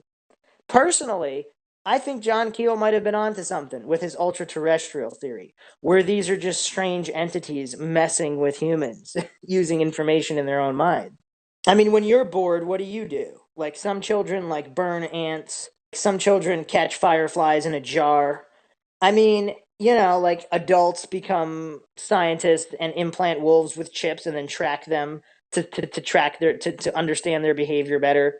I mean, people know a lot about wolves and whales now. That doesn't stop them from like abducting them, implanting them with technology, tracking them and studying them. Now, if these species of our greater intelligence, would it behoove these researchers to have the general public of the population aware of their actions? That'd be really, really shady. It would be in the best interest of the researchers to make sure other whales or wolves didn't know what they were doing, because what kind of, the wolves or the whales or these animals, they want to be free. They don't want to be abducted and implanted with chips and monitored. They don't want that. So if they all knew that that's what was out there and that's what was going to happen, I mean, that wouldn't be good for the researchers. So in this example, if the researchers are either the government themselves or extraterrestrials or ultra-terrestrials, it's not really in their best interest to have the public know about it, is it? But Bruce, we didn't talk about planting or chips. Well, that's the main point. If UFOs, alien abductions, cattle mutilations, whatnot, if the extraterrestrials are out there doing whatever they're doing, it doesn't matter what they're doing. It would behoove them that it was hidden. Otherwise, they would have already landed in the middle of Times Square in front of the White House. If they wanted to make themselves known, that's what they would have done, obviously. So they didn't do that. So, but where does the MID fit into this? Because the MID is necessarily... I just answered that. No, you didn't, because the MID doesn't necessarily represent the terrestrials themselves. The MID is a separate entity outside of the terrestrials. Who's talking about terrestrials? I was talking about ultra-terrestrials and extraterrestrials. But you weren't talking about the MIB. That's who the MIB are. Well, I mean, supposedly. Exactly. That's exactly what I just said. So if they're one of those three, those are the theories. But what if they're not? Then there's something else that we don't know. If you want to float some more ideas, that's what the podcast is for. If you just want to shoot down other ideas nonsensically... I'm not shooting down anything. I'm not trying to make, this uncomfortable situation. I'm just saying, the CIA, the FBI, they're known for a lot of different aspects. So who's to say that there aren't contingent agencies that are responsible for these particular things? I mean, look at, Buzz Aldrin. I mean, he was in space. He, at one point, disclosed, hey, look, I see these extraterrestrial lights. NASA quickly silenced him. Who were the people that silenced him? What agency was responsible for coming up with the cover story to cover his particular aspect? He was an astronaut, very respected. Obviously, he was an alcoholic. He suffered many illnesses after he was in space. But that aside, who actually came up with the cover story convinced him that he wasn't looking at extraterrestrial objects while in space? Was it the MIB? Was it some other organization? I mean, I'm asking you, Bruce. I mean, I'm a government agent. I'm just asking you. What does that have to do with anything? If it was the MIB, it was the MIB. If it was another agency, it was another agency. As far as I know, Buzz Aldrin did not receive a visit from Men in Black. If he did, and you know of the account, feel free to bring it up. But we're not talking about just the Men in Black. We're talking about the Men in Black as well as extraterrestrial beings.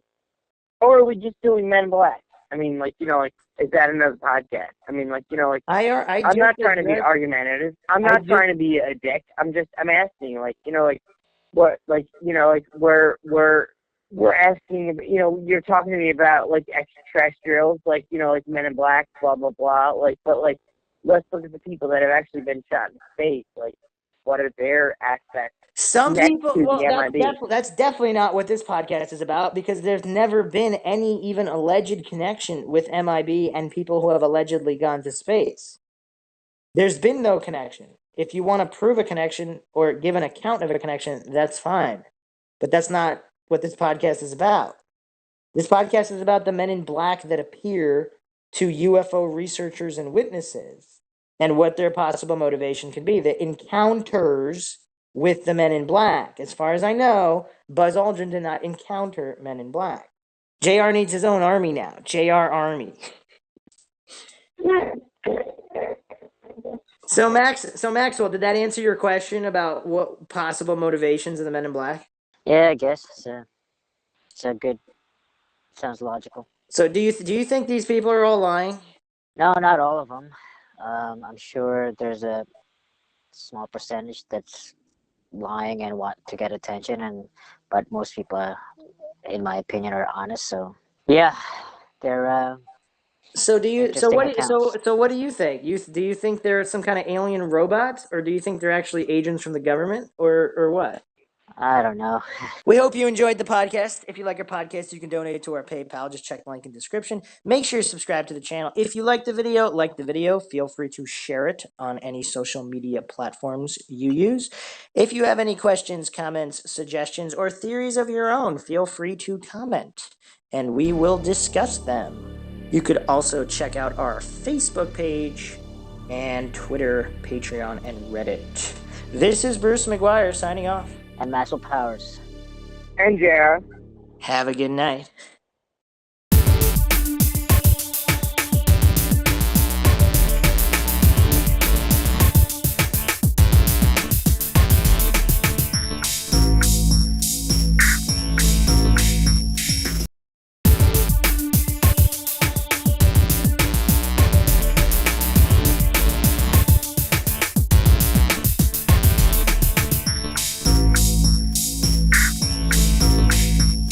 If you like audiobooks or audio shows, check out a free trial of Audible. Just click the link in the description. Welcome to MINDSHOCK. I am your host, Bruce McGuire. This is JR.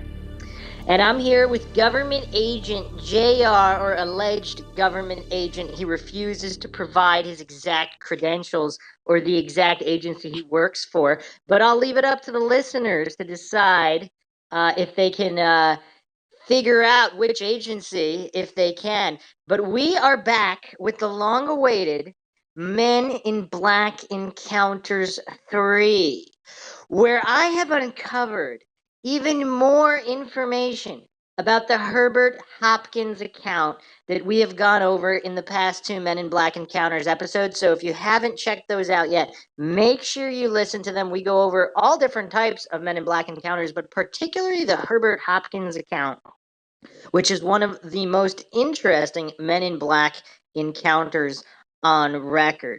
As always, if you enjoy the podcast, you can donate to our PayPal. Just check the link in the description. Make sure you subscribe to the channel, hit the bell for notifications. Make sure you allow your device to have those notifications come in. And if you're still not getting them, you can just go to youtube.com/MindShock to see all the latest podcasts in a variety of topics: paranormal, conspiracies, and true crime cases. If you like this particular podcast, hit that like button, share it across social media platforms, of which you can find us on Twitter, Facebook, Reddit, and Patreon. Patrons do get priority for case topic, logical analysis, co-podcaster requests. Questions, comments, theories, thoughts, suggestions, rebuttals, debunkings of any kind, leave them in the comment section. All right, so first of all, before we do another deep dive into the Men in Black, do you have any information on this ongoing disclosure news? I mean, Trump, Biden, the U.S. Navy. It seems like they're intentionally leaking these little tidbits about UFOs, UFO disclosure, etc. Well, first and foremost, Bruce, I would like to, assure your viewership, although I'm not willing to disclose my exact government position, we were one of the few that weren't furloughed. So that gives the hopefuls that are, playing the Rubik's Cube behind the scenes something to work with in terms of trying to figure out where I actually work. Let me ask you a question. Let me ask you a question though. if you did work for a particular agency, perhaps, let's say you don't work for the NSA or the CIA theoretically, would you reveal which agency you did work for if it was not a top intelligence agency?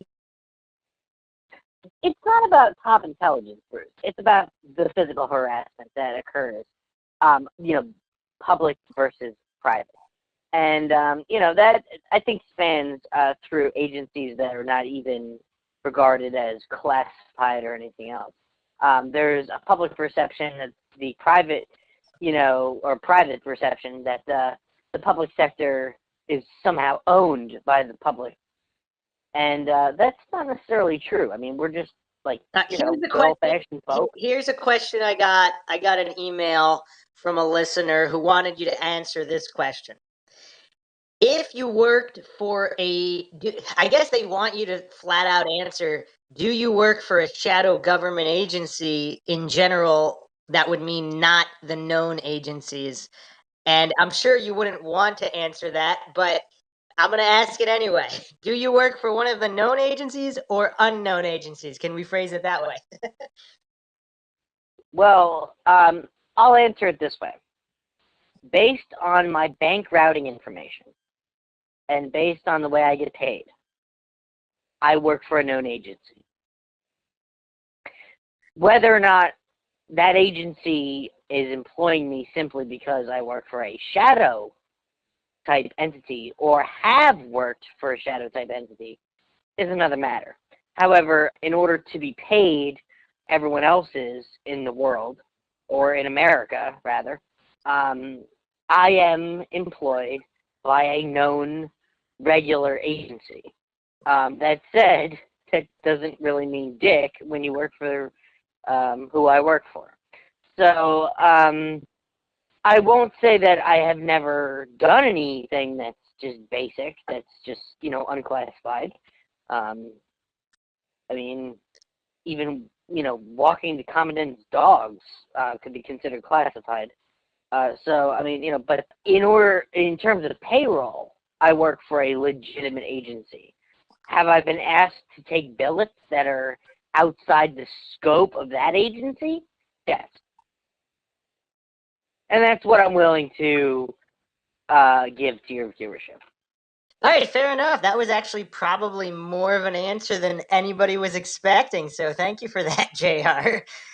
Okay, so now back to the original question with the supposed leaks and slow flow of information regarding UFO disclosure. What do you make of that? What is the current Washington, D.C. sentiment or government agents sentiment of government agency agents perhaps not directly involved, but on the periphery regarding this disclosure that seems to be leaking slowly?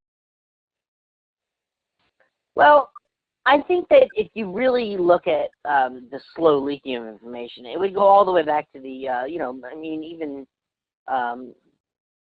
Buzz in Apollo 11, you know, noted that there was, you know, unidentified aircraft. NASA told them in the capsule while they were in space, while they were away from humankind, that it was simply reflections on a window. How they could determine that at the time was a very interesting answer to his physical statement, which he has made publicly.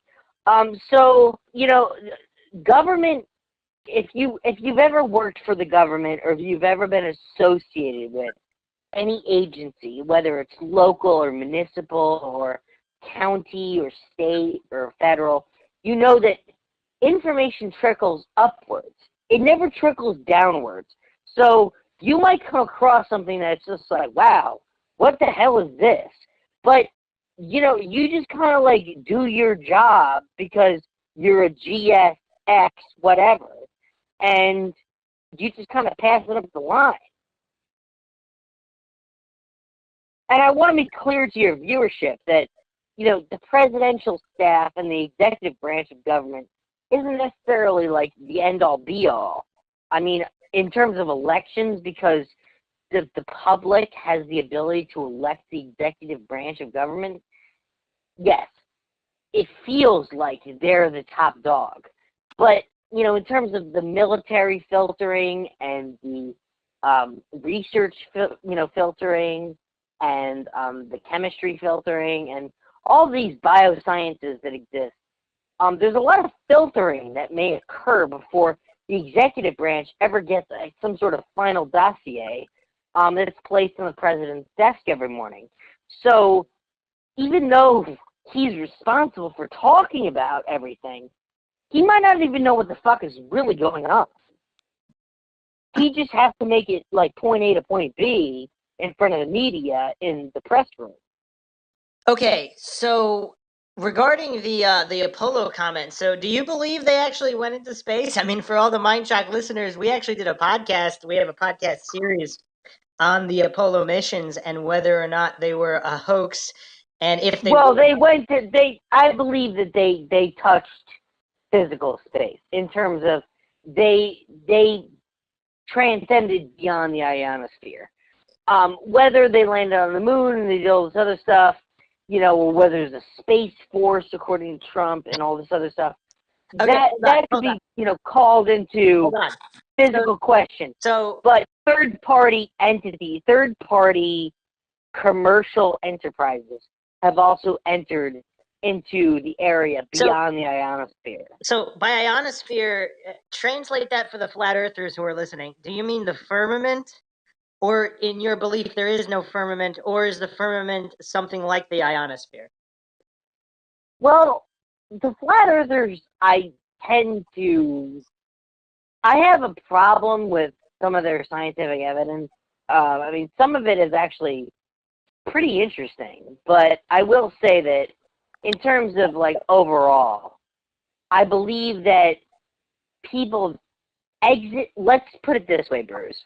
People have exited into a capacity on Earth or beyond Earth where there is zero gravity. That has been confirmed. Whether or not there was a moon landing, whether or not there was all these other things that happened, Okay. All right, it has been physically proven. People want to know. I mean, even on wait. Let me just finish. Even on Earth, there has been proven that you can achieve zero gravity on Earth. So, I believe personally that there is a contingent of people that have exited gravity. I believe the flat earthers would use that evidence, and the flat earthers can chime in here. They would use the evidence of so-called zero gravity being done on Earth. That's what's being purportedly done in space. Possibly, but what I can say in defense of the fact that people have actually reached a pure zero gravity environment is it has been scientifically proven that people that supposedly entered a zero gravity environment have lost up to 2 pounds of muscle mass per day because they are in a zero G environment. Yeah, but which if you're in a wait, let me finish. If you're in a hospital bed and you're just laying there in a non-movable state, you can also lose 2 pounds of muscle mass per day. So you can do it with gravity, you can do it without gravity.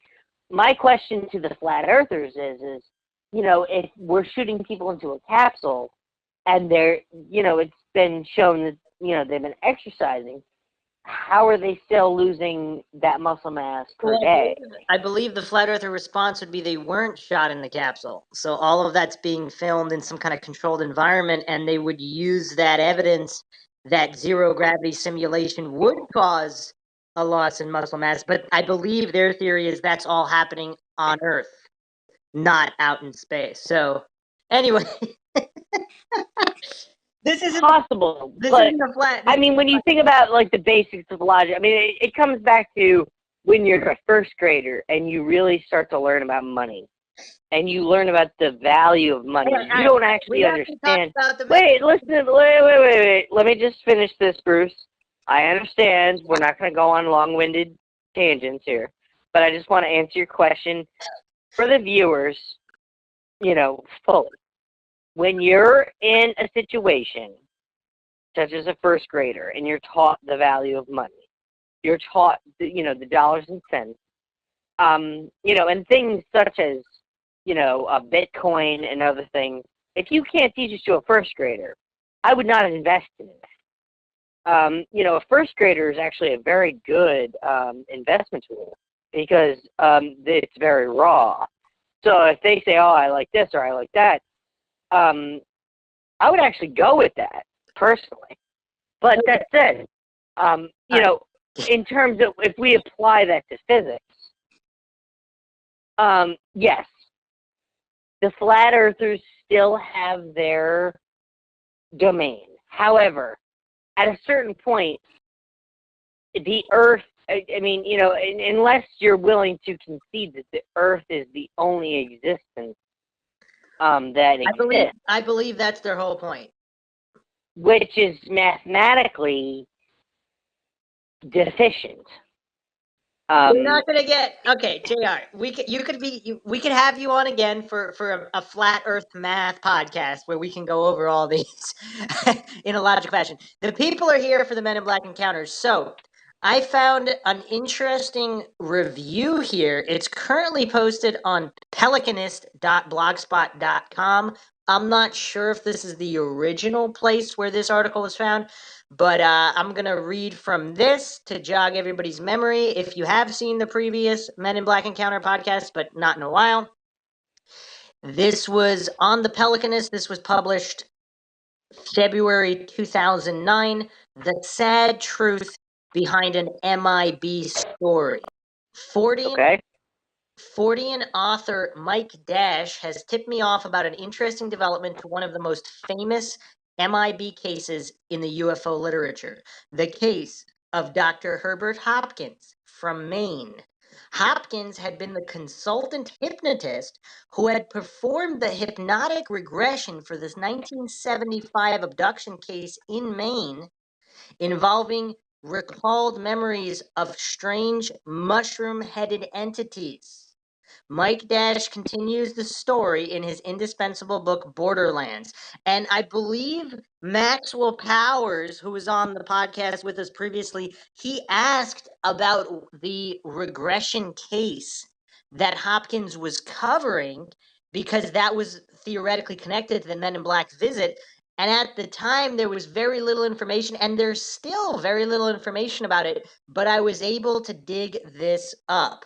And we will go over it. And I've also found a member of Herbert Hopkins' family who actually used to have a blog, which has since been offline, but I found the archives of it. So we will go through this information to shed some light on one of the most famous and first Men in Black encounter stories. So this is an excerpt from Borderlands, perhaps the oddest and most detailed of all MIB incidents actually sprang from the Maine encounter of 1975. 6 months after the incident had occurred, a local doctor named Herbert Hopkins was alone in his home when he received a call from a man who claimed to be the vice president of a UFO organization. The caller had heard that Hopkins had spoken to Stevens and Gray and asked if he could call to discuss the case. Hopkins agreed, and within a matter of seconds, far more quickly than seemed possible, a man appeared at his back door. Hopkins let him in for some reason, not even asking his name. The stranger, he thought, looked like an undertaker. He was dressed in a just pressed black suit, and when he removed his black hat, Hopkins saw that he was not only bald, but lacked eyelashes and eyebrows. His face was white, his lips a vivid red, and he asked his questions about the case in a flat, unaccented voice. At one point, while Hopkins was talking, his visitor brushed his gloved hand against his face, and the doctor saw with surprise a red smear appear on the back of the glove. The man was wearing lipstick. So, JR, if you ever pay someone a house visit as a government agent, do you put on lipstick? No, generally, we just merely show credentials, and they either, confirm or deny our entry. That's protocol. Then came the threats. First, Hopkins's visitor executed a bizarre conjuring trick, slowly dematerializing a coin the doctor was holding in his own hand with the comment, "No one on this plane will ever see that coin again." Okay, so we were just talking flat Earth, and I don't know if we made that connection the first time around. This man in black is calling this realm of existence a plane. Do you find that strange, JR? Keep in mind, this is 1975. There are no flat Earth websites out there. Yeah, well, but there was also like the counterculture movement that was still prevalent. So I mean, and it was reaching an epiphany. So yes, I could say that in terms of referring to our current state or time, I guess, that which we all exist as a plane. I mean, I could see it being stated, but was it proven that it was simply a plane I in don't the know. argument? I think that might be an odd turn of phrase. I don't know. Everything about this man in black seems odd, but let's continue here. Next, Hopkins was told to destroy all the tapes and notes he had made of his meetings with Stevens and Gray. If he did not, the man threatened his own heart would vanish in the same way that the coin had. Now, JR, if you're threatening somebody as a government agent, is that the type of threat? Would you do a magic trick where you'd make a coin disappear in someone's hand and then threaten their heart would disappear the same way as you perform the magic trick? Are these typical tactics of a government agent? No, I would say they're not typical. But that said, performing a magic trick and then demanding something, especially in the era in which you're stating, depending on how inebriated the individual was on whatever substance, that might play into because I mean it's been proven that we don't necessarily have to be completely honest when we make statements or do things. So in order to coerce, which unfortunately is we don't like to talk about that, but it does happen. It's possible that in this particular circumstance, the individuals were being coerced, based on their own personal beliefs. Does this seem Not necessarily. Does this seem like he's being hypnotized in a way? Because even Hopkins is saying he let the guy in for some reason without even asking his name in mere seconds after receiving the phone call, and nobody's apparently like this is rural Maine. So do you think there's some kind of hypnosis going on? Is this guy really from the government? Are the men in black actually aliens, or are they some kind of androids or cyborgs of a certain type? Well, like we are taught specific suggestive things. In terms of the level of suggestion, it's pretty intense. I will say that it's not necessarily unheard of. All right, so let's this account is about to get even more strange. We went over it before, but we'll just do a quick overview before we get into the new information with Hopkins's nephew and the regression case. As he spoke his last words, Hopkins remembered, "I noticed that his speech was slowing down. A bit unsteadily, he got to his feet and said very slowly, 'My energy is running low. Must go now. Goodbye.' The man walked woodenly out of the house towards a bright light that was shining in the driveway, and Hopkins did not see him again." So, what do you think? So, we've discussed this account in a lot of different ways, and I believe we've introduced the theory. I don't know if anybody has said this anywhere else, but Maxwell and I went over this multiple times as well.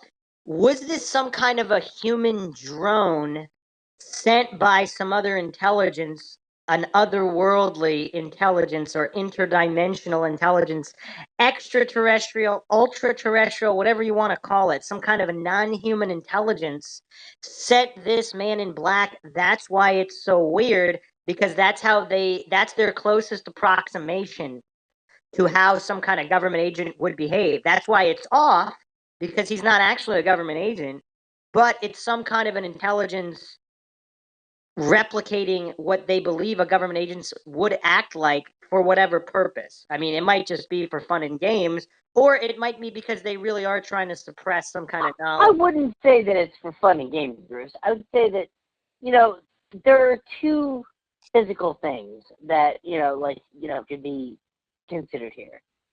And the first would be a Manchurian candidate, or, someone that was engineered, which has been proven by science and fact and legislature and by, testimony that our government has, in fact, attempted at certain points to produce agents that were free floating. That is a fact. I mean, that's something that you can look up. I mean, there's Operation Project Artichoke, there's Project Blue, there's Project... So, to have someone that's stimulated for a period of time, then collapses and needs resuscitation, wouldn't necessarily be... I mean, it's not like you see in the movies where it's the Bourne Identity. Like certain circumstances, people are propped for certain reasons. So you believe you believe this was an actual human as opposed to some kind of robotic? Well, I'm not saying that. What I'm saying is that there are plausible arguments that have been fact-checked and proven to the government now why they would need to speak to this particular individual. That's where we become gray area. Well, that's where we become... I was specifically asking whether you thought that a non-human intelligence sent this particular robotic entity to replicate an agent. I can't answer that because I'm not a part of the entity that would send a robotic entity. So, I mean, to me, that's unclear because, I understand the way our government does things on a very minute, very sophisticated, probing level. But that said, I also don't see what the point to speak to someone in, the rural portions of Maine would benefit anyone, including any type of terrestrial. Well, if you were non-human entities and you were playing some fun and games and you didn't want to be caught, so to speak, wouldn't Maine be one of your, that would be a top choice. You wouldn't do it in the middle of New York City or Los Angeles or Chicago. You'd want to do it somewhere rural where you wouldn't necessarily be caught messing with the humans. Possibly, but what would be the reparations of actually messing with humans? Well, I don't know. That's you're capable of producing all of that. It's kind of like So, I mean, it's kind of like, if you're able to do what you're speaking of, then why not go to, say, a cornerstone? Why go to a remote location? Perhaps it's the equivalent of some kind of adolescent non-human intelligences not wanting to get in trouble with their parents or whatnot, so they didn't want to get caught. We don't really know. I mean, that's the thing about a lot of these cases. There's so many unknown variables. But let's see if there are clues in the case that this guy was covering. But before we get to that, let me continue here. Some new information throws an entirely different light on this account.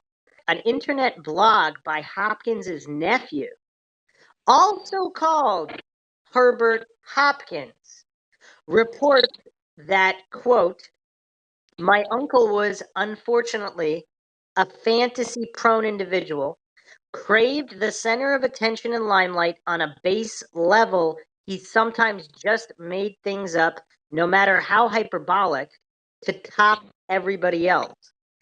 As brilliant as he was in many areas, however, he was unskilled at fiction. And for much of the 70s and 80s, he was an alcoholic. Every night was spent alone with a magnum of wine. He made his own wine, too, in a still in the basement. He would stumble up the stairs at about 5 a.m., tripping over the invisible dog. How did I know about the invisible dog? Well, a handful of times when I was sleeping over, I would be awake and hear that tripping and inevitable curse, goddamn dog.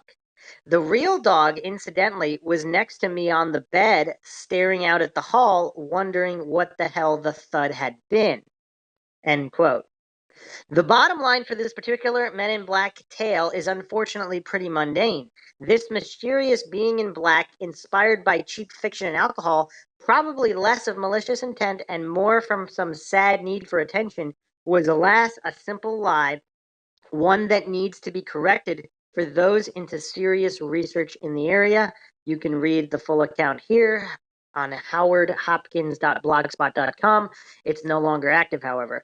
The Hopkins family seemed to have been a pretty odd crew, and Harold Jr. presents another experience from his rather eccentric relatives. So this is another one of the accounts. What seemed kind of creepy to a kid now seems, well, not so much. In fact, it was so full of gaps and silliness, you have to wonder why some of the legitimate journals on paranormal research would even bother to treat it with any validity. The truth is, again, pretty obvious and simple, but unfortunately mixed with family sadness. Remember the part I mentioned about John not recognizing the couple but bringing them home anyway?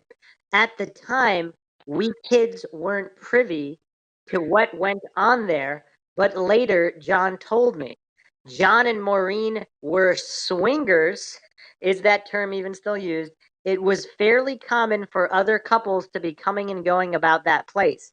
As a kid, I thought, wow, they sure have a lot of close friends. Yep, very close.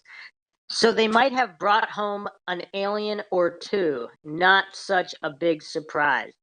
I seem to recall that this MIB incident featured in one of John Keel's reports in Flying Saucer Review.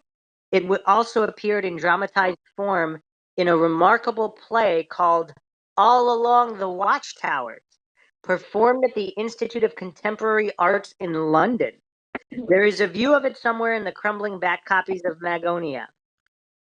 I'll try and dig it out, and put it up here. Again, thanks to Mike Dash for this tip-off. Borderlands is an excellent book, and you should have a copy. What do you make of that? Well, I mean, it's possible that, I mean, the thing is like with most reports, it's very convoluted. I mean, there's a lot of loopholes on both sides of the line that can be, like hooks. So, I mean, but in terms of the actual validity of the account, it could be. But I mean, if you're looking from a purely scientific perspective with no, paranormal or any type of other, you could write it off as simply dementia. I mean, it's difficult. Well, no, I'm not saying that he did have that, but I'm saying that it's difficult to actually come to any kind of conclusion when you have gaps such as that. Okay. I mean, his own family sounded skeptical, even though they have a support page. It sounds... Well, it was just the nephew. What we have here, the nephew or someone alleging to be the nephew, is skeptical. But here's the thing, though. A lot of people make stories up at different times. That doesn't mean they lied about every single story they ever made up. Now, I'm not saying he was lying or not lying. I'm just saying a guy involved in some guy's UFO abduction case happened to, if the man in black visited him, he would have visited him whether or not he was an alcoholic, whether or not he had dementia. So regardless of whether this guy... They could have visited him because he had those specific conditions.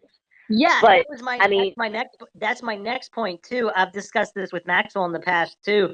A lot of people say that meth addicts or drug addicts, their paranormal encounters with demons or other creatures can just be written off because they're drug addicts. But I postulate this: if drugs affect your brain to such an extent that it opens up your mind to more of reality, to what you normally wouldn't see in your regular consciousness level, if it thins the veil, so to speak, where you'd be able to be influenced by other entities more easily than if you were sober.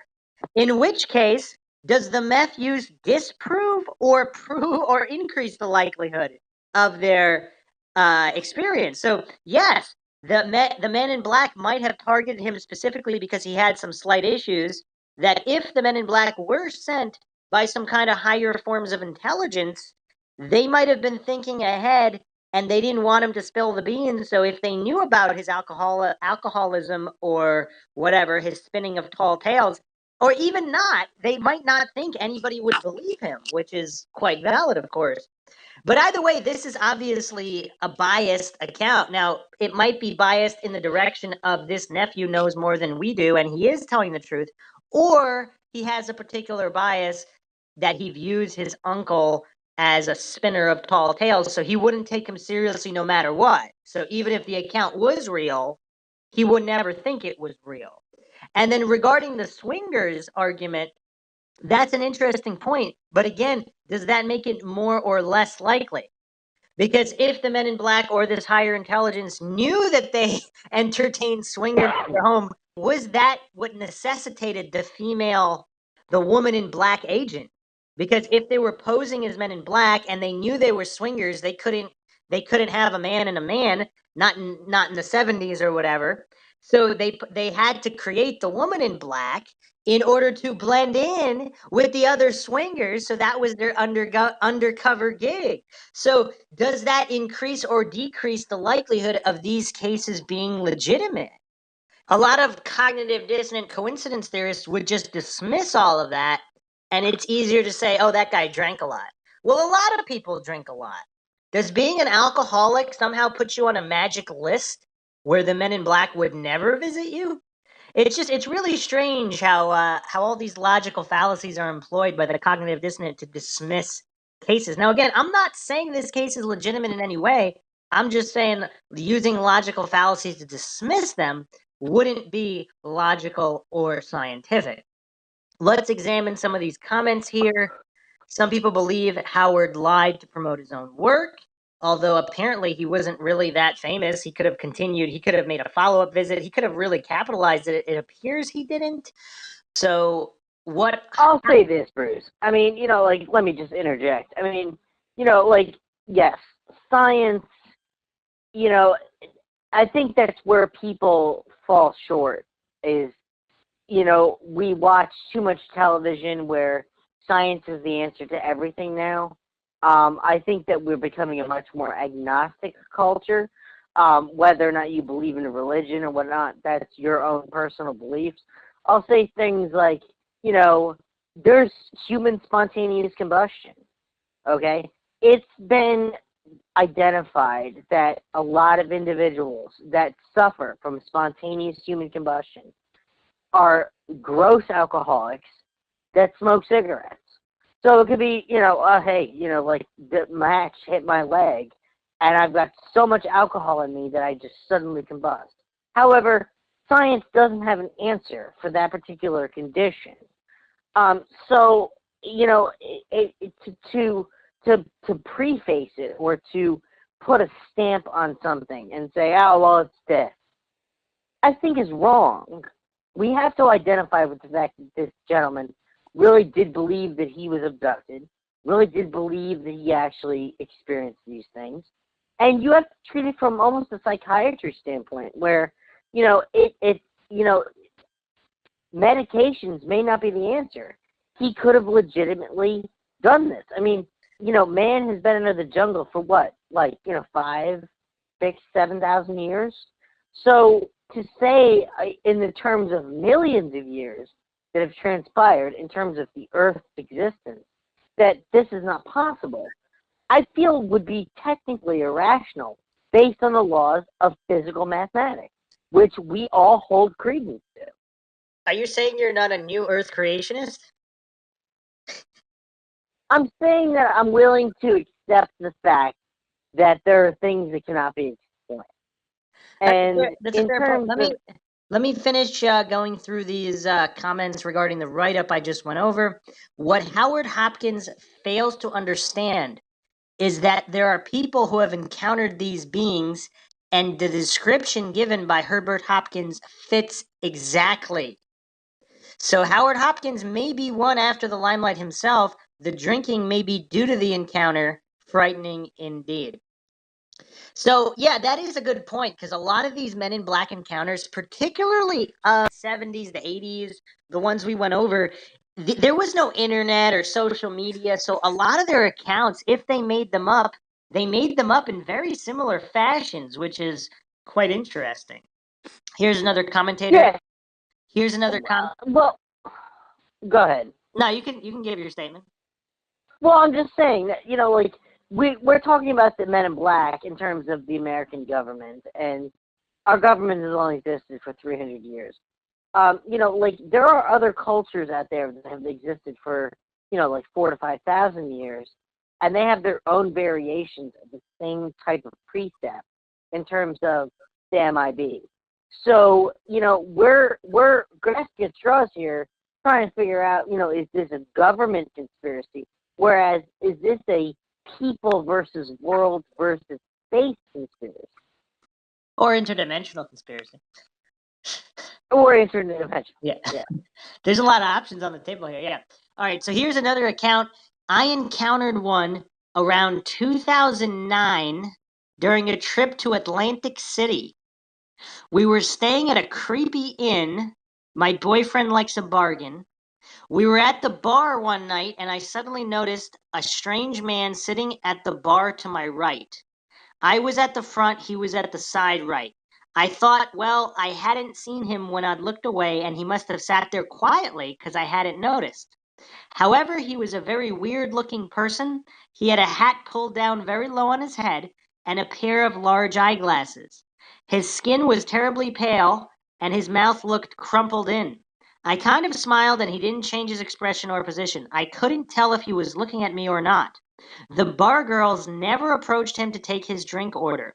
After a few minutes, I noticed he was gone, but had turned my head and didn't see him leave. I was surprised and said aloud, "Oh, he's gone," to which my boyfriend, who had been sitting to my left the whole time, asked, "Who?" I said, "The man who had been sitting to my right." My boyfriend said there was nobody sitting there. It didn't occur to me until some years later that it was a ghost. But then I've been thinking about it, and I thought it might have been an alien man in black.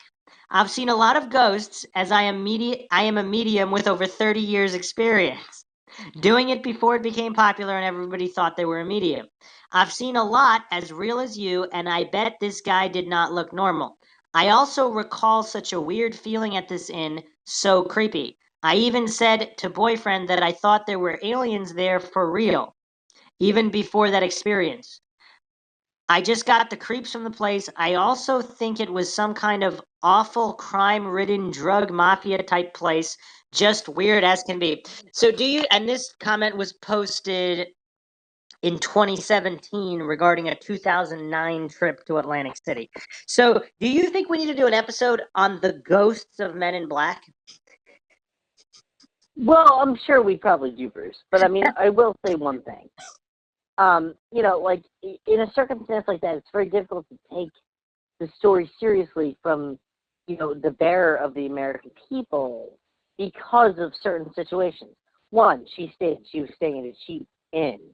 One, she stated that, you know, her, you know, boyfriend or significant liked a bargain. You know, things like that. Normally, when you go to a type of situation or a type of housing situation such as that, you simply gain a room for the night. The pool is always closed, even though they have one. You know, they always have a menu, but it's never available. And, you know, like, it's the type of thing where when you go to grab the toilet paper on the toilet seat, the actual toilet itself shifts because it's not bolted to the floor. So, you know, in terms of plausibility, it has to be taken into consideration, but it's not the most credible story. Do you think? And that's where people fall short. Do you think this? Do you think this creepy inn, as well as many other stories, Is it some kind of an interdimensional nexus where interdimensional entities can move back and forth between the Earth realm and other realms? I don't know. I mean, it would have to be a type of situation where I would have to actually see the inn for myself. I mean, she says creepy inn. Well, I mean, she's talking about Atlantic City. Have you ever been to Jersey? Have you ever smelled what that smells like? Have you ever been to, like the lower part of Jersey? I mean, like they'll house anything for anyone at any price. I mean, they'll let you bring your horse into the fucking room if, you pay enough money. So, I mean, like it in terms of the actual, like, stasis of the place, it's not like she was staying at the plaza and she had some sort of experience on, the 15th or 16th floor. So All right. Let's continue on with these comments. Here's a mind-shocking one. This one was posted relatively recently, July 13th, 2018. Thought I'd add this to this thread. Dr. Hopkins was my uncle and Howard was my brother. So this is his niece talking allegedly. Yes, Dr. Hopkins liked to drink a bit, but I don't think that makes his encounter false. He was a brilliant man. He needed to keep his mind busy, so I don't doubt he did a lot of research in that area. I don't dismiss the encounter as my brother did. Different perspectives. As for the odd people in the family, we did have some, but it was interesting to see. As for the swingers, a few years later, she shot and killed her husband. And this is labeled Robin with a Y. So this is someone saying that she's Dr. Hopkins' niece. And she disagrees with Howard, the nephew, that the story was false. What do you make of this comment? Well, first of all, it would have to be fact-checked to see whether or not she was actually his niece.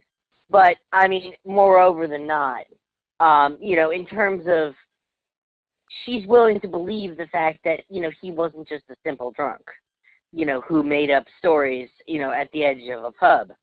Yeah, I mean, I could see where, or at the end of a bar, rather, I could see, that,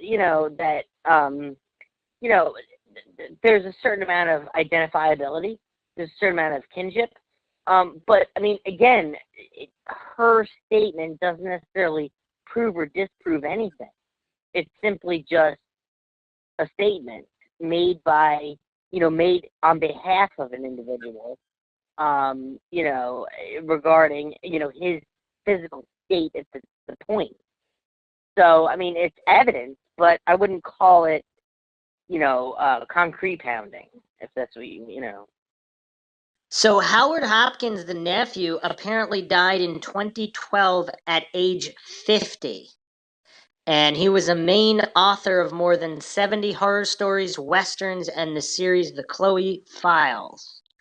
And you can find his obituary online.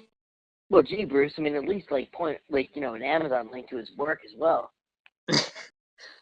So, yes, apparently, so yes, we can verify that he was who he said he was. We cannot verify Robin per se here. It's just a comment.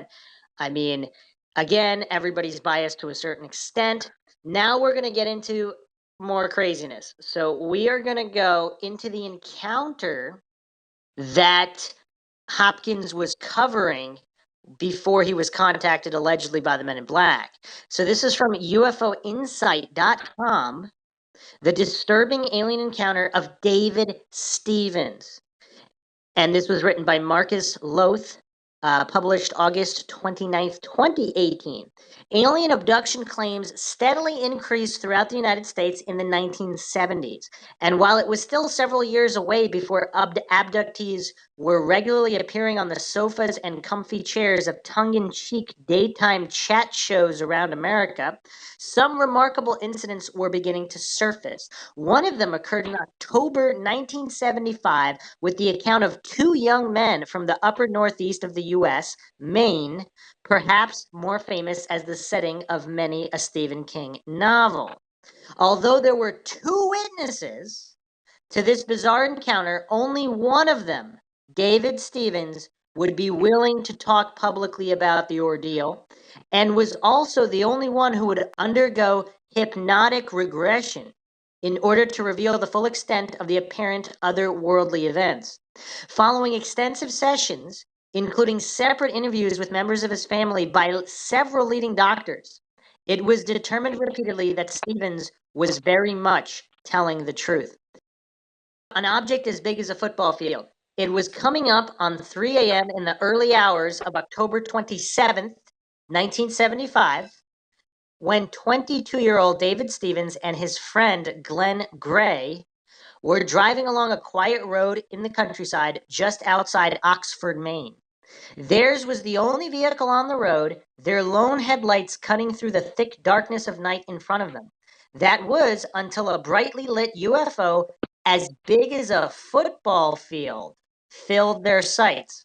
The strange object would head straight for their car, maintaining a position directly over their moving vehicle for several moments. Then a beam of light shot from the behemoth-like craft and hit them. The vehicle immediately went into a sideways skid, coming to a stop around 15 feet further down the road. Each man must have blacked out, as the next thing they knew, they awoke in the stationary vehicle and several hours had passed.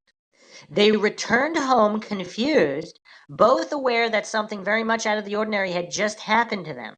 However, it would be several weeks before Stephen would go see a doctor and undergo hypnotic regression to unlock the missing hours following the blinding light incapacitating their car. When he listened to the hypnosis sessions back, his mind was flooded with the disturbing events on the lonely road near Maine. Incidentally, subsequent investigations would reveal a corroborating witness of sorts. Although they didn't see the incident involving Stevens, a police officer would report a similar UFO at the same time and in the same area. It is highly likely he witnessed the same object David Stevens claims he saw and went aboard. Now that's very interesting. I don't suppose there's a lot of alien abduction cases where another witness, let alone an officer of the law, came forward to corroborate the UFO lights at approximately the same time as an alleged abduction. I mean, this does seem to be a rare case. Probably not, Bruce, but I will say a couple of things.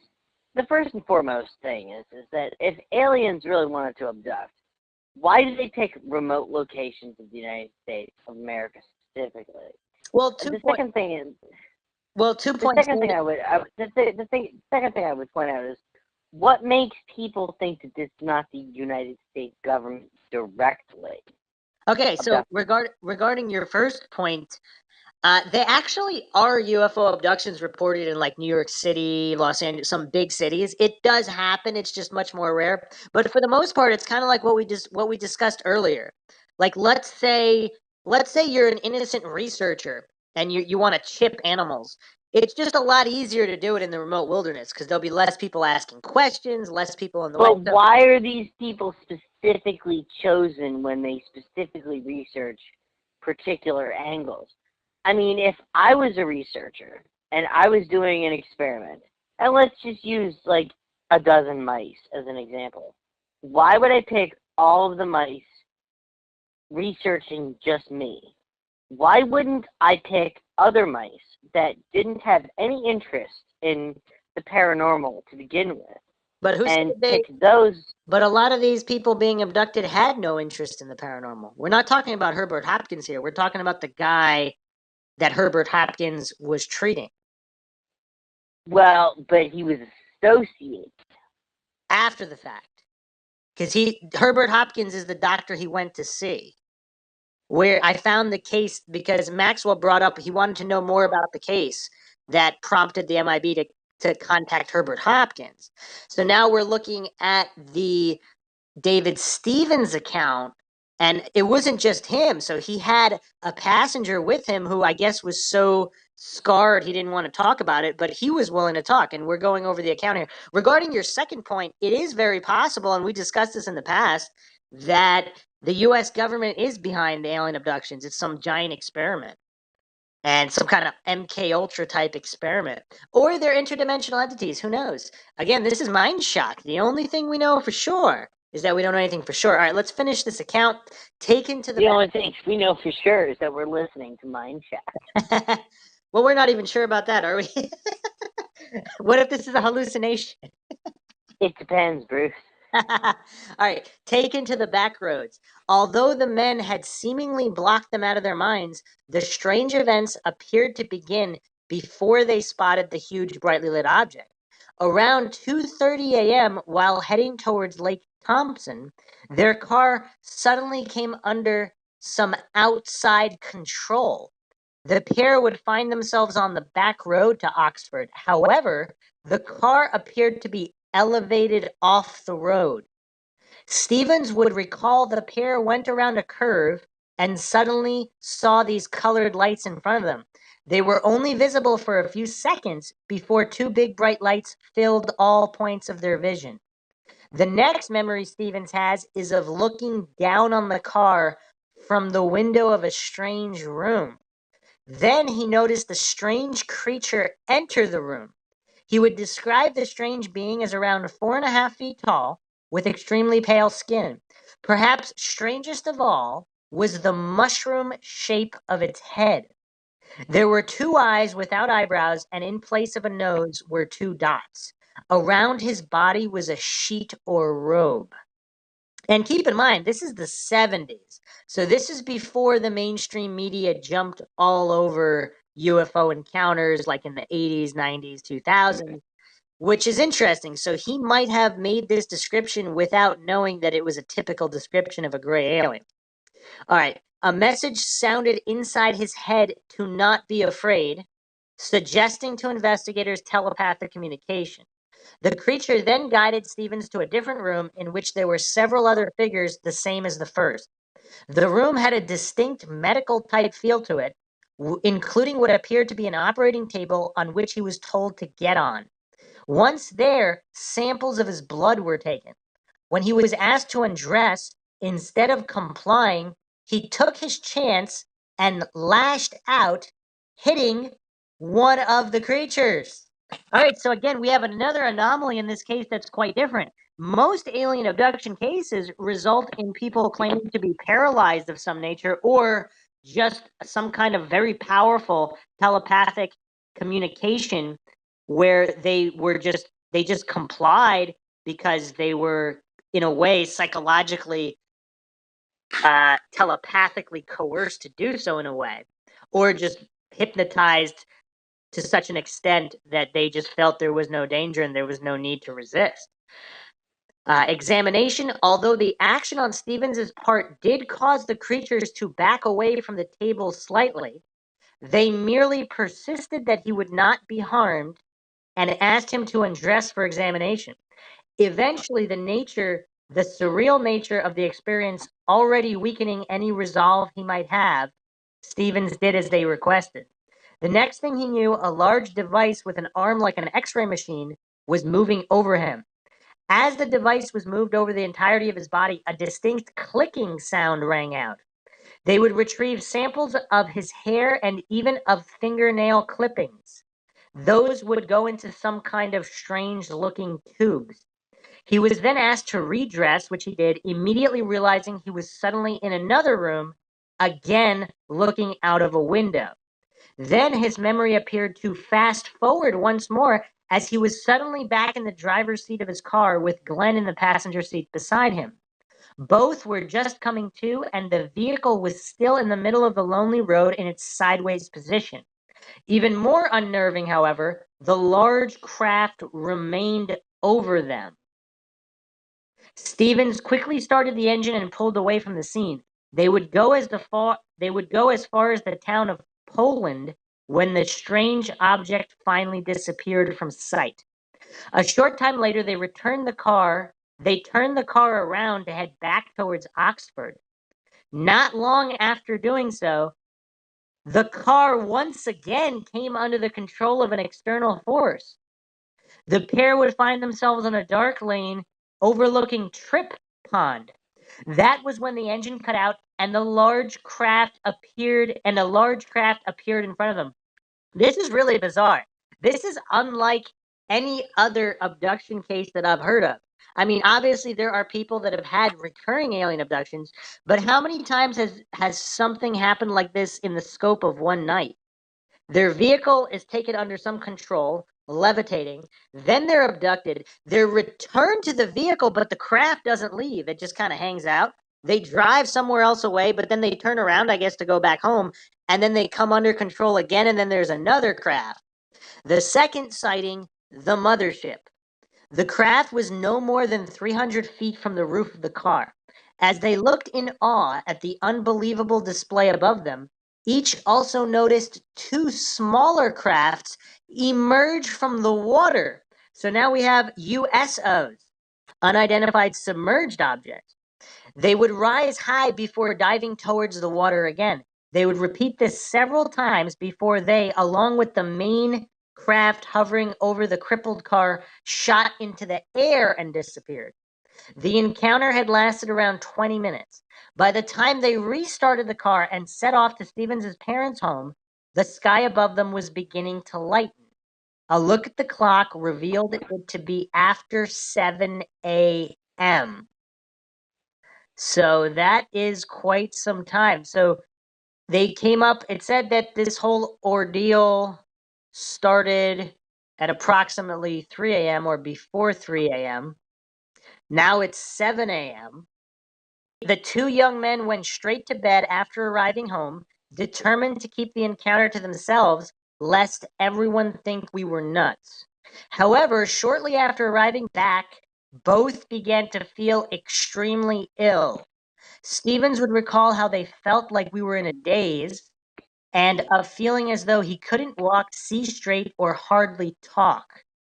When Stevens' mother examined the young men, she would find their hands and feet swollen, with both men sweating, yet complaining of feeling intense cold.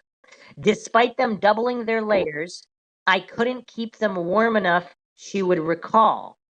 By the end of the day, around 12 hours after the incident, they began to feel somewhat better. However, both wouldn't feel back to full health for several days.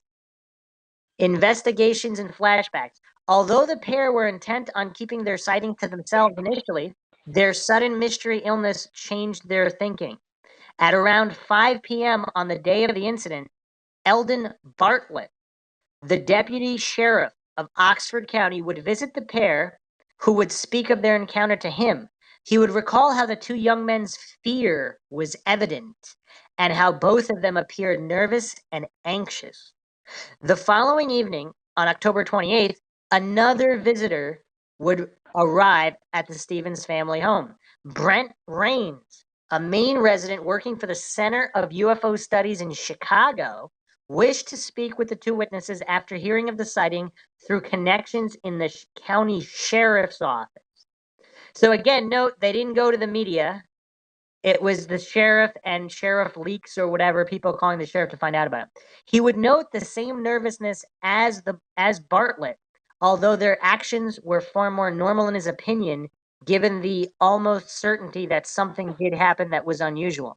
Following a brief conversation with both men, Raines would drive the pair to the scenes of both sightings, the cornfield near the roadside and the dirt road overlooking Tripp Pond. Although both men went along, both refused to leave the vehicle once there. The men began seeing flashbacks of the incident over the following days. It was becoming more and more obvious that something lurked in their memories. UFO investigator Shirley Fickett of the International UFO Bureau would soon examine the case. She would ultimately instigate the hypnotic regression sessions. Stevens was the older of the two men and seemingly more mentally stable. Because of this, only he would undergo hypnosis. The hypnotic regression session. Dr. Herbert Hopkins was an experienced practitioner of hypnotic regression. He would conduct the sessions, which would begin on December 2nd, 1975. Stevens' parents would sit in on all of the sessions, as would investigator Fickett. Hopkins would find Stevens to be frank, straightforward, and I believe honest. That was a quotation. He would further describe him as shy but not evasive.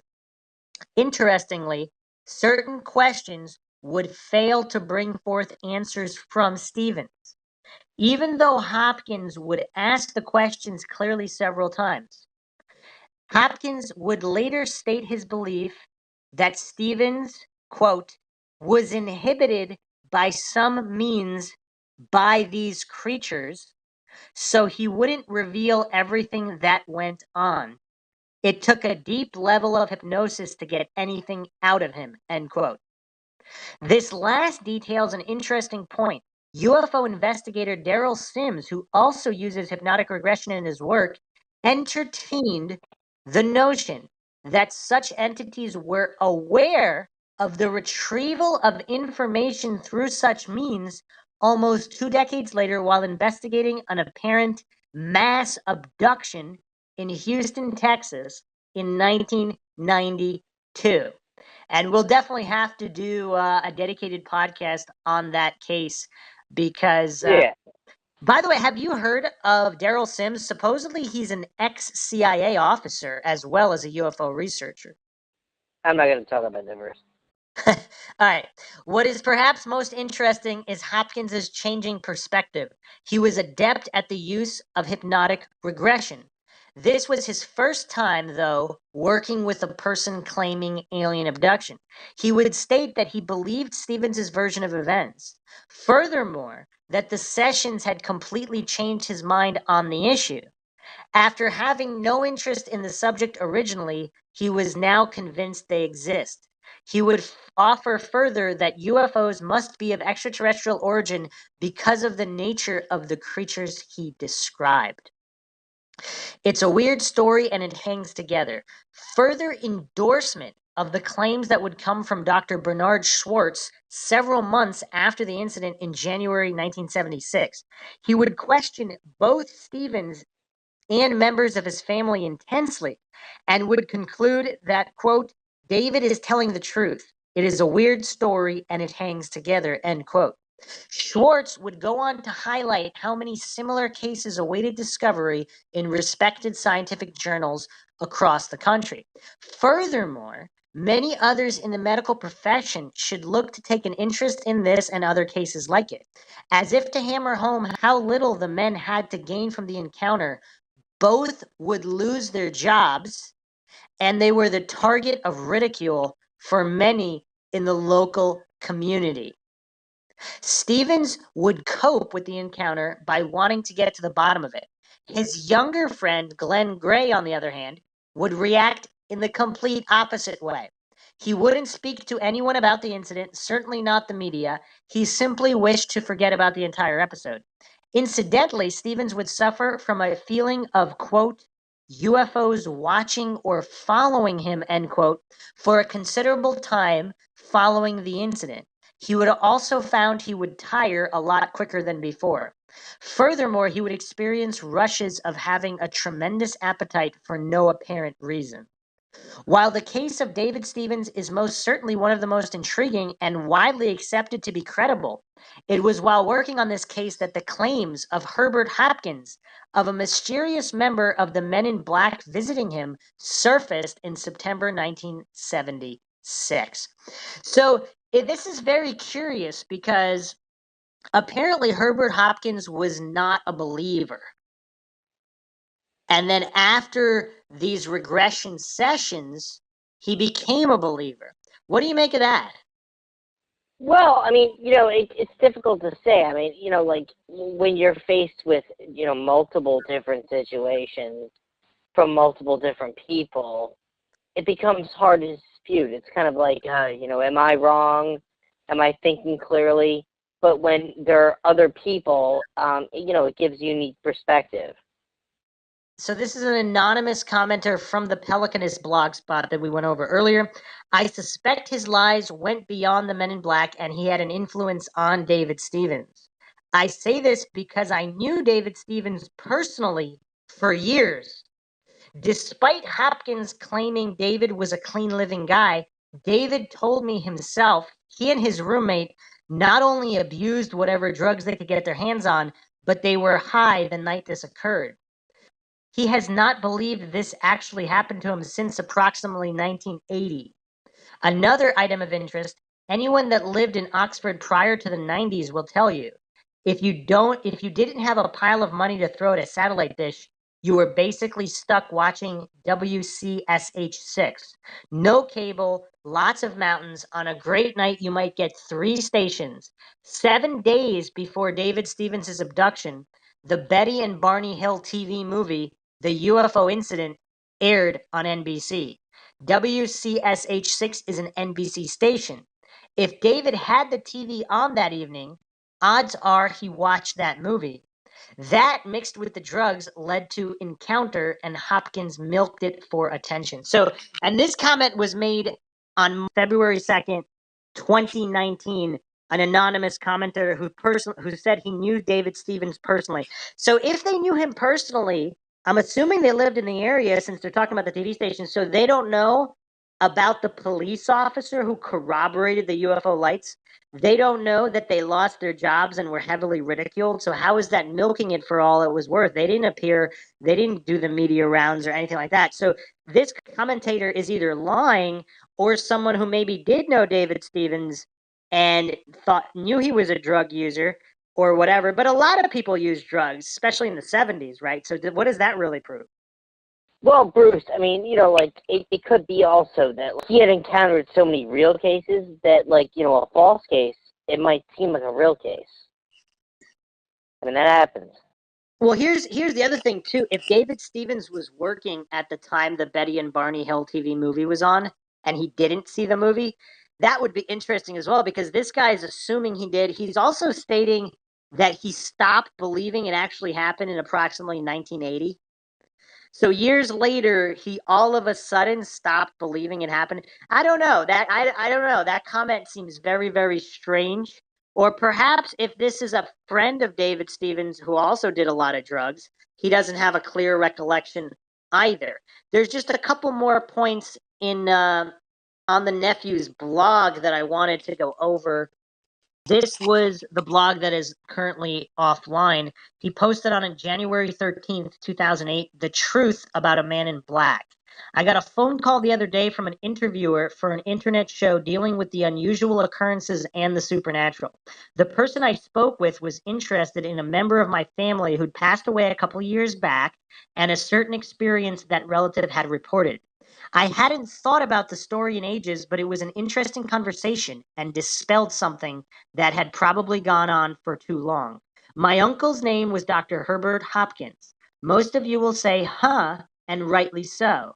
A few of you who are like me, interested in studying legitimate, unusual phenomena, may recognize the name, and a handful really into investigating strange occurrences may know exactly who I'm talking about. Those who don't, stay tuned and I'll fill you in. A bit of background in a couple areas on my uncle himself and the peculiar phenomena known as the Men in Black. My uncle was well known locally and somewhat nationally for a couple reasons. He was a renowned allergist and made who's who for his pioneering work with MS. He had a genius level IQ and knew it. And as in the case sometimes with folks like that, nothing I'll personally ever have to worry about, had trouble relating to people he thought beneath him in intellectual ability, though conversely he constantly craved an audience no matter what level. He was often very cold and distant, clinical, the exact opposite of my aunt, who is a lovely, caring woman, if easily deluded. I spent nearly an entire summer living with them while my mother was going through a number of operations, and for the most part, I loved every minute of it. Some of my best memories are the holiday times we spent there, at least with my aunt and cousins, because relating to Uncle Herb was difficult on the best of days. God forbid you did something stupid because you'd be belittled for it, and at times I was stupidity prone. Okay, so right off the bat here, we have a guy, he's already made who's who. He's already locally and nationally renowned. Would a guy like this feel the need to make up a story about a man in black for attention? He's already got attention. So there's Not necessarily. he seems to be conflicting here. Also, he seems to admit that he has a sort of some personal bias here because he was a silly, goofy kid and his uncle kind of chastised him for it. So he seems to be prejudiced in that area. So is this his way of getting back at his uncle? The other thing he says here is that in the 70s he ran a psychic church. The only thing he says there, I have some stories about that, but I'll save those for another day. So again, we don't know if that was really true or not. And he put church in quotations. What does psychic mean? Because supposedly before this abduction case, he didn't believe in any of this mumbo jumbo, spiritual mumbo jumbo. So again, this guy, his nephew, seems to really have somewhat of a pretty heavy personal bias. And again, perhaps his uncle did tell some tall tales or exaggerate stories just for the sake of grand storytelling. Now, a lot of people do that. People who've had paranormal experiences and people who haven't. So, again, is it a black and white logical fallacy to just dismiss it outright? So that's what we have here from this guy's blog. And he just constantly keeps going on about how he was an alcoholic, he was fantasy prone, etc. But he only brought up a couple little instances. An invisible dog, which could easily, if you're a grumpy old man, possibly drinks a lot, you might mistake tripping on something over being a dog. I mean, that happens all the time, doesn't it? Why would it be strange? The other post here we have that he posted January 23rd, 2008, more MIB weirdery. As I mentioned in my exploration of my uncle's experience with those enigmatic men in black, a related incident occurred with my cousin and his second wife a few days later. The alleged happening occurred on September 24th, 1976, and at face value seems even more incredible than that of my uncle's Dr. Herbert Hopkins encounter. The other thing that doesn't make sense, if this was only days later, that's not enough for all the tabloids and the media and milking it. So why would they make it up that short time later? It seems like if they were going to make it up for media attention, they would have saw all the attention and the hoopla and then later on made their own story. That's usually how it works for people who are making stuff up. This second encounter is, of course, with the woman in black, which is interesting here. He gives a little bit more of a thorough account. My cousin's name was John. His wife's name was Maureen. We called her Moo for short, but I won't go into the reason. Hey, at least she didn't have three of them like another relative I know. Not sure if he's relating to cows there or not. And they lived on an apartment on the property. The apartment was on the second floor over the garage, about 100 yards from the main house, separated only by a large, wide driveway. John was the older of two boys, Herb Jr. being the youngest and much less fantasy prone. He and I got along pretty well, and he was always starting this band or that. He was a talented bass guitar player. Maureen was talented at things the adults didn't really speak of around us kids. Anyway, the story goes something like this. On that fateful night of the 24th, Maureen received a mysterious phone call from a chap who claimed to know John. This man asked if he could visit for a while. John went to a local fast food place to pick them up, bringing both the man and his woman companion back to the apartment. John did not recognize either. Okay, stop here. Anyone else think it is odd that this fella supposedly knew John, yet John didn't recognize him and brought him back to his home anyway? I'll explain the reason a bit later. Or again, if it's a man in black and they're doing some kind of weird hypnotism. Both visitors appeared in their mid-30s, were odd, wore old-fashioned clothes. John never told me how old-fashioned, which decade the clothing came from. I don't think he really thought it through that far. The woman was a bit peculiar, with breasts set very low and something wrong with the way her legs joined at the hips. Both strangers walked with short steps while leaning forward as if afraid to fall. John and Maureen being the hosts, they gave each stranger a Coke, though the visitors never took a sip. They sat awkwardly on a sofa. The man began asking very detailed personal questions. Okay, we went over this before. You can see where this is going. As a kid, I discovered a curious missing time element in the story, and no one would tell me why. I think I've got it all figured out by now. At any rate, the woman announced a bit later that she wanted to scram, but when the man stood, he made no move to leave. He stood between the woman and the door. It appeared that the only way she would leave was by walking in a straight line to the door. So she asked my cousin to, quote, please move him. Her companion, I can't move him myself. Then suddenly the man left, followed by Miss Straightliner, walking in a perfect line without even a goodbye. There you have it. What seemed kind of creepy to a kid now seems, well, not so much. It is so full of gaps and silliness, you have to wonder why some of the legitimate journals on paranormal research would even bother to treat it with any validity. Again, his bias is just screaming through here in these blog posts. The truth is, again, pretty obvious and simple, but unfortunately mixed with family sadness. Remember the part I mentioned about John not recognizing the couple but bringing them home anyway? At the time, we kids weren't privy to what went on there, but later John told me. John and Maureen were swingers. It was fairly common for other couples to be coming and going. Anywho, John was unfortunately addicted to a number of narcotics, like his father, alcohol. Maureen was into recreational drugs and booze as well, and a particularly friendly gal. Both imagined all sorts of things on a nightly basis and did all sorts of things that are unmentionable here. John was basically a good guy, but in desperate need of affirmation and attention. So he seems a completely different character than the doctor, especially from his father. Yeah. Unfortunately, he never got it. And things happened past that point that got rather murky. They all up and moved 1,000 miles away from Maine to Florida. A short time later, I got a call from John asking to come stay with us for a couple days so he and his mom would come back to visit the old beach hood. He had terminal liver damage from all the drugs, which he finally kicked. We expected him and his mom the next week, and we never heard from him again. Maureen, in a story I don't really know all the reasons for, shot and killed him in their backyard. The last I knew, she was still in jail, but that was quite a while back. It's funny the way life goes sometimes, isn't it? How the outrageous can in a heartbeat turn to the tragic. Well, at least in my family, the mysterious men in black can be put to rest, if not the memory of my cousin. Next time, maybe I'll touch on the psychic church and the ant with 3 tatas.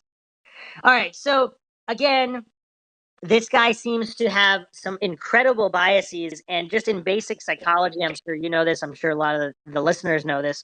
Within a family dynamic, a lot of times certain members of the family, they go along with the family, and other members go completely in the opposite direction. Very rarely is there an objective, neutral middle ground, not clouded by various biases. And we can see that clearly here. So again, I'm not saying these Men in Black encounters were real. I'm not saying they weren't real.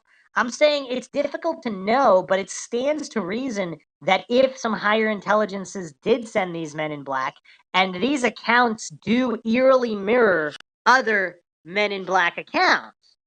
So it's really bizarre. It's just very bizarre, and we found all these extra mind-shocking details because this is Mind Shock, the most comprehensive podcast covering the most mind-shocking topics, from true crime to the paranormal and various conspiracies. So, what are your final thoughts on these cases, JR? Well, I guess it could be viewed as convoluted. I have to take it seriously. But that said, it's kind of like the old expression, they left enough rope to hang themselves. It's not like it was perfect. And it never seems to be perfect. So I don't know if it's a design by aliens or designed by the American government, or it's designed by people seeking attention.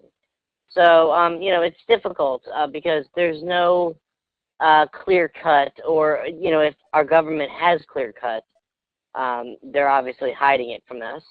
God bless those people, if they're behind closed doors. But, it in terms of the end or the or, it's convoluted. Yeah, there's a lot of moving pieces here. I don't think it's that simple, but I'm just going to close this out with this. How often are family members truly objective? And that's what I'm just going to leave it there, because if this other poster really was the news, It would depend on the dynamic of the family, I would think. and it would also depend on his nephew's cognitive dissonance, because if his nephew is just a normal, thoroughly indoctrinated into scientism individual who doesn't believe in aliens, who doesn't believe in Men in Black in any capacity, and would never change his mind about anything, that's the lens that he's reviewing this through. So of course, but there's also the lens of the aim to disappoint and the aim to please. So, you also Yeah. have to look at it from the perspective of, in terms of a family dynamic, you're dealing with situations where, unfortunately, there are situations where your family is throwing you under the bus, and then there's, a time where the family is catching you when there's no reason to necessarily catch you. By his own admission, he's clearly carrying on a lot of baggage regarding his uncle just because of the way his uncle treated him. So is this his way of getting back at his uncle? I don't know. I mean, those are some personal details he revealed. So we will let the listeners decide. So whether you think this case was legitimate or not, what do you think of all the coincidences, anomalies, the fact that these men in black were reported like other men in black? And this is the 70s. See, if this had happened in 80s, 90s, 2000s, that'd be a little different because the information is already all over the place.